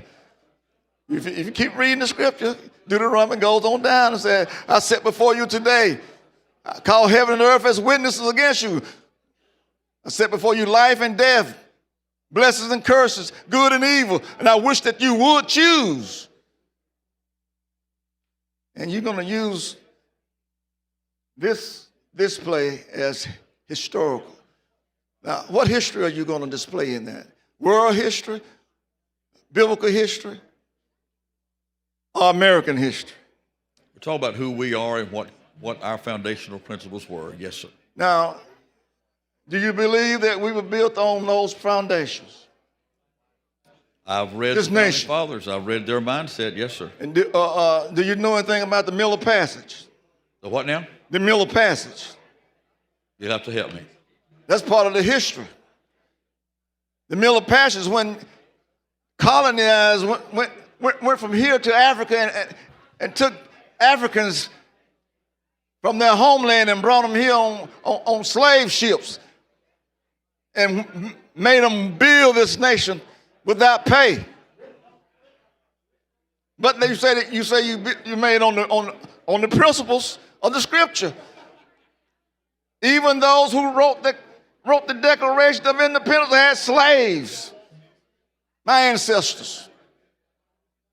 So let's not play games with the scripture. Let's be real. I mean, what you're doing is good for, it's a political correctness, but is this what the Lord really requires? He wants us to live the commandments. You know, the Pharisees, they had an outward appearance of righteousness. And the Lord told us in that day, except our righteousness exceed the righteousness of the scribes and the Pharisees, we won't no wise enter into the kingdom. So it's not wearing them on our sleeves. It's not having a medallion or a cross around your neck. He said, bear your cross. He didn't say, wear it. And so I try to live according to the scripture. And when you do that, the world don't accept that.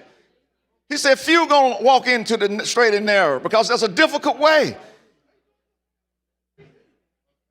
And having them, those young people need to be taught what those commandments mean.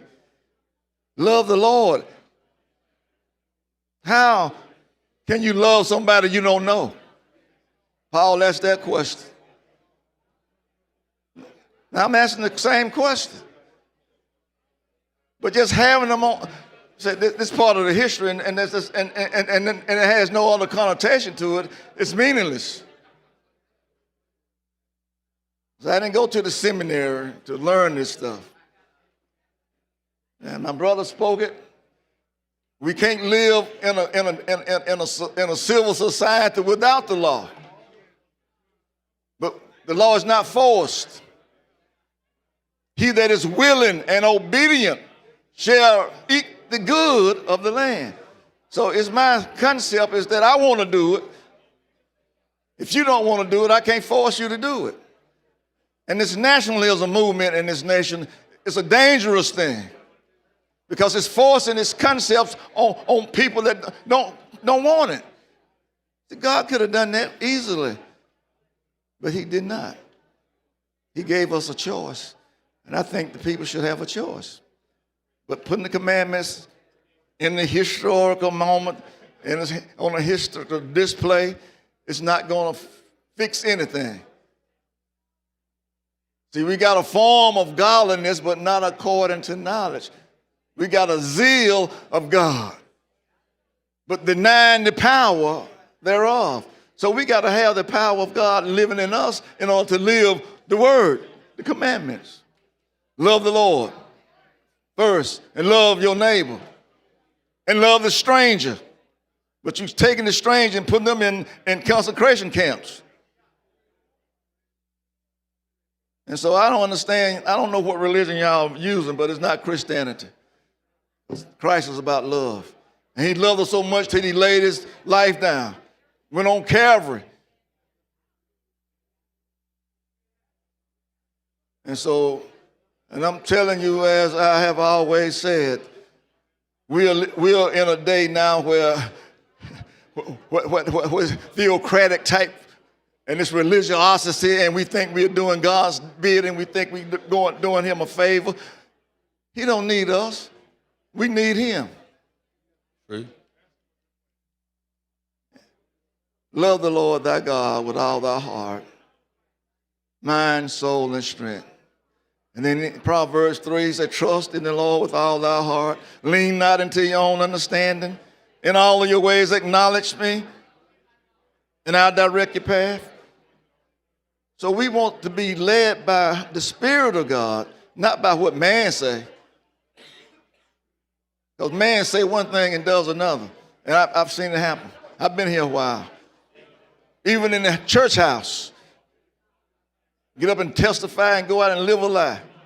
So it's time for us to be real in what we're doing if we want to see Jesus in peace. This nation got some troubling days because we're a hypocritical nation.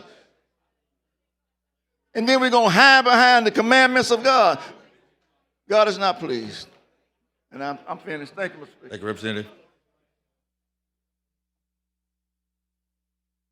Chair recognizes the lady from Madison, Representative Lands.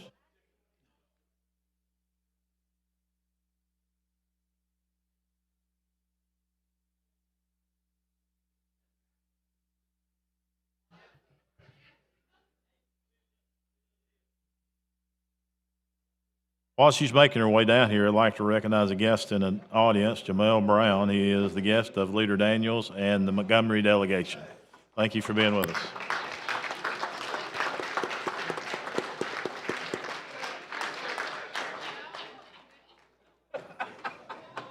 Thank you for the recognition. And does the gentleman yield? Yes, ma'am. Thank you. I've reflected on this bill a lot. And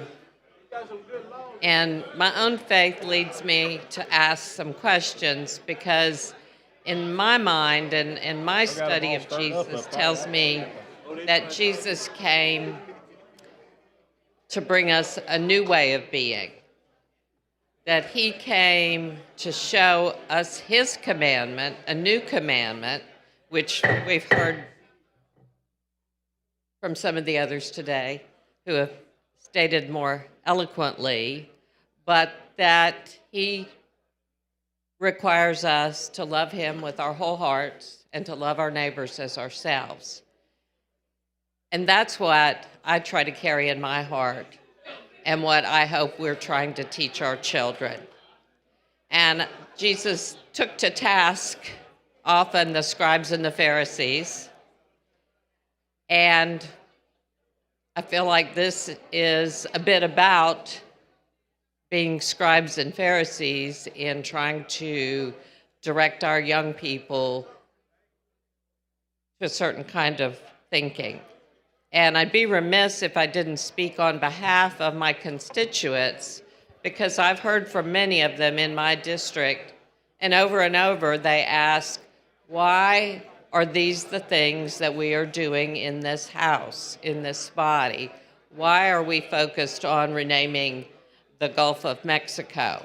Why are we so focused on school prayer? And over they tell me, we have real problems. We have real issues here.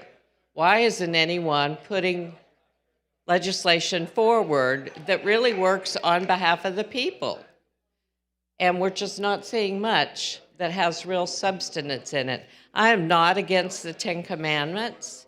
I think they're hard to live up to. I don't think anybody in here truly lives up to the commandments. How many of us have made it through this day without coveting yet? I also think in some ways they're not even age appropriate for our children. And I think it was Richard Rohr, it was one of the Catholic theologians that said, you know, as a child, he grew up reciting the Ten Commandments in school every day. And about the age of 11 or 12, he said, I realized I didn't know what adultery was, but I knew that I was doing it, and I knew I was going to hell. So I also don't know how much our kids are even gonna read these when we put them up in the classroom. Hopefully they're not on their phones anymore, but I think so many of them don't look up anymore. They don't make eye contact anymore. We have real problems. We have hungry children and a mental health crisis. And so I just wanted to say on behalf of the people that I represent that I wanted to come here and at least state their concerns. And I ask in committee, I would love for us to put the golden rule up with the 10 Commandments. And I think that rule is found in all of the major religious traditions. And I think it's a message that unites us instead of one that divides us. And I think our children feel isolated and divided and set apart enough in school already. So anyway, I appreciate you letting me say my piece. Thank you, And I Representative. appreciate you. Thank you, Representative. Chair recognizes the lady from Mobile, Representative Clark.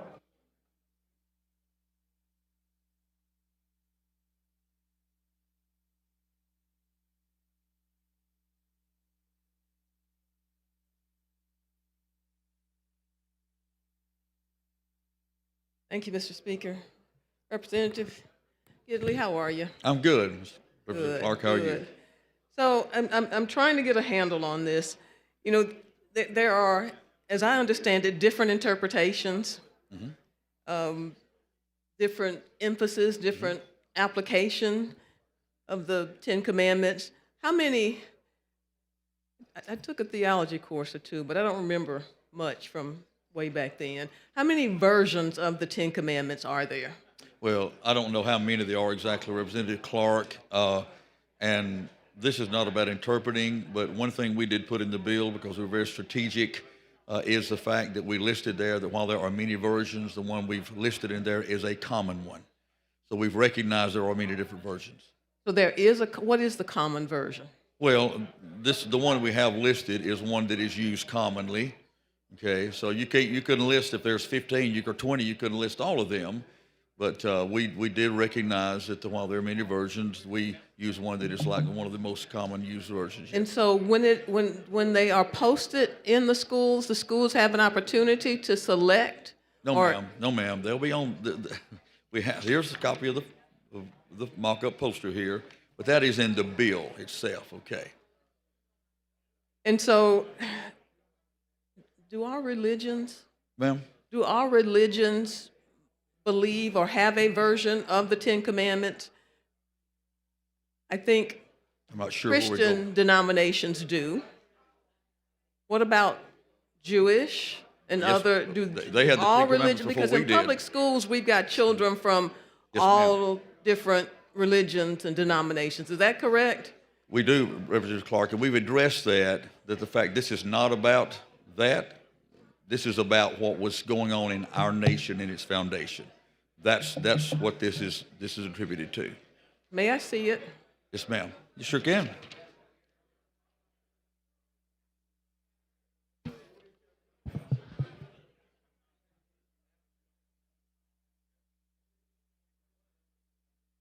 And so this is what I recall, but the "you shall not" statements, you said this is what's common? We chose one that is like the most commonly used because you couldn't list all however many. So I think in Christianity, reference that probably in the the 10 bill. Yes, Commandments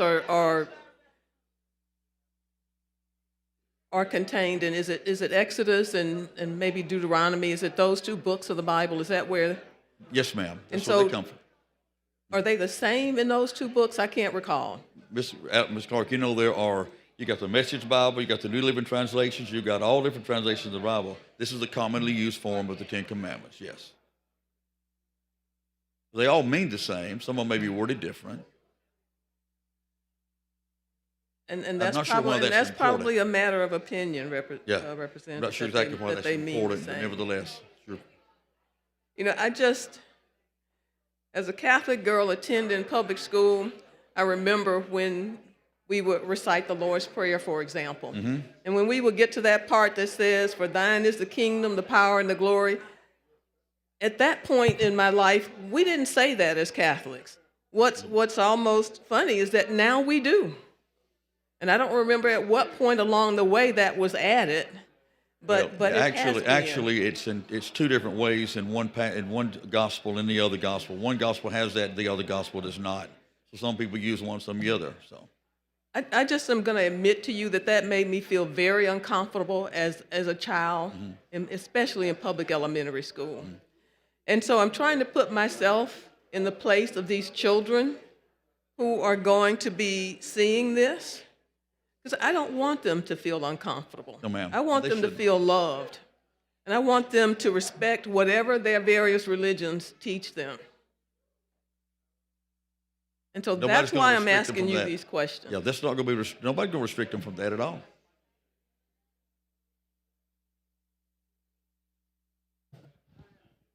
I wish I knew more, because right now I'm not sure that I can vote for this in good conscience. That is your decision. Yes, ma'am. Thank you, sir. Thank you, Representative.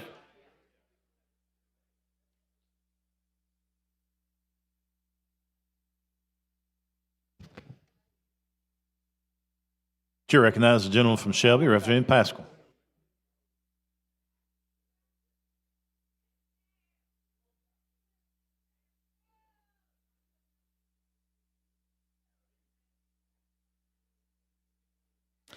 He kind of looks like a preacher, though, doesn't he? How you doing? I'm great, sir. We got a lot of noise going on up in here. Mm-hmm. Well, today is special. You know, this is our last Yes, day. it is. Very special day. Last day in here, and I just want to come down and just kind of let you know I appreciate you first and foremost. Thank you. I'm blessed in so many ways. July the 4th, we celebrate our 250th anniversary as a nation of our independence. And so I just want to kind of first just ask, one of the things we're trying to do with our celebration that's coming up, we want to make sure we empower people, our next generation. We want to acknowledge our past. We want to celebrate where we're at. And we want to continue moving our country forward. You know, I'm blessed to serve this great nation for 21 and a half years in the Army. And I pray every day for our men and women that's in harm's way we continue to have the freedoms that we have today. And a lot of history we have as a country. So from a historical standpoint, can you kind of share with me the purpose again of the Ten Commandments being displayed from a historical standpoint?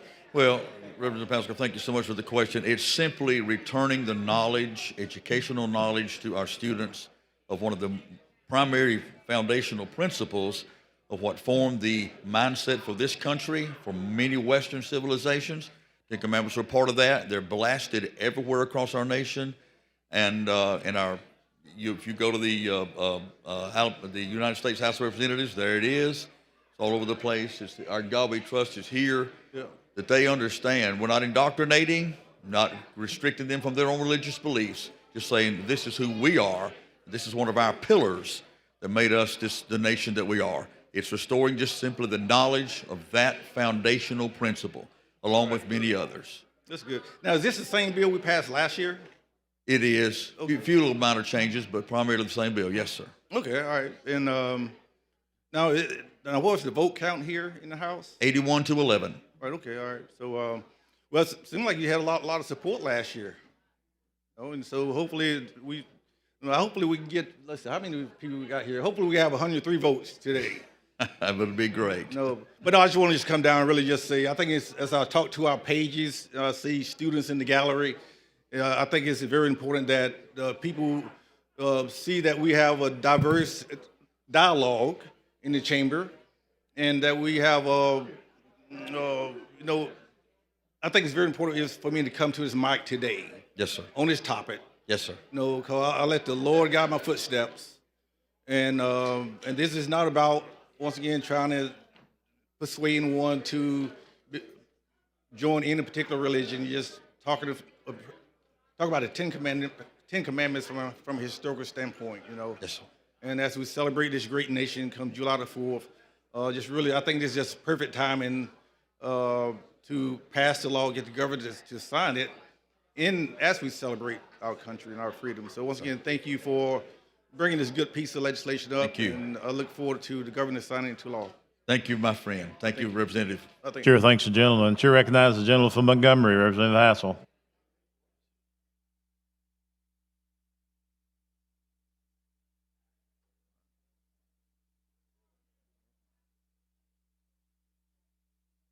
Thank you, buddy.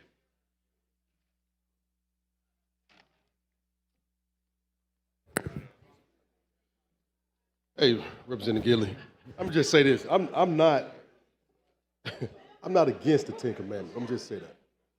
So one of the things that concerned me was if it's in the history teacher classroom, right? History teacher class, if it's in the classroom, and a student asks a question, and he reads and say, "Thou shalt not lie." Okay. If he say, "Thou shalt not lie," right? And he asks the teacher, "Well, what happened if I do?" Because he read it in that classroom. Who's going to be responsible to explain to that student? My understanding is if a student brings up a question, the teacher has a right to answer that. But let me tell you something, lying in the classroom don't really have a lot to do with the Ten Commandments. Only lying in the classroom will get them in trouble if the commandments are there or not. Well, of course, but I'm saying the explanation of why, if the explanation of that rule, of the Ten Commandments that's placed, because in my house, I was taught in my house what the Ten Commandments were. Uh-huh. You know, because, you know, I know a lot of people say it should be a separation, but because we got in God we trust here for a reason. Uh-huh. Because I heard a comment here too that stated that he was appalled by the government saying that your rights came from the government, but it come from God. Just God. Yeah. But the problem is, God used the government to give my ancestors rights. Okay. It ended slavery. Uh-huh. It ended the civil rights. All came through the government. So for you to say you appalled by the rights of the government, it was kind of shocking to me, to disturb me, because God did use the government to do things here because of the fact that my rights had to come through the government. It was legislation done to get rights. Am I right or wrong? Well, first of all, I didn't make that statement, but understand something. But we have to have a government that recognizes our rights come from God. If we don't, we have oppression. You're exactly right. Exactly. But my thing is, again, if it's going to be placed in the history class, and the explanation has to come from, because I like history myself, and I'm one of the guys in the classroom and say, hey, what is covenant? Thou shalt, you shouldn't covet the person, right? Yeah, you shouldn't want their stuff. That's right. Yeah. Now that's a it basic has to principle. be explained. Yeah. It has to be explained. I'm gonna tell you, I work for a faith-based organization, and there's a teacher that was in the classroom, and some of this religion stuff came up, and he really couldn't answer the question. Matter of fact, he made a statement that wasn't quite right. By me working in the school system, they allowed me to come into school. I was the one to explain to him exactly what it was, because he was afraid to. And my thing is, I just want to know the process if a student like me that was in that history class, and he asked a question about one of the rules in the Ten Commandments. Now, that teacher, like you said, is responsible as a teacher to explain it, right? If a student asks the question, the teacher has a right to respond, yes. That's right. And I think even as a clergy, we have to be careful with that. Some of it's simple, because I asked the question about, I understand the two covenants, because me being a Christian, I live under the new covenant. Okay. But I use the old covenant as a historical reference to how we got to this new covenant. That's what I have to teach to my guys that I work with the organization I do work for. And I think, look, I'm voting yes for the bill. Don't get me wrong, but I do have concerns about that piece because of the fact that teacher who has to explain, and then the comment that was made about the rights, because the moral compass was used for the rights to use the government to get rights for my ancestors in the United States. the moral compass. And I understand, and I understand what every generation morals has declined. Every generation morals decline. And that's why we're dealing with a lot of stuff we're dealing with now. Yeah. We're dealing with crime because of low morals. We're dealing with a lot of stuff because morals have changed. Right. You know, it's just that, but I do understand we have to teach. It's another component with these 10 commandments that we have to teach. And I just said this a few minutes ago, it's all about grace. And Representative Estes actually said what he said, I can't paraphrase what he said, but grace is what's transformational.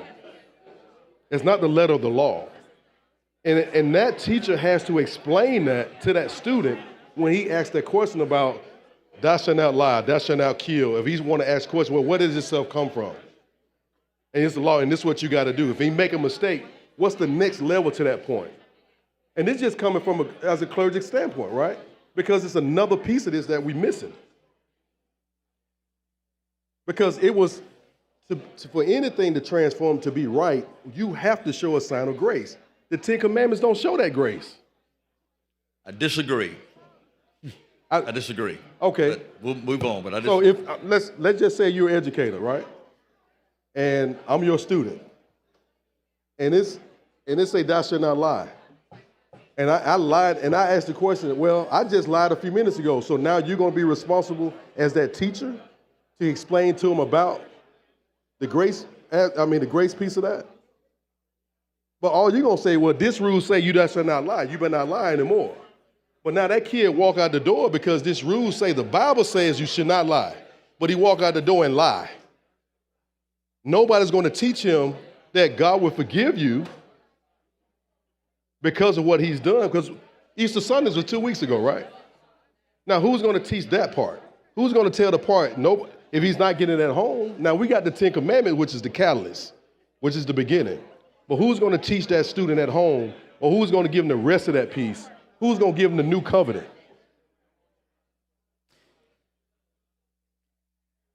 Because the teacher's not going to be responsible. You know, the history teacher can place it, but he don't have the responsibility to teach that aspect of it. And that's like, no, So what we should do then, just let him not have any idea that he shouldn't lie then, right? Say it again? Okay, you said that question says, he says he shouldn't lie, and but nobody there. But I guarantee you, if he really is concerned about it, he won't stop till he finds somebody that does tell him. But we are imperfect. Our nature. Absolutely. If he does I agree with that 100%. But if he lie, if he go out and lie and he say, well, who's going to tell him the piece that, okay, man, I'm going to hell now because I lied. Well, family don't take him to church. He don't get no other aspect of anything else. Because under this new covenant that we got, it should also be taught that we live under grace. We all do. We're missing the point here. This is not about indoctrination. This is about the recognition of the foundation principles of our country. But it's not about indoctrination. But this is a catalyst. This is going to start a conversation. And that could be a good thing. It could be a good thing, but who's going to be responsible to continue that conversation? And that's my only thing. Who's going to be responsible? Because it need to be a person like you who need to continue that conversation. Right. Could be. But who's going to be in place if that kid need to say, I got questions about this because I see it in the history class, who's going to be involved in that conversation to elaborate the part? Because you can hinder a kid because you say thou shalt not lie, and then he go outside and lie and say, you know what? I lied. I'm going to hell because I lied. Because he don't have another piece of that. There's no other piece of that has to be taught. And it's only a kid. And so I grew up in the church. You grew up in the church, right? I did. A lot of kids don't grow up in the church. Exactly. But they're in public schools.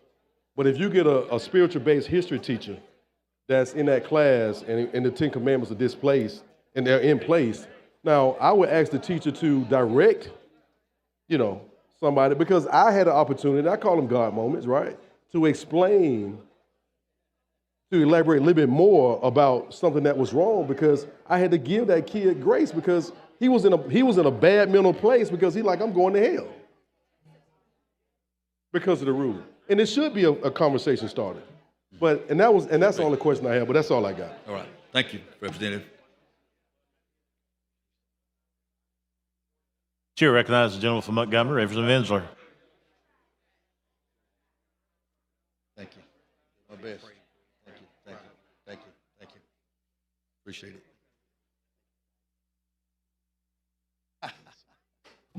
Thank you, Mr. Speaker. Will the gentleman yield? Yes, sir. Well, first, I just want to begin by saying I appreciate, I know we've collaborated on some really important issues and causes.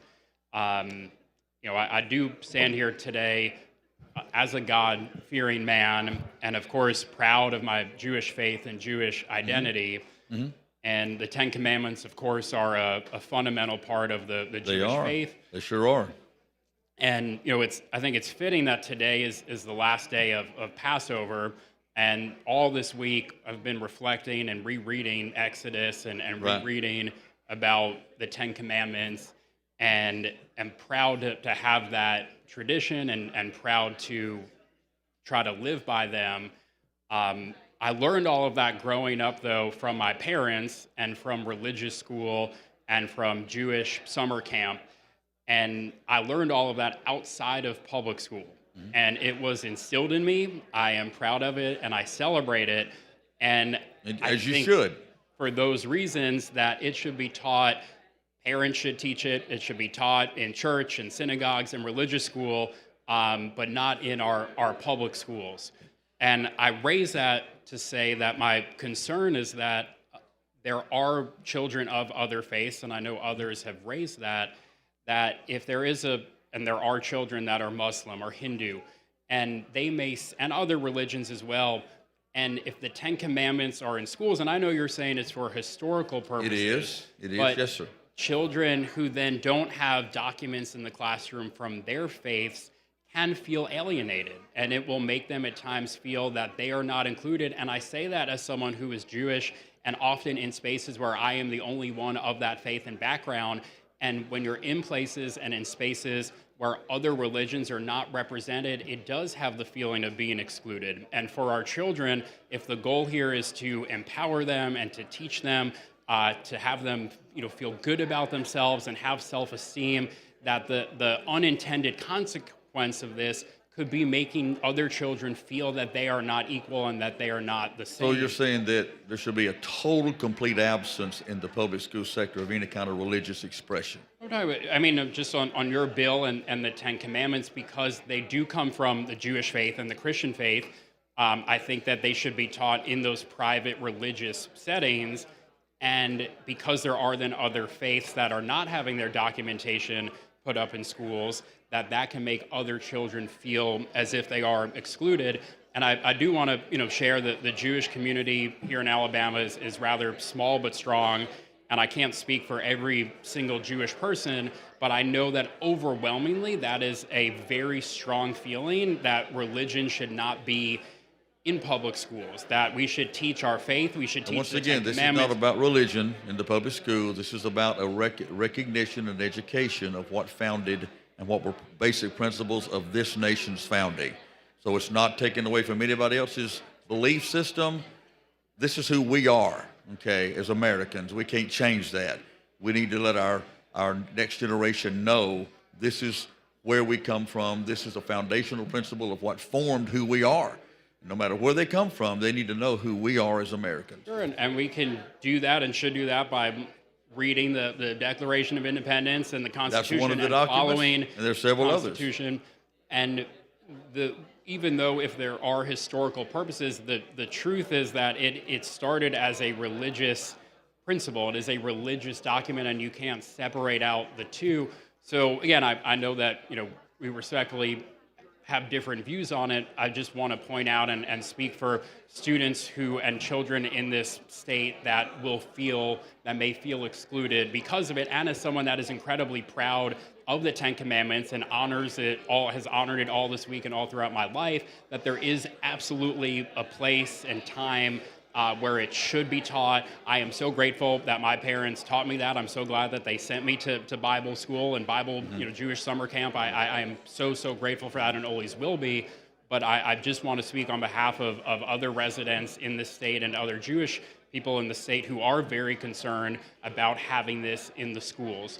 I do want to just make a few other points on it, and I know other colleagues have brought this up, that the best way to honor, what I think is honor the commandments and honor those principles is through our actions. And I know other colleagues have brought this up, but in a state where we have hospitals closing and people are dying because they're not getting access to the right health care.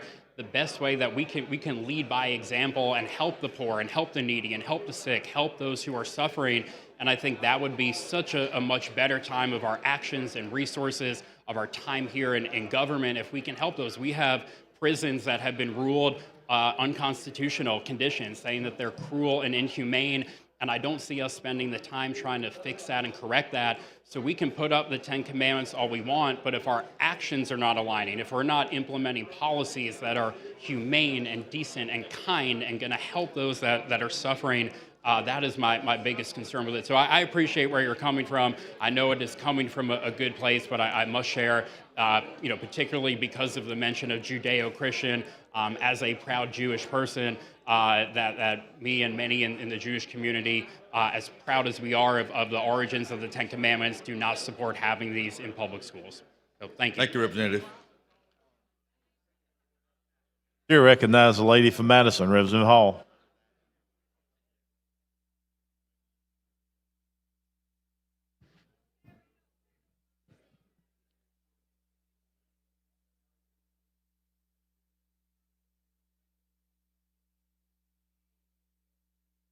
Thank you, Mr. Speaker. With the gentleman yield. Yes, ma'am. We've had some really good comments and conversations made relative to the 10 Commandments.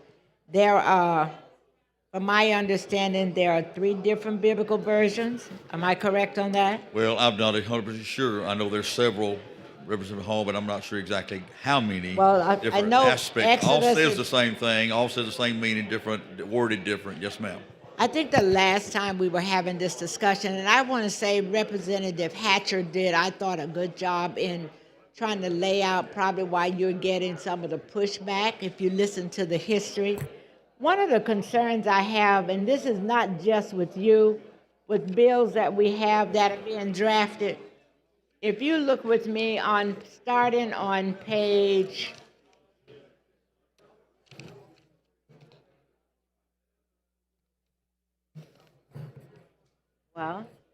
it indicates that there's a finding. The legislature, starting on page 3, Okay. it starts in section 1. After you get the name of the bill and everything, it starts with this comment: the legislature finds and declare all of the following. Okay. And it lists out these things. The 10 Commandments are a key part of our Judeo-Christian history. Right, That's exactly. one. A number of founding fathers quotations and different Okay. things. Yes, ma'am. It said, now the legislature finds this. I just want you to remember that. It's talking about Number 2, documents created to shape civil society during the founding era of our nation. Okay. Says the legislature found that it was direct and indirect reference to God and religion. And and so then it comes down and starts talking about the documents that were included. The Mayflower Compact Yes, ma'am. Uh-huh. of 1620. Uh-huh. The Declaration of Independence, Right. 1776. Correct. United States Constitution, 1787. Yes, ma'am. The Northwest Ordinance of 1787. Yes, ma'am. And then number 3, then we come to number 3, reference to God and religion in public documents and others did not end at the founding. This is a statement we're making in the bill. Reference to God and religion in public documents and other public contexts did not end at the founding, but rather have occurred throughout our nation's history without any serious claims that such reference violates the Establishment Clause. Okay. When you say that, what does that mean? Okay, read that to me one more time, Ms. Hall, please. Reference to God and religion in public documents and other public contexts did not end at the founding, but rather have occurred throughout our nation's history without any serious claims that such reference violates the Establishment Clause. Okay. Well, that's simply saying that there's nowhere that states that our religious expression is in any way against our Constitution or our beliefs. Okay? And so so based on your response, This knocks in the head the idea of separation of church and state. That is not, many people say that's in our founding. It's not. And so they're saying that nowhere does the references to religion and to our Christian faith in any way take away from our Constitution and our foundational beliefs. Okay, and it goes on. It even talks about no outcry following Abraham Lincoln's reference to God in his Gettysburg Address. Yes, ma'am. It's just Okay. referencing how that our religious foundational principles have been mentioned throughout our history. And even to the fact that it talks about the phrase "In God We Trust." Yes, ma'am. Then the next one is it's the number 4. It talks about the 2024 social studies curriculum Yes, ma'am. that is approved by the Alabama State Board of Right. Education. Yes, ma'am. Okay, so how do you tie that? And it goes through all of these classes: anthropology, archaeology, civics, economics, geography, etc. Well, you missed the last part. The reason that's in there is because it also talks about religious instruction as well. Hold up, what did I miss? Tell me, I'm looking. The last line, I believe you'll see. I'm not looking at it, but All right, talks so about let me go on. teaching of religious instruction as well. Is that It not goes the last all line? so the discipline of social studies include but are not limited to anthropology, archaeology, civics, economics, geography, government, history, philosophy, psychology, religion, and sociology. Right.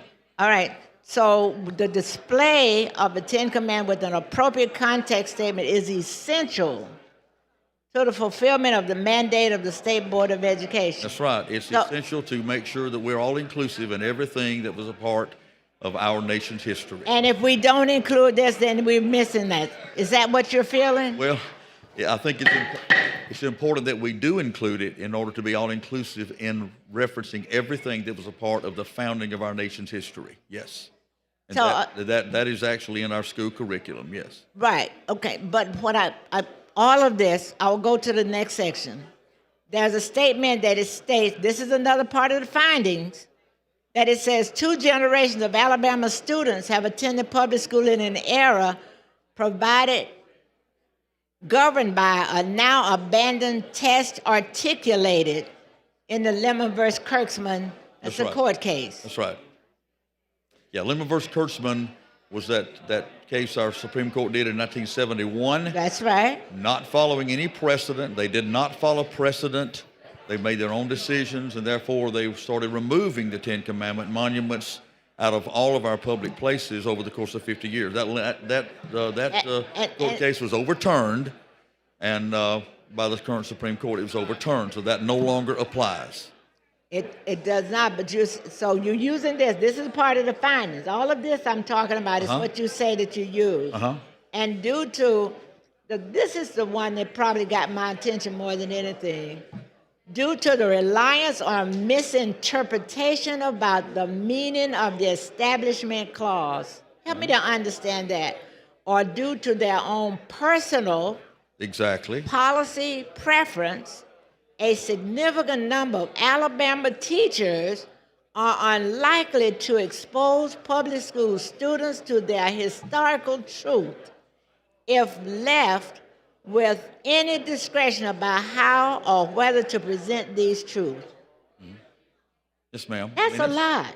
Ma'am? You believe that? You believe Ma'am, that that teachers are misinterpreting the establishment? Where did we find this? We find this through those court cases and now people that believe that there should be no religious mention in schools at all because of those things. That's not true. That's not what our founders intended, and that's not what we need to do. But it says these, because of this, included in the posting, we're going to get to that. I'm on page 6. Included in the posting a reference to the state's Establishment Clause and a recognition that personal choice about matters of faith are left to the students. So you're all tying all of this, that choice. It's the same example as people that say the separation of church and state, so therefore we can't talk about religion. But you're speaking to the mic, I can't hear you. That's the same reason people say there's a separation of church and state, which Right. is a false ideology that was planted that is not true. So that's given them a false impression of the fact that no religious meanings or anything could be in our public places. That's not true. Intended. And Well, that's I mean, what we're an this is example here. We say that we do the pledge and. That's exactly and right. We sure do. We do. But ma'am. that is a choice that we make, Yes, ma'am. and we're in the classroom. Yeah. My point really is about the fact that we say that the legislature finds this. This And was, we continue to do this. I decided that is something, if the legislature finds, from my perspective, okay, if I'm from the way I look at it, that means there's been a task force, there's been a group that was designed or set by the legislative body to look into this particular issue and bring back a report. This, to me, is just an opinion that has been given to justify this bill. That's my idea. that's your opinion. Yes, ma'am. Right. Because you still have not given to me how we find this. Where did we find this? Did we find this based on your opinion or what you feel or what you directed the Legislative Reference Services to do? Or did we have an established process by which And lady's we time chose has to? expired. Thank you. Representative. Thank the lady. Question for the body is a passage of SB 99. Clerk will unlock the machine and the members will vote.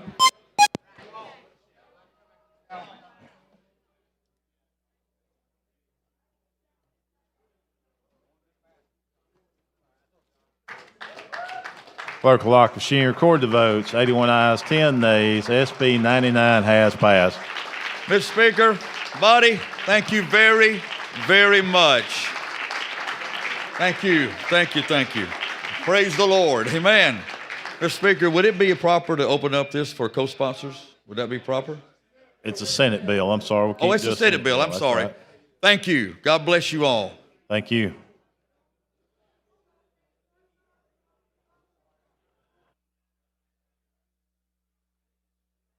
Mr. Clerk,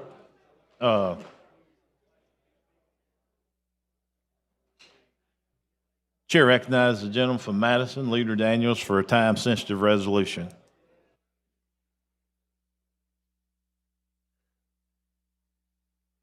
Thank you, Mr. Speaker. Mr. Speaker, I'd ask to suspend the rules for a time-sensitive resolution. All those in favor say aye.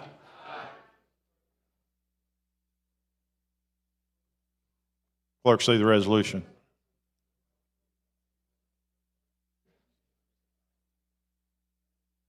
Mourning the death and celebrating the life of Pauline Lacey. Thank you, Mr. Speaker. Ms. Lacey was near and dear to me like a Huntsville mother, and she had an untimely death on Sunday.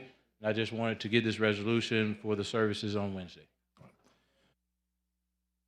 Heard the gentleman's request. All those in favor say aye. Thank you, Mr. Speaker. Thank the gentleman. Chair recognizes the gentleman from Lee, Chairman Lovern. Thank you, Mr. Speaker. I'd like to move to suspend the rules for two time-sensitive resolutions. All in favor say aye. Any opposed? Clerk, see the resolution. Honoring Miss Presley Skelton for winning the 2026 American Legion Department of Alabama Oratorical Competition. Move for adoption.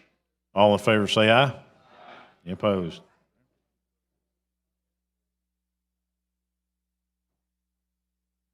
Commending Auburn University School of Architecture, Planning, and Landscape Architecture. War Eagle, move for adoption. All in favor say aye. Thank you, Mr. Speaker. Yes, sir. Mr. Clerk, let's pull SB 174 out of the basket, please. Message from the Senate. Mr. Speaker, the Senate has concurred in and adopted the report of the Committee on Conference on the disagreement of the two House on the House amendment to the bill. Said conference report being in words and figures as follows, to wit. Respectfully submitted, Senator Greg Albritton, Senator Marika Coleman, Senator Matt Woods, conferees on part of the Senate, Representative Norman Crow, Representative Marcus Paramore, Representative Curtis Travis, conferees on part of the House. Representative Paramore, you're recognized. Thank you, Mr. Speaker. The conference committee report, we wanted to make sure that the amendment that the House put on by Representative Hammett was still in place. And then it also added another amendment that protected some of the coal mining because it's less than 5,000 feet under the ground. So that's all, and everybody agreed to it. And I make a motion to concur with the conference report. Yeah, you heard the gentleman's request. All those in favor? Clerk unlock machine and the members will vote.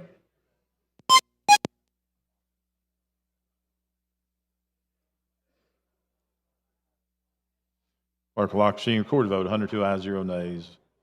The report has been concurred. Thank you, Mr. Speaker. Thank the gentleman. Okay, Mr. Clerk, we have a HJR by Representative Warren.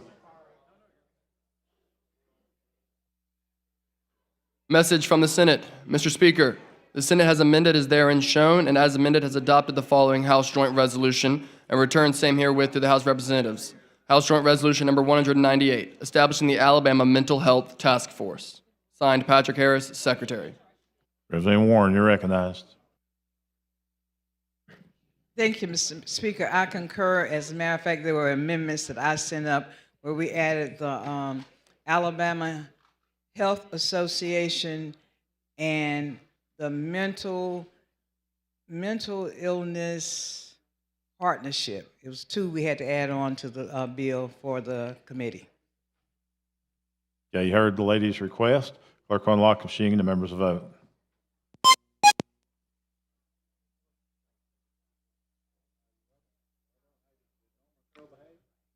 Clerk unlock machine recorded vote 103 ayes, 0 nays. HJR 198 has been concurred. Thank you. Thank you. Thank the lady.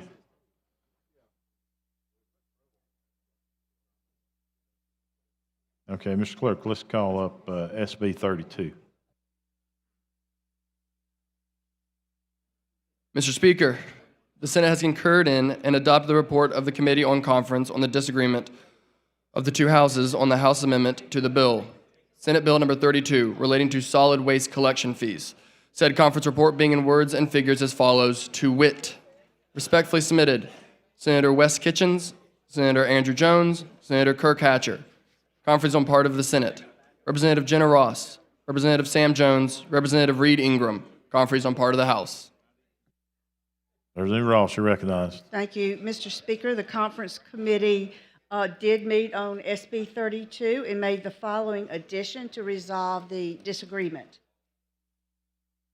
Section B, if a household's income is above the current federal poverty level, the exemption for the households whose sole source of income is veterans benefits provided by paragraph A shall not apply in any county or municipality unless the county or municipality adopts a resolution providing that the exemption shall apply within the county or municipality for each household.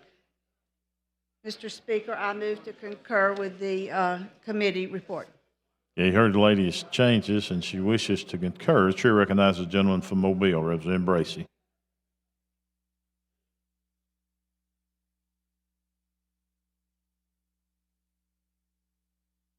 Thank you, Mr. Speaker. With the lady yield?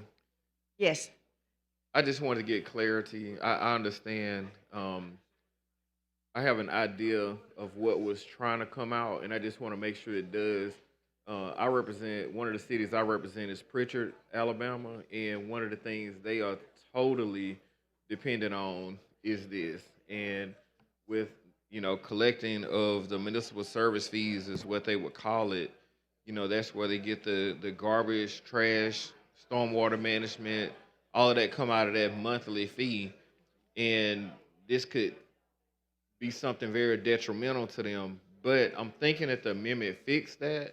So can you just explain one more time? I was trying to listen. I know things can kind of get out of hand. I want to support the legislation, but I want to make sure that, Pritchard and Chickasaw, towns like that are protected that really depend on this revenue. Okay. So if the household income is above the federal poverty level, which is low, the exemption for households whose sole source of income is veterans benefits provided by paragraph A shall not apply in any county or municipality unless the county or municipality adopts a resolution providing that that exemption shall apply Okay. within that county or municipality. So basically, in order for the city council will have to enact this in order for the, okay. Yes. All right, well, thank you for your work on If this. they would opt and, in. Yeah, thank you for your work on this, and thank you for accepting, that amendment or compromise to make sure we protect these small cities. Thank you. Thank you. Chair thanks the gentleman. President Van, do you want to speak on this bill? Okay. Ladies' request is to concur with SB 32. Clerk will unlock the machine and the members will vote.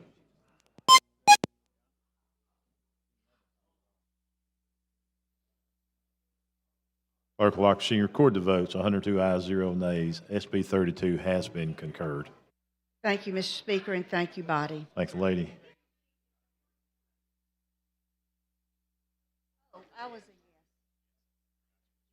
Mr. Clerk, let's call up the next bill on special order calendar. On page 18 of the calendar, Senate Bill number 59 by Senator Orr, relating to higher education. Chairman Garrett, you're recognized. Thank you, Mr. Speaker. This is a version of a House bill we had passed previously. What it does is require annual reports by public institutions of higher education on the amount of state and federal funding received and expended each year. It contains the amount that they are appropriated by the federal and state sources. It requires the institutions to develop and submit a plan for operations in the event of a 5% or 20% reduction in federal or state receipts. The institutions would send the reports to the Executive Budget Office. They would consolidate all the reports for submission to the legislature, require the House Ways and Means Education and Senate Finance and Taxation Committees would conduct hearings on the report every even-numbered year as part of the legislative budget hearings. Would go into effect October 1, 2026. What we're trying to do is make sure that the institutions are prepared in the event there is a 5% or 20% reduction in their funding. And again, we had passed this previously, the House version, HB 165, so I move for passage.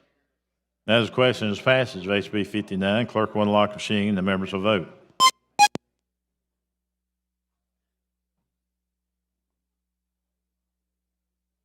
Clerk will lock the machine, record the vote. 104 ayes, 0 nays. SB 59 has passed. Thank you, Mr. Speaker. Thank you, body. Thank the gentleman. Clerk, call the next bill. On page 12 of the calendar, Senate Bill number 273 by Senator Orr, relating to crimes and offenses.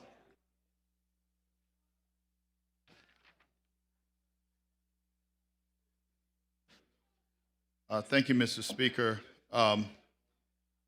Representative Engel asked me to stand in his stead on this, but this bill relates to crimes and offenses, and it would provide for a second or subsequent violation of stalking in the second degree to be classified as a Class C felony. And with that, I would like to move for passage. The chair recognizes the gentleman from Mobile, Representative Bracey.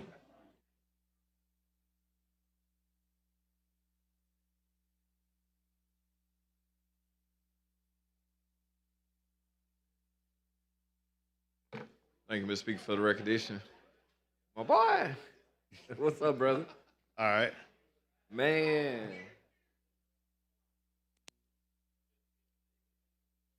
Bruh, you.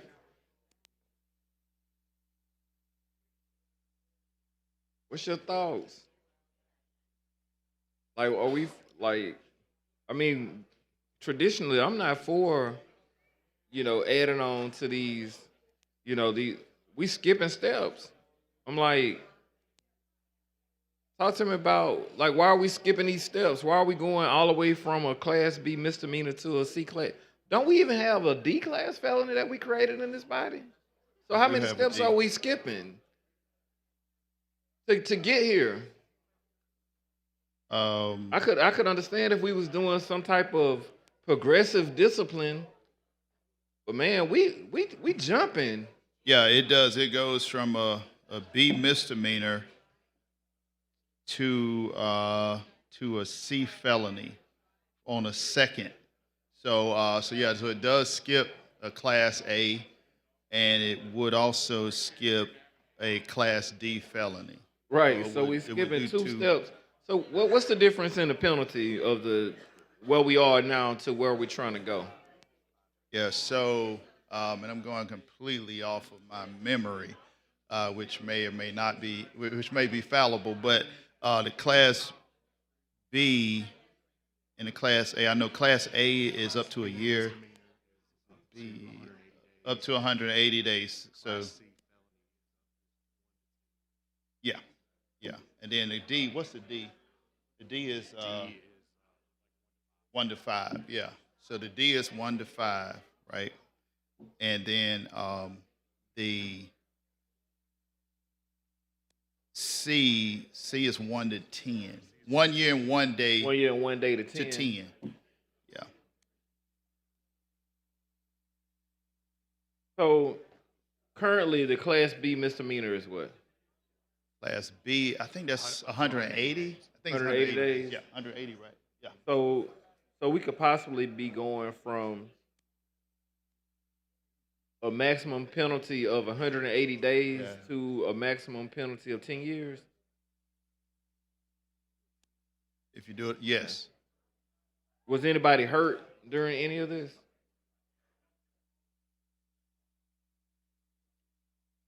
But it was hurt. But I'm talking about physically hurt. You want me to go through? Okay, so this particular statute says that any type of repeated harassment, verbal, electronic, or other individual, any member or other individual's immediate family. So it doesn't seem to say physical on the first section of it, but it says causes material harm to the mental or emotional health of an individual, or causes an individual to reasonably fear that his employment, business, or career is threatened. The perpetrator was previously informed to cease that conduct, is guilty of the crime of stalking in the second degree. So to answer your question, it does not appear that it has to be any, like, I guess, physical, but it has to be something that would cause mental and emotional disturbance in its victim. Okay. So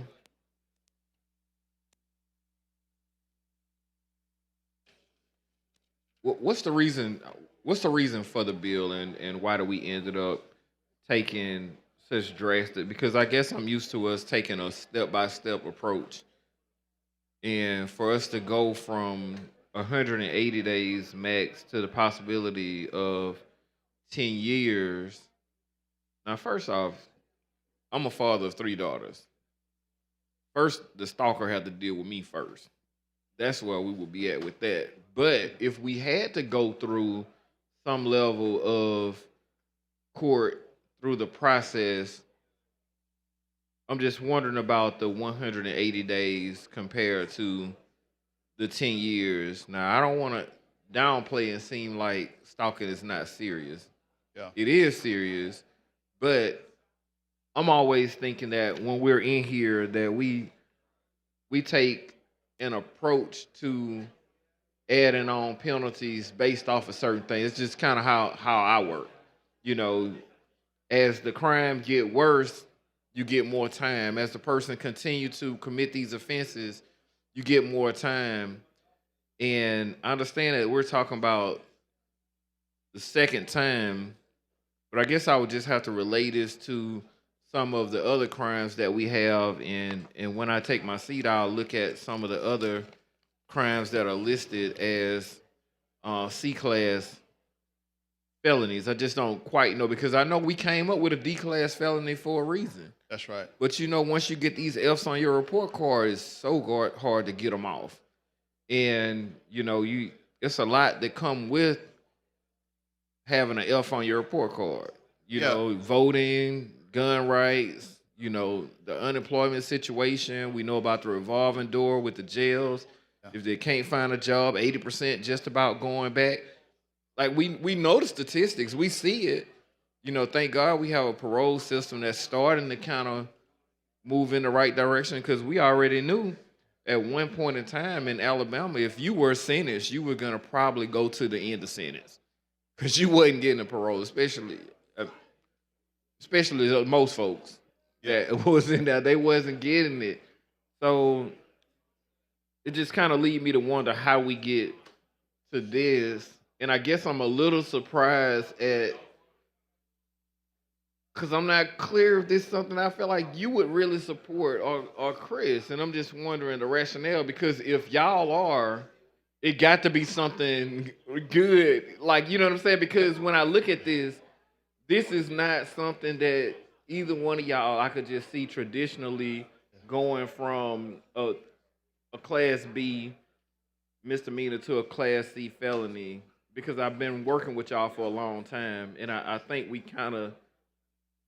Well, let me say this. Yes, sir. Chris literally brought this to my table right before he left, and he said, I need you to carry this bill. I got to catch a game. Right. And I'm wondering if that's why he left. I know you said he was leaving he had something important to do. I know he said he had something important to do. Yeah. But even at that, like, it just don't add up. Like they say, the math ain't mathing. 180 days changing to 10 years, the math ain't mathing. And I don't see the level of progression to get to this. And I'm looking, is the bill named after somebody? I know a lot of times when bills are named after people, they get a little bit more of the sympathy and empathy from everybody, and they start to kind of, you can see things get escalated a little bit more because the family may be involved, they may be in the gallery, and it's like, okay, we need to get this done because this happened to this person. But this doesn't appear to be legislation that we're trying to get done because of something specific that happened that we knew about, where somebody was stalked and then the young lady went and maybe committed suicide, or, you know what I'm saying? Like, it's usually tied to some kind of horrible act, a horrible story that we could look at and say, you know what, man, they need to get them 10 years, you know what I'm saying? But I don't see, maybe I'm missing how we got here. And I know Matty Ice over there been kind of helping out a little bit. I'm surprised he's not carrying the bill. I mean, it seemed more like one that Matty Ice would carry, because, if you do something to a kid, well, you'll get the death penalty around here, so it just seemed like, to go to an extreme like that. Yeah. It just seemed like some legislation that somebody else would carry, and I have no idea how we got here, but I'm assuming it seems like a very prosecutor-laden bill. I'm assuming that it may be coming from, but of course, ADA Simpson could probably help us out. I hope he hit his button and kind of help. And maybe he could clear it up, because he love arresting people now. He prosecute them down. He gonna handle them and then try to get some harsh penalties. But this penalty right here just seemed a little bit harsh. Again, as a father, 3 daughters, stalkers will have to deal with me first. That's just keeping it 100. But at the same time, we want the penalties to fit the crime in these instances. Thank you, sir. Thank you. Chair thanks, Jim. And Chair recognizes the gentleman from Baldwin, Representative Simpson.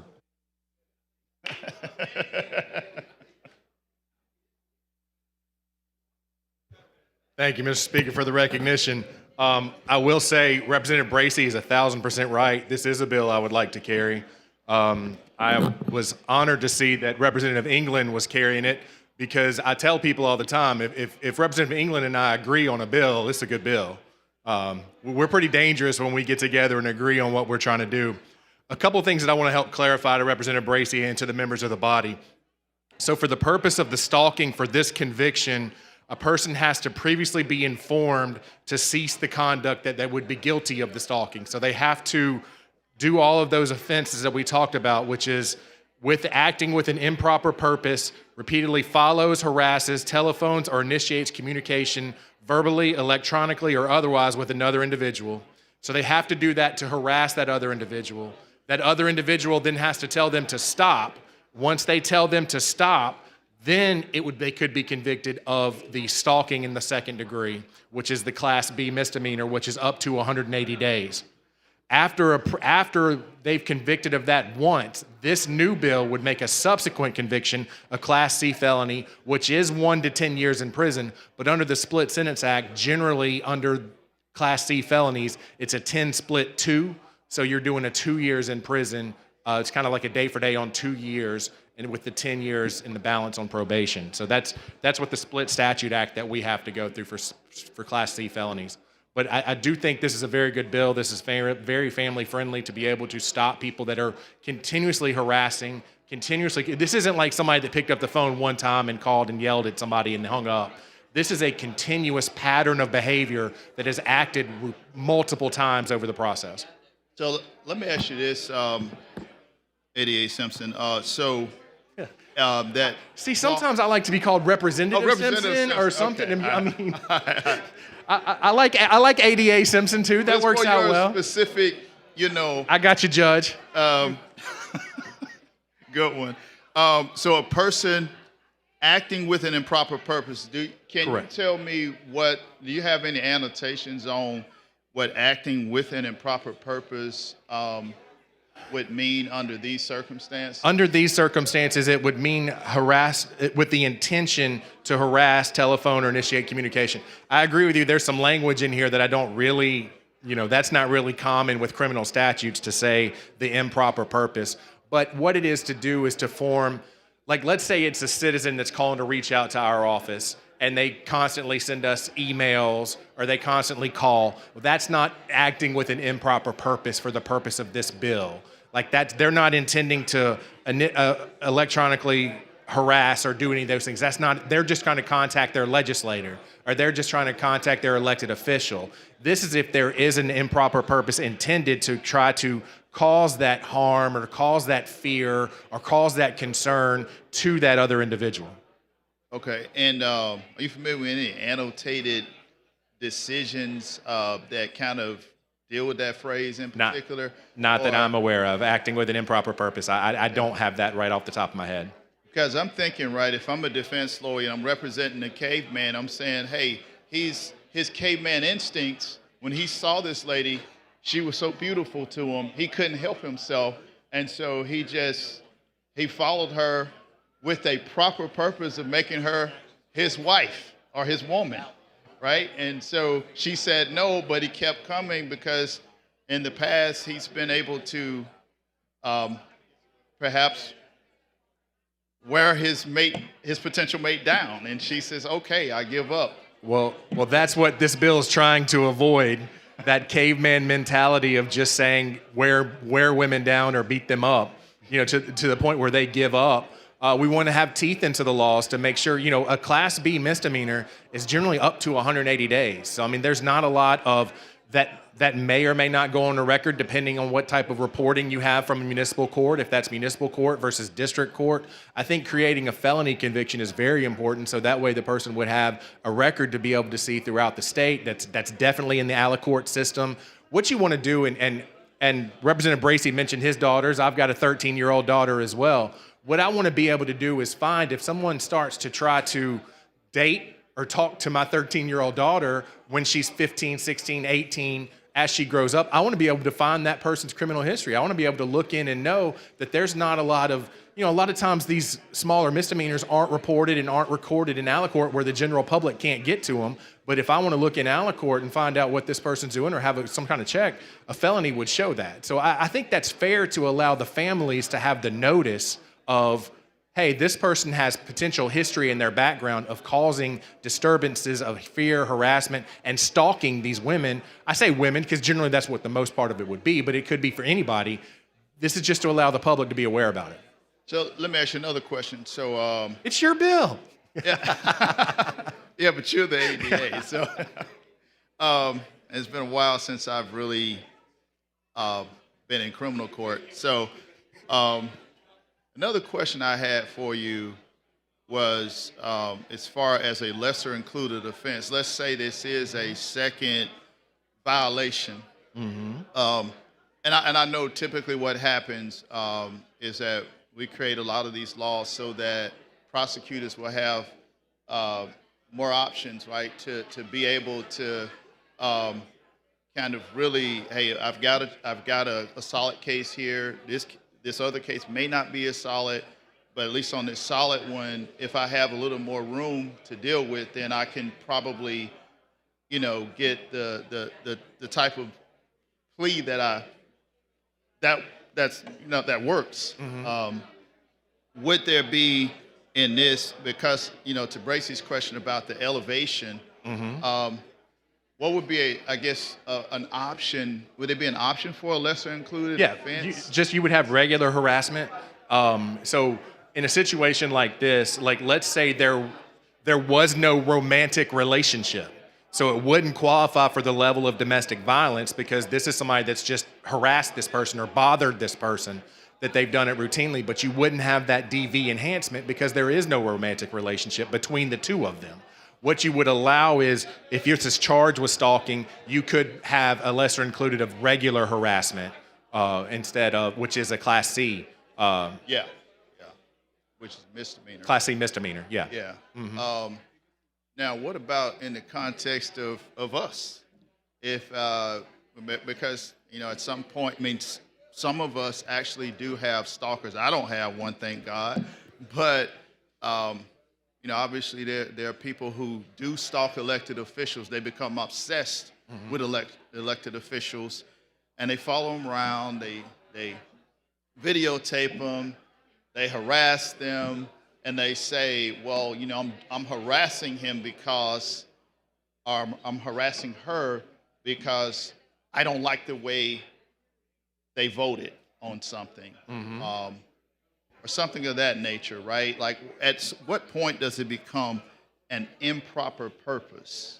So you would have to cause material harm to the mental or emotional health of the person, and it would, which could include reasonably fear that his or her employment, business, or career is threatened, and the perpetrator was previously informed to cease that conduct. That's the conviction of the first stalking. So that would be somebody that comes and say, hey, I'm just trying to go after my elected official, where they have to be warned and say, hey, you can't do that, you can't behave this way, this is not acceptable. Then they would have to be convicted of stalking the first time, and that would be the Class B misdemeanor. This would be, so let's say you get a warning, a first conviction, now you're at a second conviction before this actually takes into place. To your knowledge, has this ever been used by an elected official to I can't say that it has, but I also can't say that it hasn't. I don't know definitively. Again, because stalking right now is just a Class B misdemeanor, we probably don't have the best of reports on, again, it's a misdemeanor, so it's not reported the same way as a felony would, so we can't really track that. Correct, because I'm wondering if, like up in Minnesota and some of these other states where they had horrific things to happen, maybe if elected officials had acted sooner than later, they might have never been harmed. I've seen a lot of things on this floor in 8 years. This has been the first time I've seen the person carrying the bill debating against the person with their year. So this is hilarious. This is fun for me at the end of the last session. So I appreciate you. If you have any questions, I'll be happy to answer anybody. Chair recognizes the lady from Montgomery, Representative McClammy. While she's making her way down here, we will take a picture after with bow ties. Representative Bracey has informed me if anybody needs a bow tie, please come and see him. So he's ready to tie you on. Yeah, tie one on. I guess that's it. Yeah. Also, we have a guest in the gallery, Cedric Coley, chairman of the River Region Minority Republicans, and he is a guest of Representative Kenneth Pascal.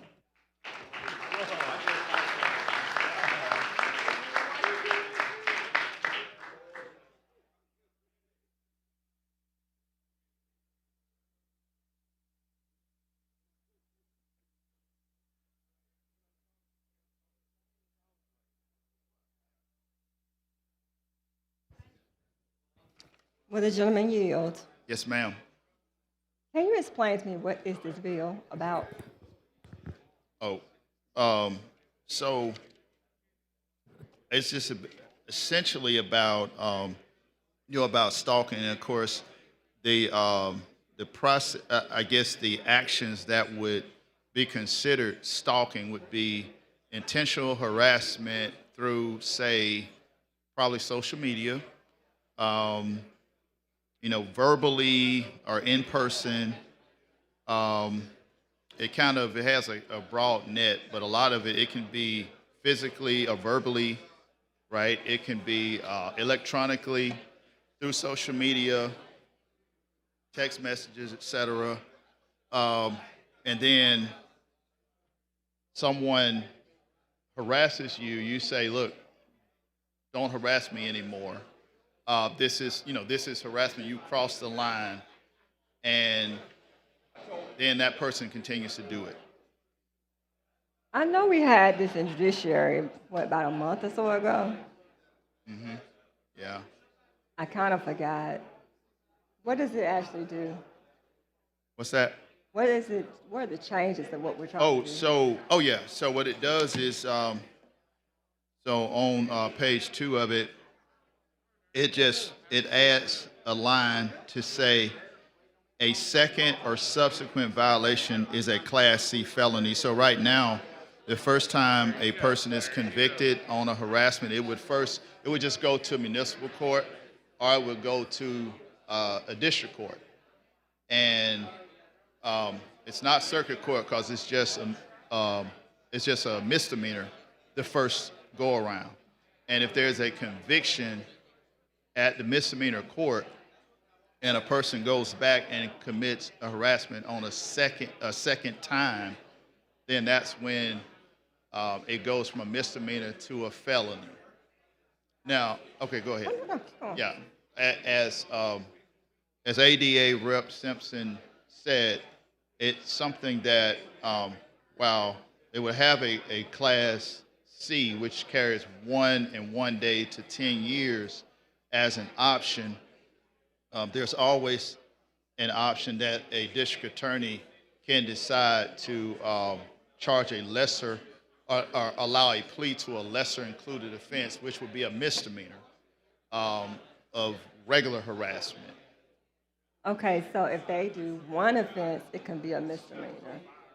Pardon? If they commit one offense, that could be a misdemeanor. It's a misdemeanor on the first, yes, unless there's a conviction. Now, of course, if somebody gets a charge, they go through it, and let's just say the case is dismissed for some reason, then that's not a conviction. It's only upon the actual conviction that this law would actually set in for the second go around. So what's the punishment on the first conviction? That's a Class B. It's a Class Misdemeanor? B misdemeanor. So this would be up to 180 days in jail time max. I'm not sure exactly what the fine amount would be for a Class B, but it could be a max of 180 days in jail plus whatever that maximum fine is. But typically, I would tell you that the way these court systems work on the municipal and district levels is usually not.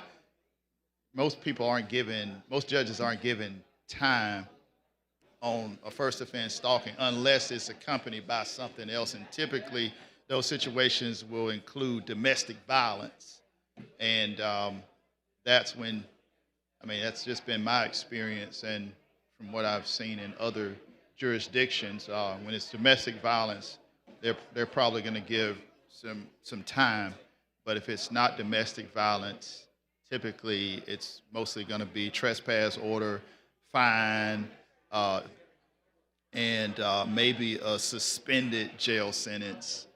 But of course, with either one of these charges, even the first charge, a person's entitled to a lawyer if they can't afford a lawyer. Okay, so if it occurs a second time, then this is where this supposed new law would kick in? Yes. And then what would be the penalty for the second offense? For a second offense, yes. Second offense would be the penalty upon conviction would be 1 year and 1 day with the Department of Corrections up to 10 years. So we go from a first offense where they could possibly not even get a suspended jail time to if you harass me or call me or Facebook me, that you can now go to prison for over a year. But the first time, I may not even receive any time at all, supposedly upon the judge. Now, there is a clause that says that the perpetrator has to be previously informed to cease that conduct. So I guess it would have to, you would have to communicate to that person, hey, this is not welcome. This goes beyond the line. Don't do this again, or I'm going to report you to the authorities, and then they do it again. So Now, what would happen if, what does this bill clarify if someone is mentally ill and they happen to be fixated on a certain person? That happens all the time. Yep. How does that usually typically play out with this bill? Let me go back and take a look at that first section. It says a person acting with an improper purpose intentionally and repeatedly follows. So, of course, intentionally, obviously that is a state of mind, and that's still something that would have to be proved with the surrounding circumstances from an objective perspective. But, obviously that would be a defense that a criminal defense lawyer would have to marshal and say, look, this my client is not able to form the requisite intent, or whatever. He's not on his medication. He wasn't on his medication when this occurred. Or he's never been diagnosed. Ooh, he's probably not. It's probably going to be, well, and that's what you're going to have. At that point, that's when you request for a psych eval, and have a person to come in and to check that. Yeah. I just remember a time, not that we took any charges or did any actions, but there was a mentally ill person in my community that came to our home continuously and stated that that was their home. And so they were not permitting us to enter into our own home, but trying to be gentle with care to handle the situation. But it lasted for several weeks that they claimed it was their home.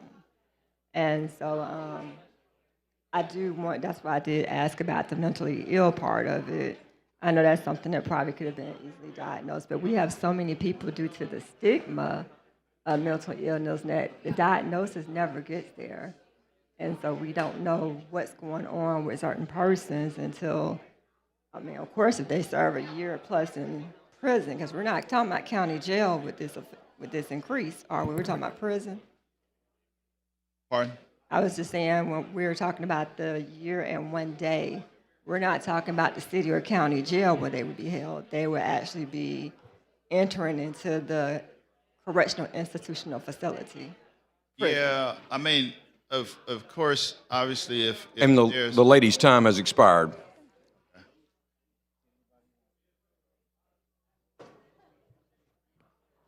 The chair recognizes the gentleman from Mobile, Representative Bracy. Oh, all right. Oh, he's gone. The chair recognizes Representative Hassel from Montgomery.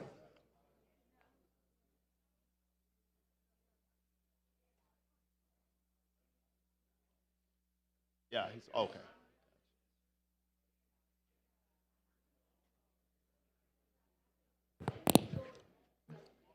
Hey, it was kind of intriguing to watch these two lawyers get up to talk to another lawyer about this bill.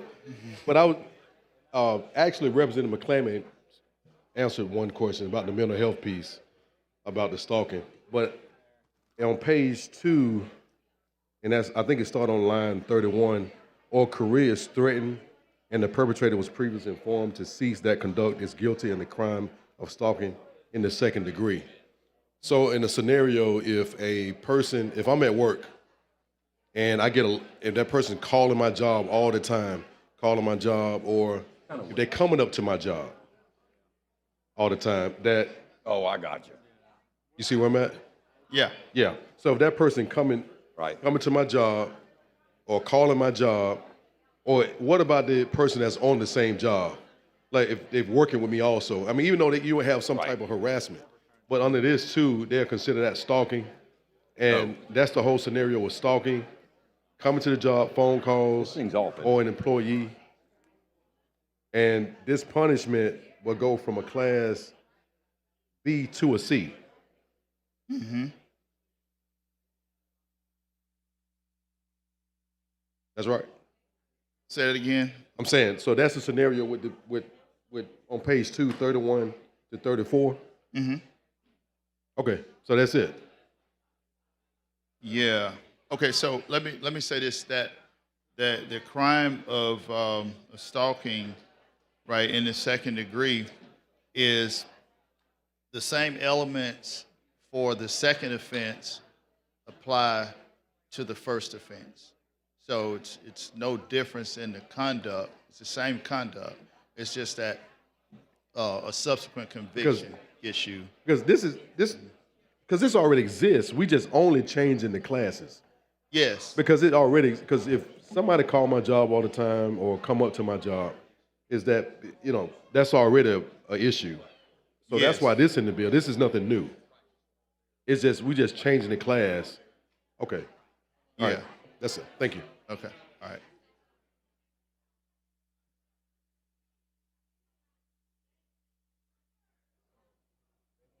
The chair recognizes Representative Jackson from Clark County.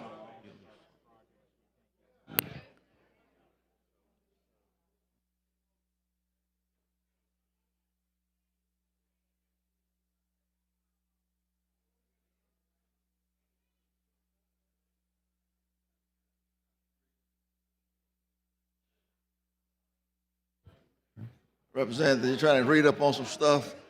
Yes. This bill you weren't quite ready to handle.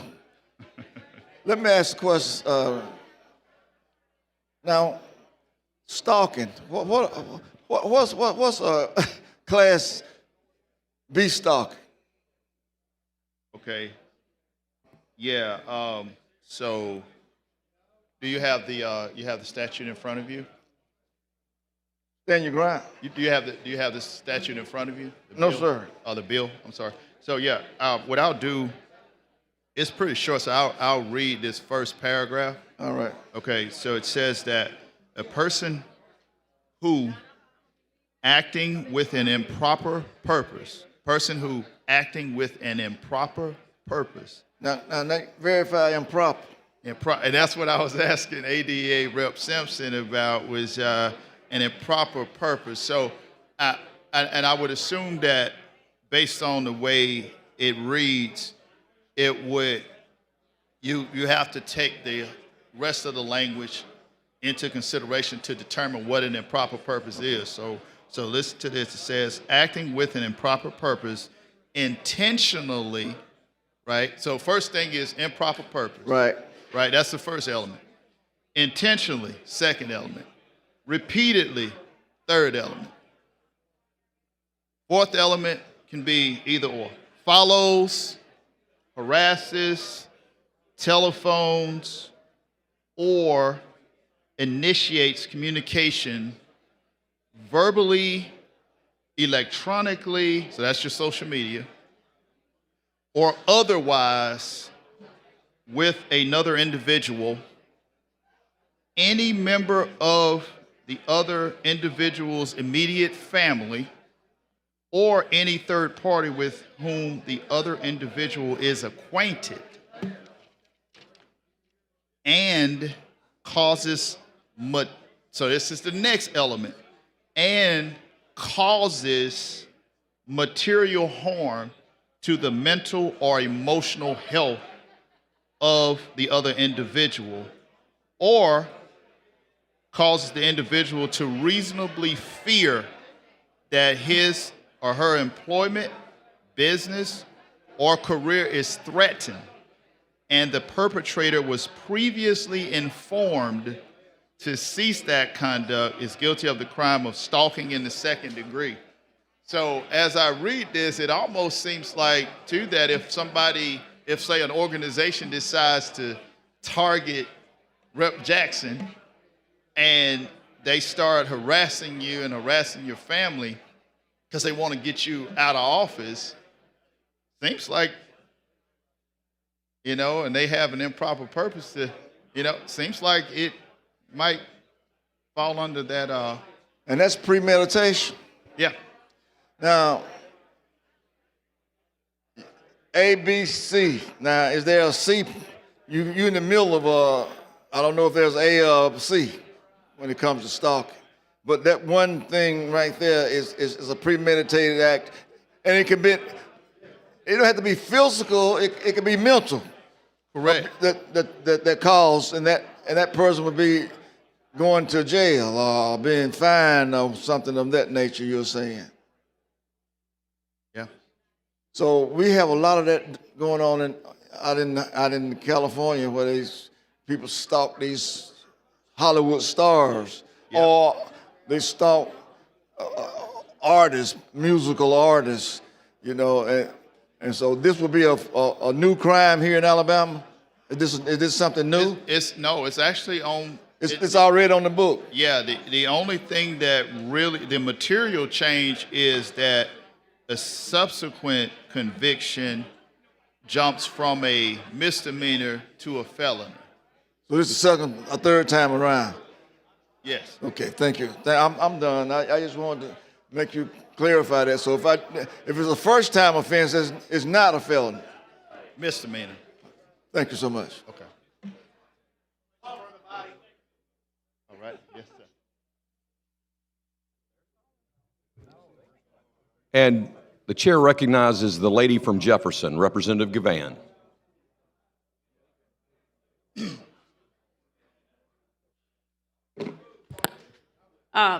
Thank you, Mr. Speaker. Listen, I support this bill. I don't say, when I say a lot, I say a lot. When I don't, I don't. But last year I had to, and I want to thank Aaliyah and Hal and his team, because one of the same persons who asked you all to pass a piece of legislation out on their behalf paid people through a PAC to stalk me and to harass me, and I had to get Aaliyah involved. And unless you've gone through that, and I heard the gentleman say that if someone did something to his daughter, that what he would do. But until you have someone who has been to your house, who follows you to the grocery store, who makes the comments and does the things, and then of course, you not knowing them or who they are to even be able to say stop, and then when it's finally revealed, there were certain steps that needed to have been taken. But I am someone who went through that last year, and I'm appreciative for Aaliyah for stepping in. And it is a very dangerous thing without me going into any real details about it. And I'm thankful for the detectives over there, but unless you've lived it, and I hope, and I wish that the penalty could be stronger than what it is, especially when an investigator says that a man admits to stalking me or being in my presence, and that somebody paid them to stalk me and to harass me, and then to say that I was at a public department store, Publix grocery store. I did not know him, and he wanted to say something to me, but he did not want me to have a come apart moment in the store. And then I get to my place of abode, and he has been there. And the continued level of harassment from a person that I had never met before and would not even know, and then having to be given a photo so I can identify the person to know how the person looks. And until you've gone through that and walked a mile in someone's shoes that has been stalked, you cannot understand the magnitude of what these people do and how far they go. I didn't make it public. I didn't go through all of the rigmarole over it. But had it not been for me knowing that Aaliyah had questioned and had gotten involved, I don't think I would even at this point be able to sleep at night still because of what I went through. And I am a very, very strong cookie. But to know that someone is following you, to know that someone is standing and staring at you, showing up where you live, watching you as you buy groceries, it's something that I would not wish on anybody. And unless you've gone through it, for which I never envisioned ever going through it, I wholeheartedly support this bill. And not only this, I wish there were a bill against those political operatives. There were people in this room that would call the radio station and go beyond whatever.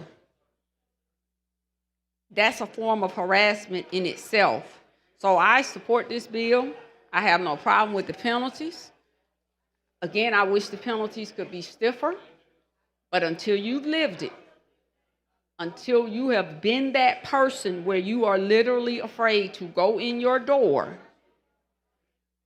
you do not understand the magnitude. So I want to thank the sponsor or whomever is carrying this bill for the sponsor, and I commend them, and I wish that we would have even put more in place regarding the doxing laws here in the state of Alabama, and to the extent that folks go beyond, way beyond. I think this is a good start, and hopefully next year you all can come back or whatever with something bigger. But I lived through this, and it takes a lot to make me afraid. But knowing that someone was doing the things to me, and then even for the person that was doing it to have been paid by a leader or through a PAC that is associated with this particular leader all over a position, and that same said person would try to pass legislation through here this session and get all of you all to agree with it, it is just mind-blowing to me that just the experience. So again, I want to thank you. I want to thank the sponsor, but stalking is a very, very serious crime, and it should be taken even more serious, because even though we are elected officials, people think that they can do anything. They think that they could say anything. And even from just day one, even when Aaliyah went to the person, they literally basically had to say, okay, we've warned you once. So it was just that serious. In the mindset of these people, they are sick. These are sick people. Very sick people yeah, so I thank you. And again, I didn't even want to get into sharing my experience.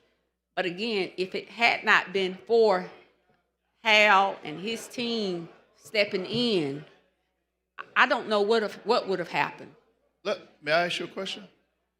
So, have you read some of the articles that I've read over the last couple of years about how political violence upon politicians is rising? Yes, and that's why we said we should have come in here, and I hope that the speaker going into next year will put a package of bills together to address the level of harassment, the doxing laws here in the state of Alabama, the stalking laws of just elected officials, because people think that they can do and say anything because you are in elected office, and it goes beyond the break.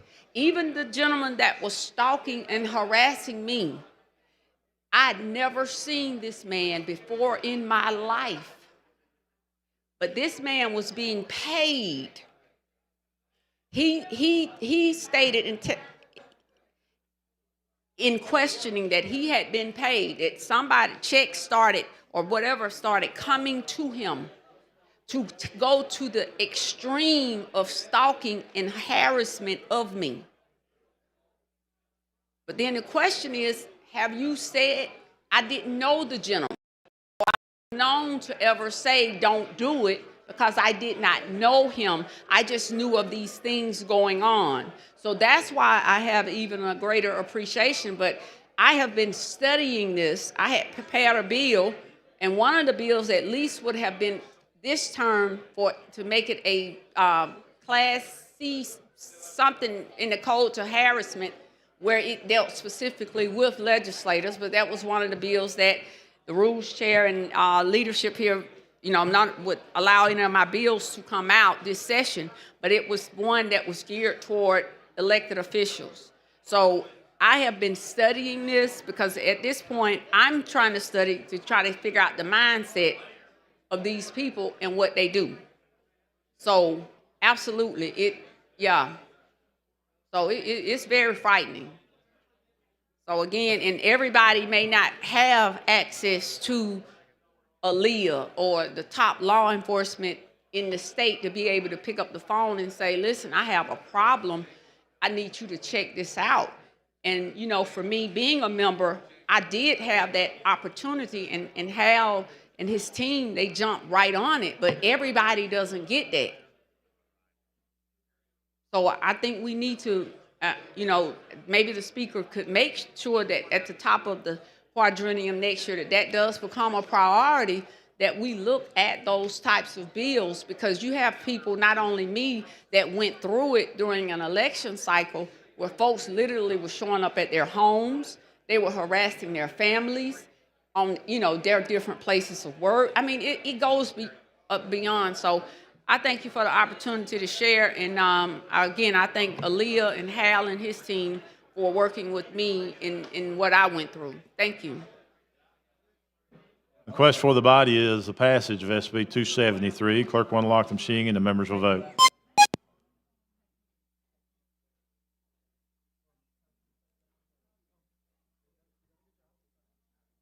Clerk will lock the machine, record the vote. 104 ayes, 0 nays. SB 273 is passed. Clerk, call the next bill. On page 16 of the calendar, Senate Bill number 265 with substitute by Senator Jones, relating to tax abatements. Mr. Speaker, I move to carry this over at the call of the chair. All those in favor say aye. That has been carried over. Thank you. Yes, ma'am. Clerk, call the next bill. On page 15 of the calendar, Senate Bill number 5, a constitutional amendment by Senator Allen relating to K through 12 education. Representative Keel. Thank you, Mr. Speaker. This is a constitutional amendment that would require the local school boards to adopt a policy, if it passed by vote of the people, for the national anthem to be played at school at least once a week. I move final passage. Chair recognizes the gentleman from Mobile, Pro Tem Pringle. Mr. Speaker, Senator Figures did this in the Senate, but they took it off, and I think it's a good amendment that simply says, if this becomes law, then Senator Gerald Allen, as a member of the Alabama State Senate, will personally sing the Star-Spangled Banner at the beginning of each day the Senate convenes. Would you consider that a friendly amendment? I would not. I move to table that amendment. Would you sing that for me? I will do that. I withdraw. All right. I think if anybody's going to sing it should be Representative Shaw. You're him one of y'all two, right? Y'all need to sing it together. We could. Yeah, y'all can do that. The chair recognizes the gentleman from Jackson. I'm Rick. Thank you. It's been a long day. The gentleman from Clark, Representative Jackson.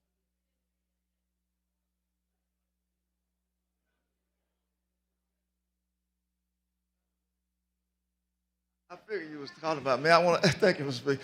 Could you ask what the purpose of this? I think the purpose is to teach civics in our school. The Star Spangled Banner is a civics lesson? Yes, it's our national anthem. Really?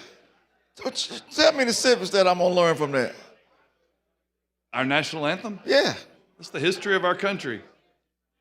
The history of your country. What about the third stanza? We don't sing the third one, we sing the first one. Well, that's part of the Star Spangled Banner, isn't it? Well, the first one is what's nationally recognized. Oh, say, can you see by the dawn's early light? What about the third stanza? Well, so proudly we share. I just forgot it. I guess we might need to go back to start teaching that. But what's the purpose of it? That's what I'm trying to. It doesn't teach any history.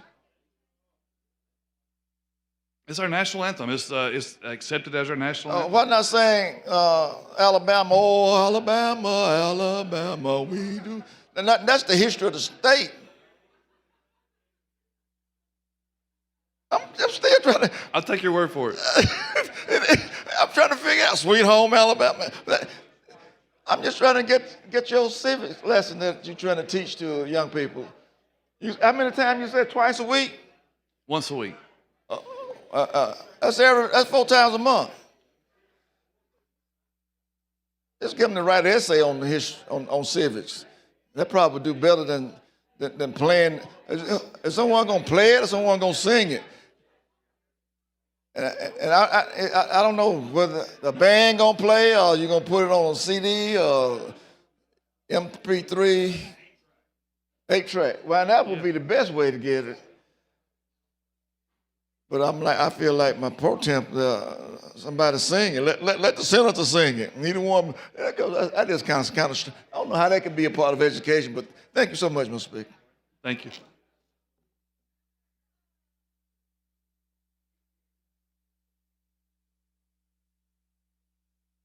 You recognize the lady from Madison, Resident Hall.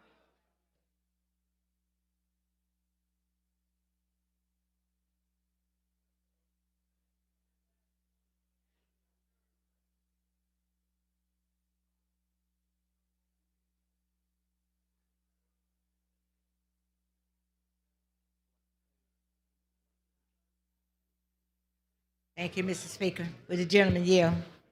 Yes. To help me to understand, we are going to sing it, have it played. It can be once a done month? either one. It can be either a live performance or it can be a recording. Is it the full song? Or Just the first verse. Just the first verse. Are you familiar with the second and third verse and what they sing? And I've heard it. I have not studied it in depth, you but I've don't heard know? it. You have no idea of the history? I do not. Okay. I would challenge you to look at the history. There's a history. If you notice, we don't sing the third verse. Right. And so if you would take a look at that. Thank you. Okay, thank you.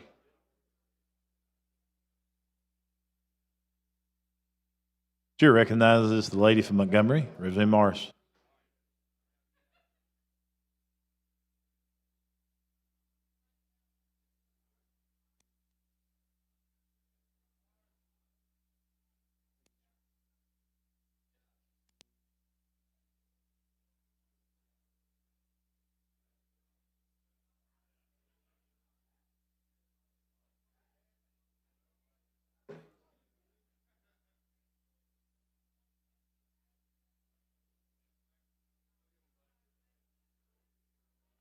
Thank you, Mr. Speaker. Would the gentleman yield? Yes. Can you tell me what year this was written in? What year the bill was written in? No, Star Spangled Banner. Star Spangled Banner. I may have that here in my notes.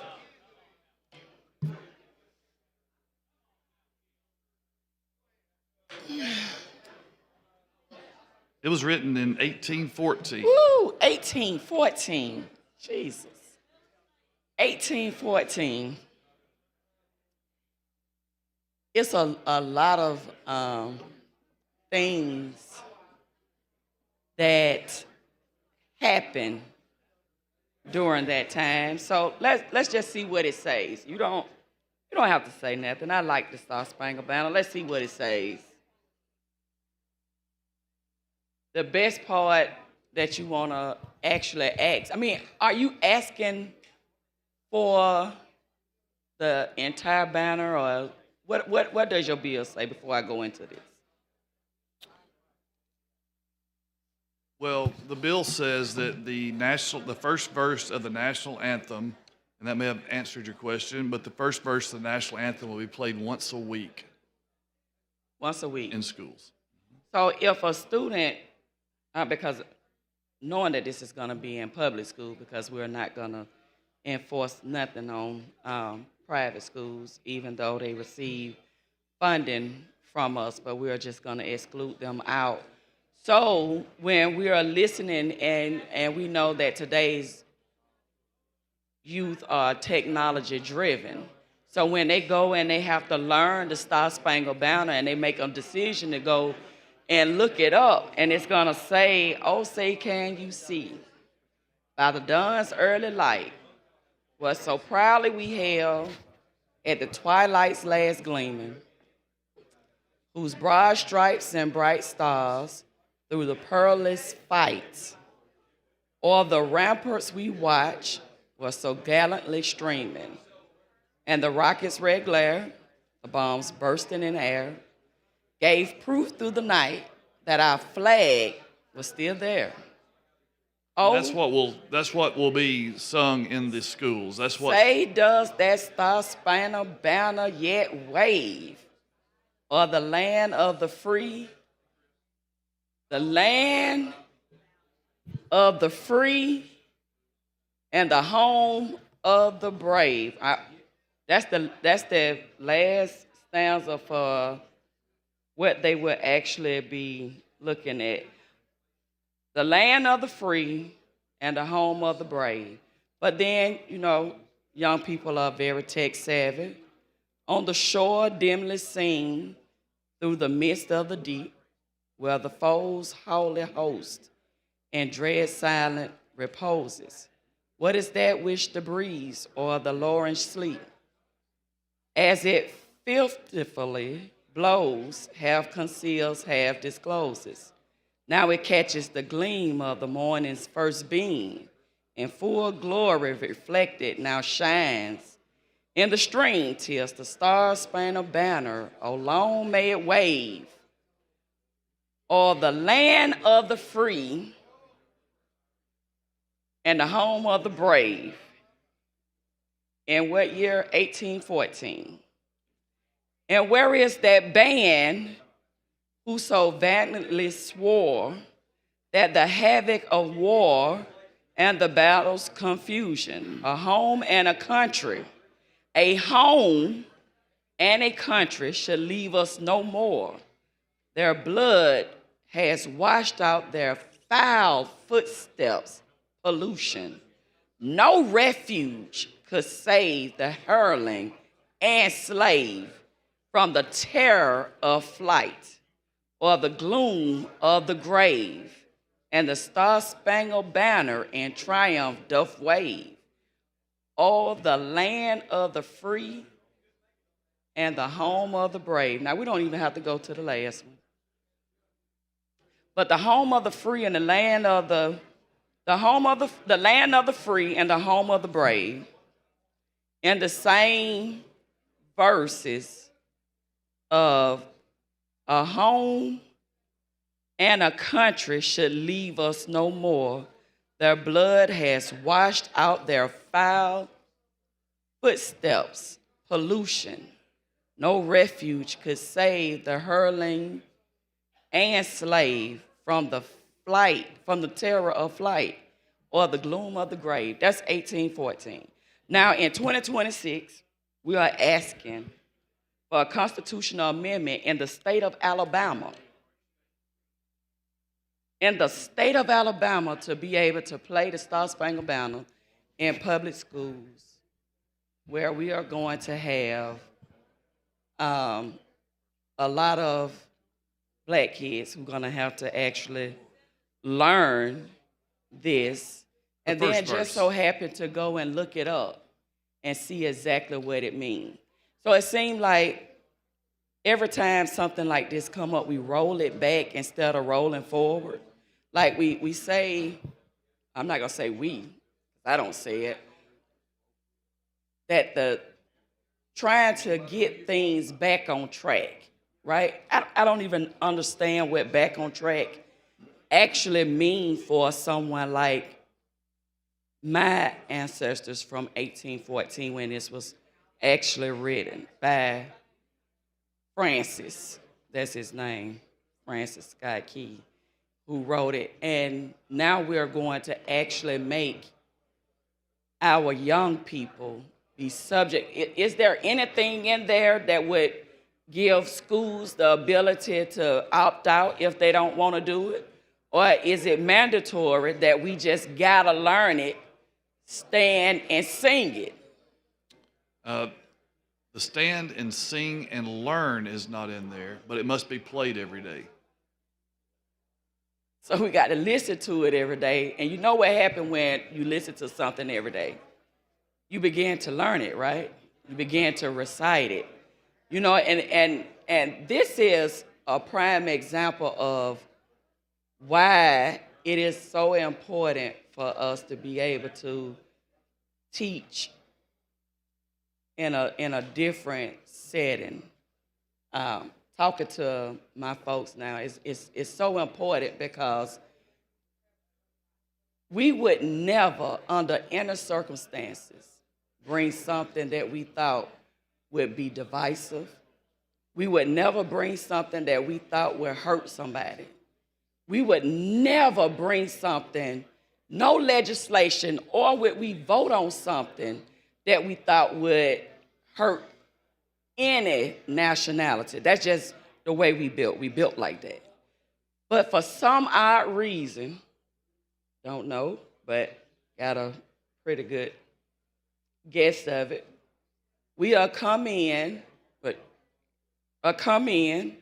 and not we, but you all to come in and bring things like this and make it a constitutional amendment, which you already know that it's gonna pass, because we are in Alabama. We are literally in Alabama. Literally. Literally. And the stance that's on Alabama, at some point I would hope that we would be able to move forward past. But instead we keep rolling back to instead of moving forward. Moving forward is not gonna diminish no other nationality. Moving forward is not gonna hurt no one else. Moving forward will actually be better, and we'll be in a better spot, working together and not being divisive. And they say we're gonna bring some things that's not gonna be divisive. Well, this is one. I don't believe, and I know for a fact that our kids should not have to be subject to listening to the Star Spangled Banner every day, even if you don't play the third stanza. Let's just take out the third stanza and we're gonna make it for everybody. It's not for everybody, but you all gonna vote on it. The lady's time has expired. We would never do it. I'm gonna recognize Judge Hill for a moment of personal privilege. He's got to leave, and of course, this is his last session. So, Judge Hill. Thank you, sir.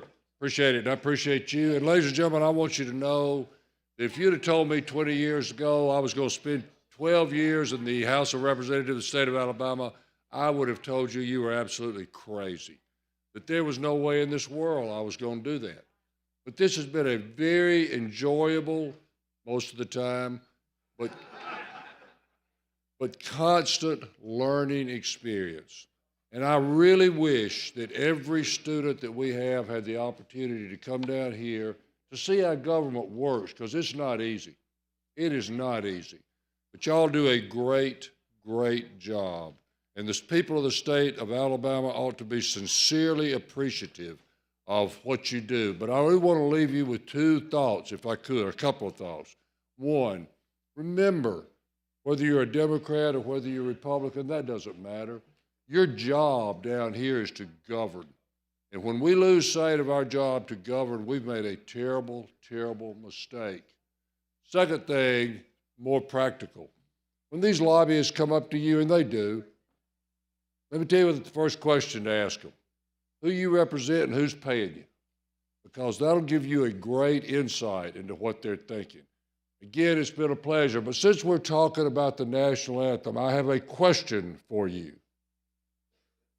Does anybody in here, can anybody in here give me the correct last 5 words of the national anthem? You can only do this if you graduated from Mississippi State. Because the last 5 words of the national anthem that we holler every time they play the national anthem in Starkville, Mississippi, irrespective of who we're playing, is "Go to Hell, Ole Miss." Thank you.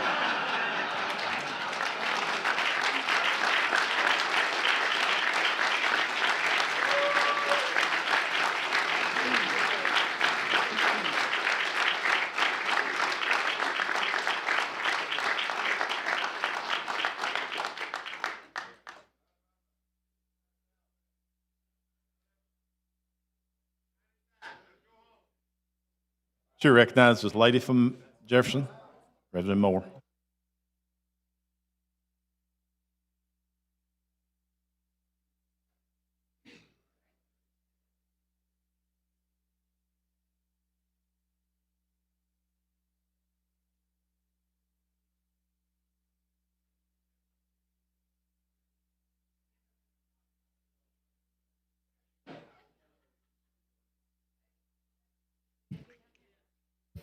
Thank you, Mr. Speaker. Representative, I appreciated the words that my colleague spoke to you concerning the Star Spangled Banner. You know, there's been a movement for quite some time across this country to change the national anthem to America the Beautiful, or God Bless America, because how offensive every aspect of the national anthems. Francis Scott Key was a slave promoter.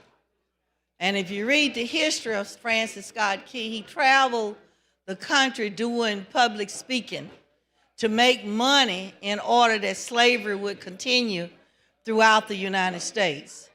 So his intent was not for black people or people who they had stole from another continent to come over and do their work.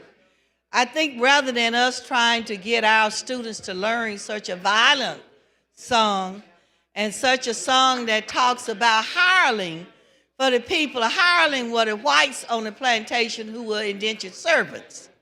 And it talks about the slaves and how, you know, the death that we would incur, because most of the white or Anglos, because you're not really white, you're Anglos, or you're Europeans.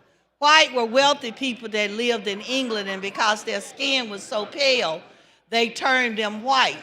But when they came over on the Mayflower, they knew that the Indians didn't know their history, so white was meant to be interpreted as superiority to the color of the Indians that was there. But I think that in this body, we ought to become a unifying a body, and rather than one that endorses and supports whatever we bring forth to say that is demeaning and an insult to another race. And I know you're going to vote on it because that's your spirit. And you know, we stand here and we talk about unity, and we could talk about how many people are Christian, but this is a bad song. That's why for years people have been trying to change it to a song that really ought to reflect the United States, because God truly has blessed America. And that's truly one that needs to be thought of, rather than forcing our children to listen to at least once a week. And pretty soon that's ingrained in their mind, the Star Spangled Banner, a violent song that talks about war, and is that third stanza talk about the deaths of hirelings and the death of slaves. That's not a song for unity. It's a song for separation. It's a song that says that a group of people came to a country. They were welcomed by the natives that was there. The natives fed them. and they turned around and killed them and took their land. And that's that violent song that we sang called the Star Spangled Banner. I would wish down in the state of Alabama, where most people have written us off as one of the most racist states in the United States, I would think in the 21st century, our goal, if anything, would be a petition or a resolution that would go to Washington to say that Alabama would like to have the national anthem changed to God Bless America or America the Beautiful, rather than such a violent song that talks about killing one of the groups of people that has made and has helped build this country. But, you know, we talk, and the reason we talk is to share history, but we know many of you, if indeed you profess to be a person, a follower of Christ or whatever Christianity or whatever religion you follow, I know it speaks of love and it speaks of unity. This song does not do that. This is a violent song, and this is a song that sings about the death of a race of people.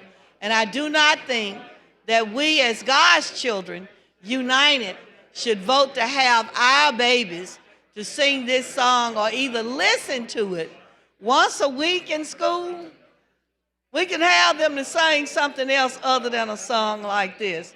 God has done too much for this country for us to rely on such a violent song and such a devilish song that our children should have to listen to it, because there's no way if you play it in a school through whatever their broadcast system that it would allow those students that don't want to hear it to hear it. But we do speak, and at some point in time, I know we had a legislator that used to be in the legislature, Eric Major, used to ask the question, how long do we travel down this path? How long do we continue to do this, to demean other races of people? How long? And most people will reframe and say, not long. But it don't seem like in the state of Alabama we want to turn that curve from being a state of hatred, a state of demeaning other races of people. In fact, we want to glorify it, we want to codify it, and keep that level of hatred going. I ask on people with any type of heart of compassion that we do not vote this song, but that we turn around and do a resolution to the United States Congress to ask them to change the national anthem to something else. And we have two choices that have been asked, either God Bless America or America the Beautiful, over a song that Francis Scott Key, who earned monies to maintain slavery in these United States. And I just ask that if we go beyond and not stay in this level of miry clay and do not require our students to hear this, but work towards something else that can eventually take us toward a more perfect union. Question for the body is passage of SB 5. Clerk will unlock the machine and the members will vote.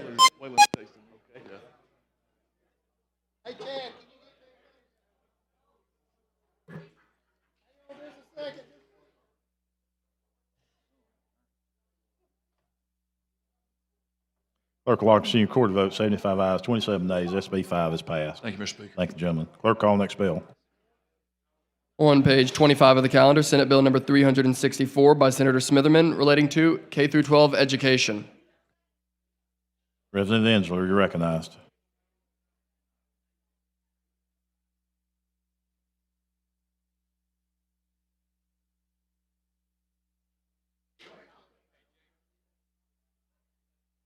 Thank you, Mr. Speaker. I'm honored to be carrying this bill for Senator Smitherman. It is a simple bill, and it has nothing to do with dogs. This bill would require each public school student to receive instruction in violence prevention, conflict resolution, and mediation before graduation. This bill would also require the State Department of Education to develop standards relating to the teaching of violence prevention, conflict resolution, and mediation pursuant to a course or program of instruction. And for that, I ask for passage of the bill.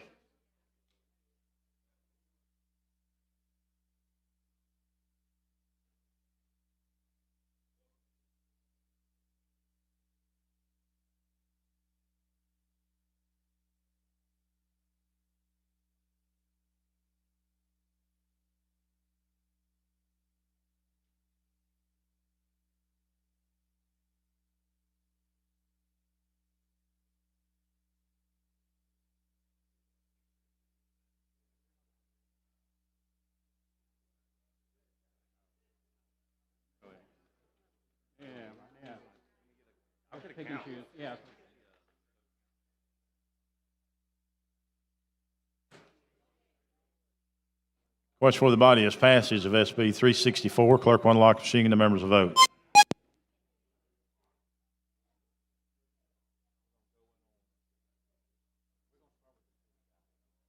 Clerk will lock the machine, record the vote, 95 ayes, 1 nay. SB 364 has passed.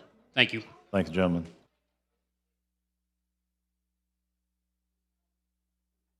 Mr. Clerk, let's pull up SB 57.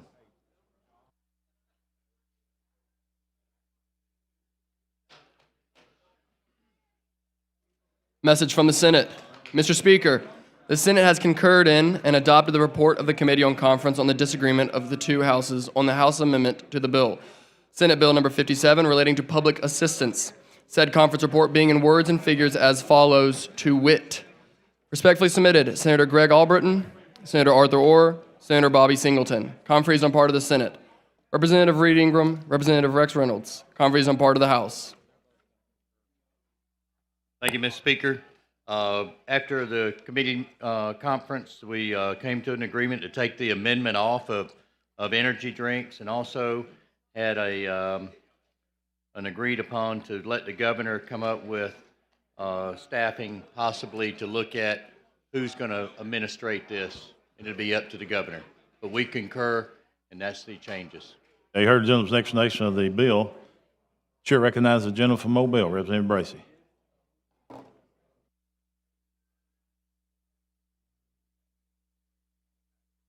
Thank you, Mr. Speaker. With the gentleman yield? Absolutely. Can we go through that a little bit more? Because, you know, we kind of had an Yeah, so conversation the on same this thing that we yesterday. talked about on the floor, the only Okay. thing that changed was there was an amendment that came to take out, to exclude energy drinks. We put When that we back say in. exclude, we're saying so they can purchase energy They drinks? can purchase energy So we drinks. added energy drinks to the list of things that can be purchased? Well, it was taken out by an amendment and it was added back in. Okay, and what else? The other was that there was a question on DHR that was originally in there that to come up with how they're going to administrate it. And so, of course, that was taken out.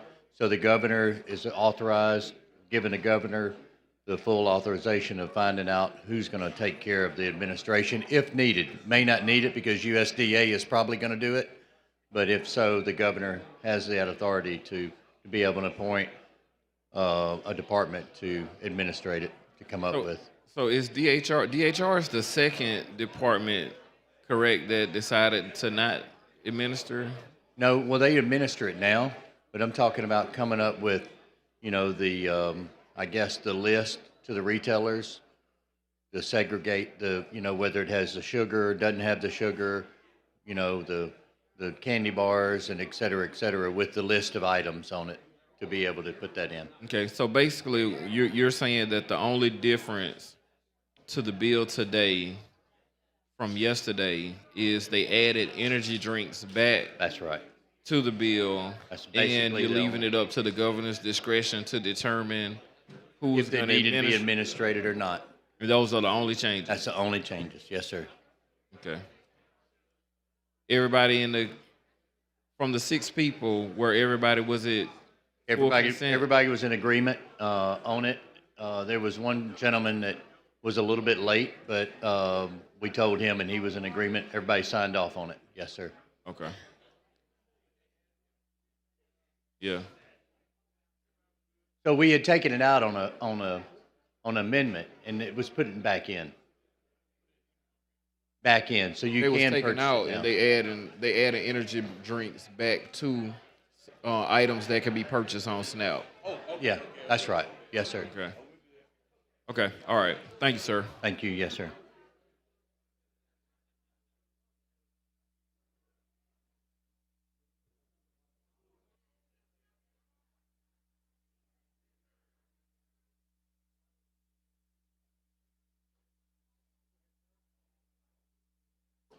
I just, thank you, Mr. Speaker. I want to make sure I heard you clearly. Yes, ma'am. When the bill left the House, it had energy drink had been added to it, right? No, ma'am. So when we left the House, when it left the House here, there was an amendment to exclude the purchase of being able to purchase the energy drink. I meant, that's what I really Yes, meant. ma'am. But now it's put back in so they can purchase it on it. Are you serious? Yes, ma'am. So you can purchase it on SNAP now, the way this bill is. With the amendment, you were not able to buy it before, but now it's put back in there. You can, not that you can't. So it's in there. So today you can buy energy drinks, and when this bill goes into effect, you'll be able to buy energy drinks.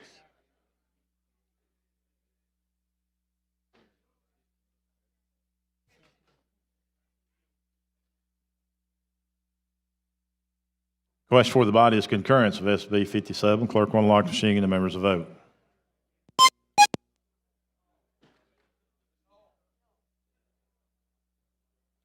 Clerk will lock the machine, record the vote. 77 ayes, 22 nays. SB 57 has been concurred. Thank you, Mr. Speaker. Thank you, gentlemen. Clerk call, let's get SB 199 out of the basket, please. Message from the Senate. Mr. Speaker, the Senate has concurred in and adopted the report of the Committee on Conference on the disagreement of the two houses on the House amendment to the bill. Senate Bill number 199, relating to sex offenders. Said conference report being in words and figures as follows, to wit. Respectfully submitted, Senator Keith Kelly, Senator Wes Kitchens, Senator Roger Smitherman, conferees on part of the Senate. Representative Mac Butler, Representative Mark Gidley, Representative Patrick Sellers, conferees on part of the House.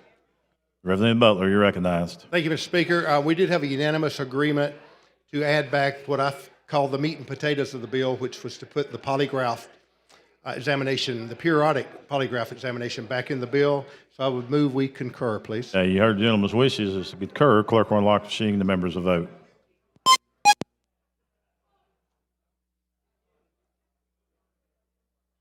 Clerk will lock the machine, record the vote. 99 ayes, 0 nays.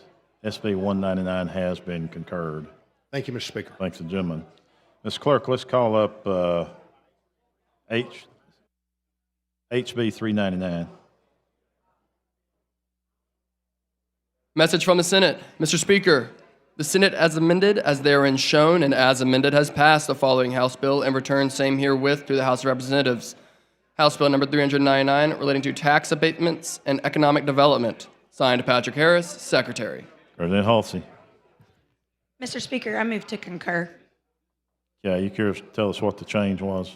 Absolutely. So essentially what we did is we removed, there are certain things that you have to spend money in to extend the abatement period. We passed this beforehand, and all we did was we changed the letter A, said that you could spend it on roads, bridges, broadband. We moved broadband out of that section and put it in its own section and just changed it to say that improvements to broadband in locations determined to be an unserved area as defined by Code Section 41-23-212. Yeah, you heard the lady's explanation of the changes. You wish to concur. Clerk on the lock machine, the members vote.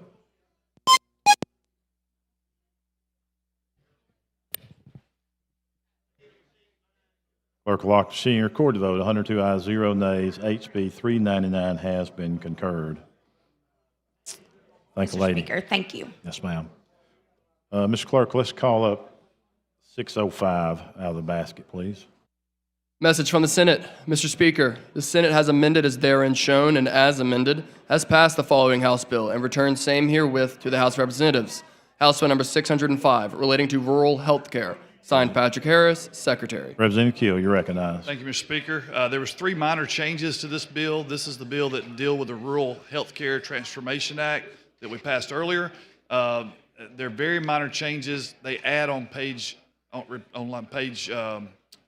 line 12, the policy to preserve, line 30, important specialty services due to increasing costs, and line 179, conducted pursuant to a certificate under this act are not reasonably. Mr. Speaker, I move to concur. Now, you heard the gentleman's explanation of the change. He wishes to concur. Clerk will unlock the machine and the members will vote.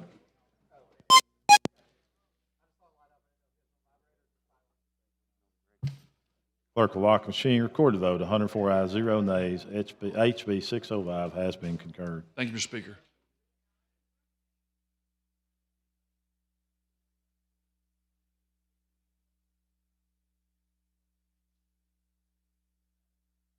Chair recognizes Representative Garrett for a moment of personal privilege.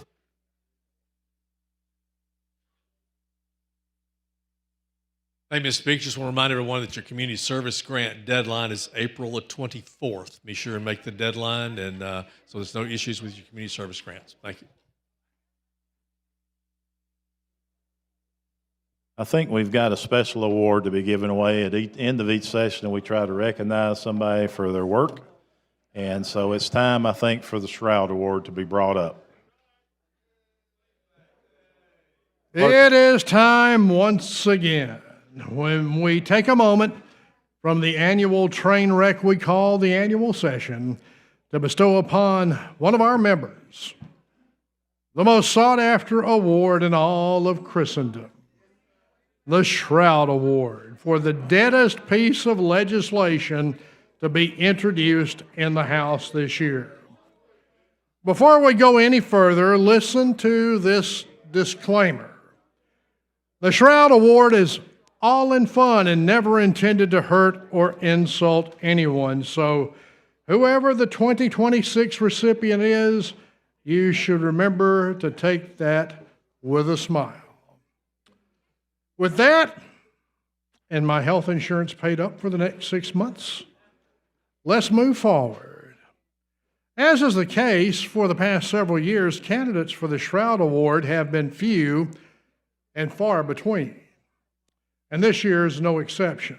In fact, serious consideration was given to not awarding the Shroud this year, but fortunately, one member stepped up to the plate with a bill, took a mighty swing, and instead of knocking his bill out of the ballpark, this member knocked his bill right upside the head. As the late comedian Jerry Clower once said, he killed it graveyard dead. And it simply doesn't get any deader than that.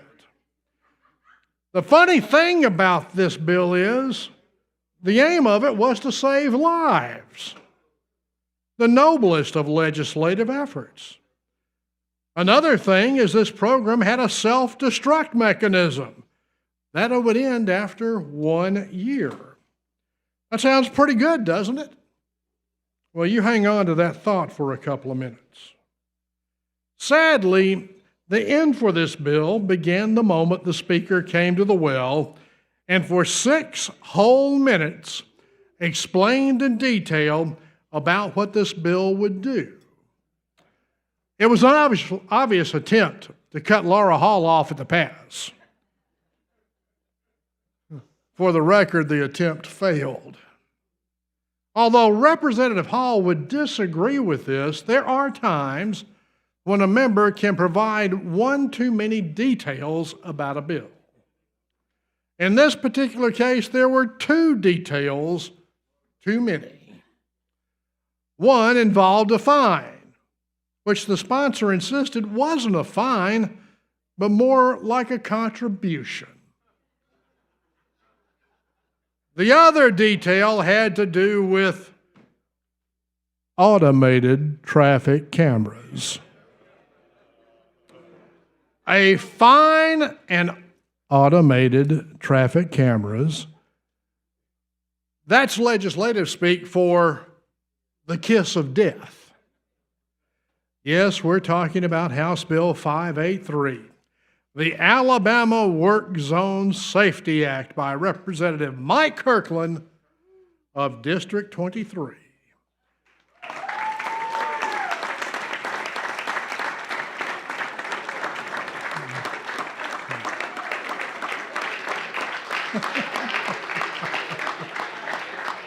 Representative Kirkland noted there simply aren't enough state troopers to work road construction sites, and that's something that needs to be done about drivers speeding through construction zones to lower the death and injury rate in those zones. The proposal wasn't a bad idea, and there's a feeling among most of us, if not all House members, that they know something needs to be done about this. Representative Kirkland was doing quite well until he mentioned the automated cameras that would take pictures of the tags of violators, and a copy of that photo, along with an invitation to the recipient to make a mandatory $250 contribution to the state coffers. You would have thought the poor man had unleashed the forces of darkness on this chamber. Representative Kirkland might have been better off coming with a bill that would have simply placed large signs beginning about 2 miles away from the construction zone with a warning in red, large letters that speeding through the upcoming construction work zone would result in a mandatory $25,000 fine and 6 months in jail. You sure wouldn't need cameras for a warning like that. Drivers would slow down like they were going through a school zone. Come to think of it, the fine plus jail time probably could be used in some of our school zones. It's too bad that Representative Kirkland didn't put as much time into counting votes as he did writing this bill because, as we all know, the BIR failed. Even so, Representative Kirkland suddenly possessed the spirit of Rear Admiral David Farragut at the Battle of Mobile Bay. Dang the BIR. Full speed ahead.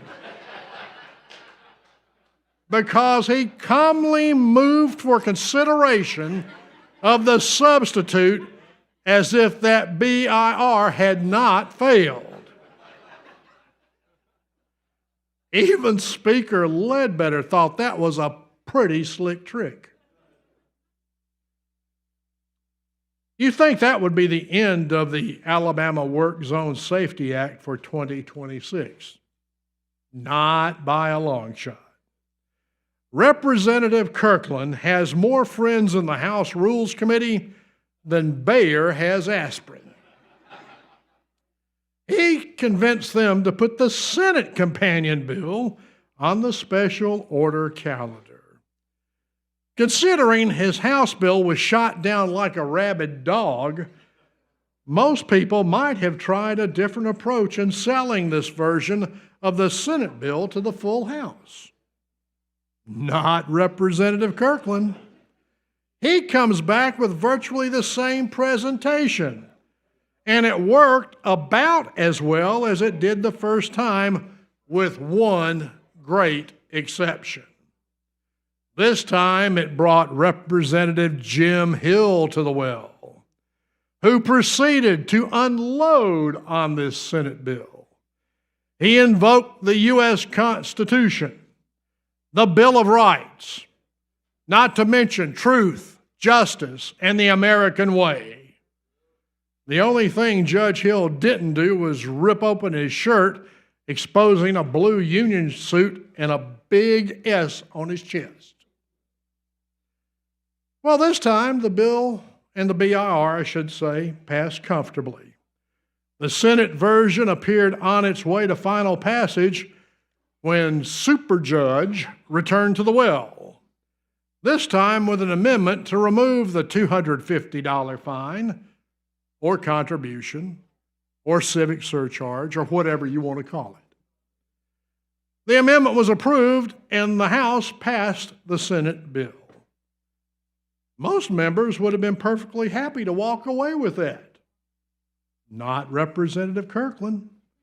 He looked as though somebody had dropped a live hand grenade down his britches. Well, the bill returned to the compassionate and all-forgiving House of Lords on the 7th floor. The Lords, to say the least, were not happy. Verily, we will not stand for such insolence from those petty peons on the House floor. And in what may have been the fastest time ever recorded for a non-concurrence and demand for a conference committee, the bill came right back to this House. Representative Kirkland moved to concur with the conference committee report that while making a number of changes agreeable with most House members, it restored the $250 fine / contribution / civic surcharge. Even Super Judge Hill had to face kryptonite every now and then. So with that, we ask that Representative Mike Kirkland of Jackson County, as he stands here in the well of the House, as he's become so familiar with over the last 48 hours, receive the much warmer welcome he deserves and receive the love and admiration of his House colleagues for his hard work and dedication in pushing the well-deserved Alabama Work Zone Safety Act. Congratulations. Thank you.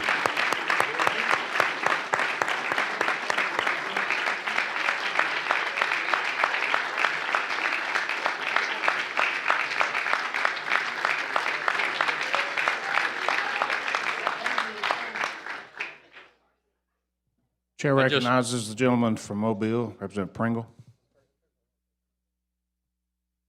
Ladies and gentlemen, I want all of y'all to join with me in saying the last two words of this motion. Mr. Speaker, I move the House stand in adjournment. Sine die.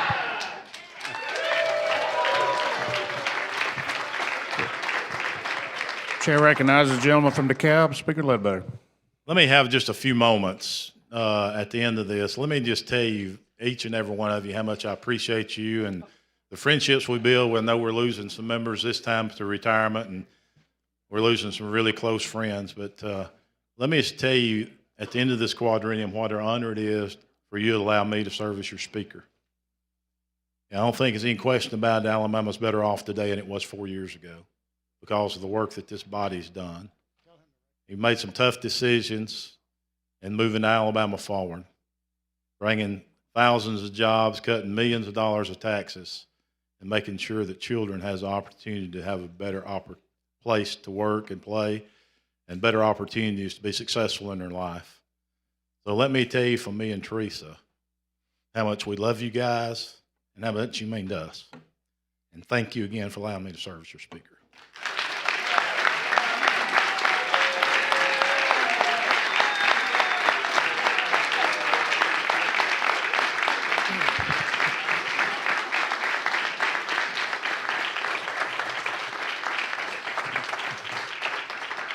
We got a little bit of unfinished business we need to take Mr. care of. Speaker, Chair. I move to reconsider the previous motion. Okay, move to We got reconsider. one little thing we forgot to do. All in favor, say aye. Opposed? It's reconsidered. Mr. Speaker, I have a report. House of Representatives, your Standing Committee on Rules begs leave to report that it has carefully examined the Journal of the House for the 30th legislative day and finds the same to be correct. Signed, Representative Joe Lovern, Chairman. Mr. Pringle. Mr. Speaker, I move adoption of the journal.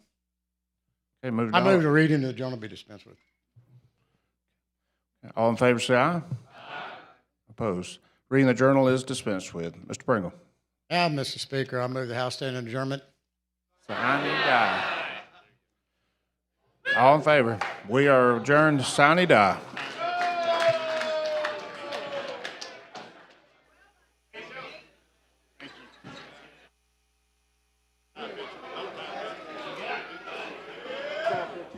Bow tie picture for those in bow ties.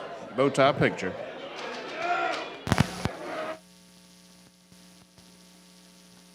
It's growing strong. Wasn't the spring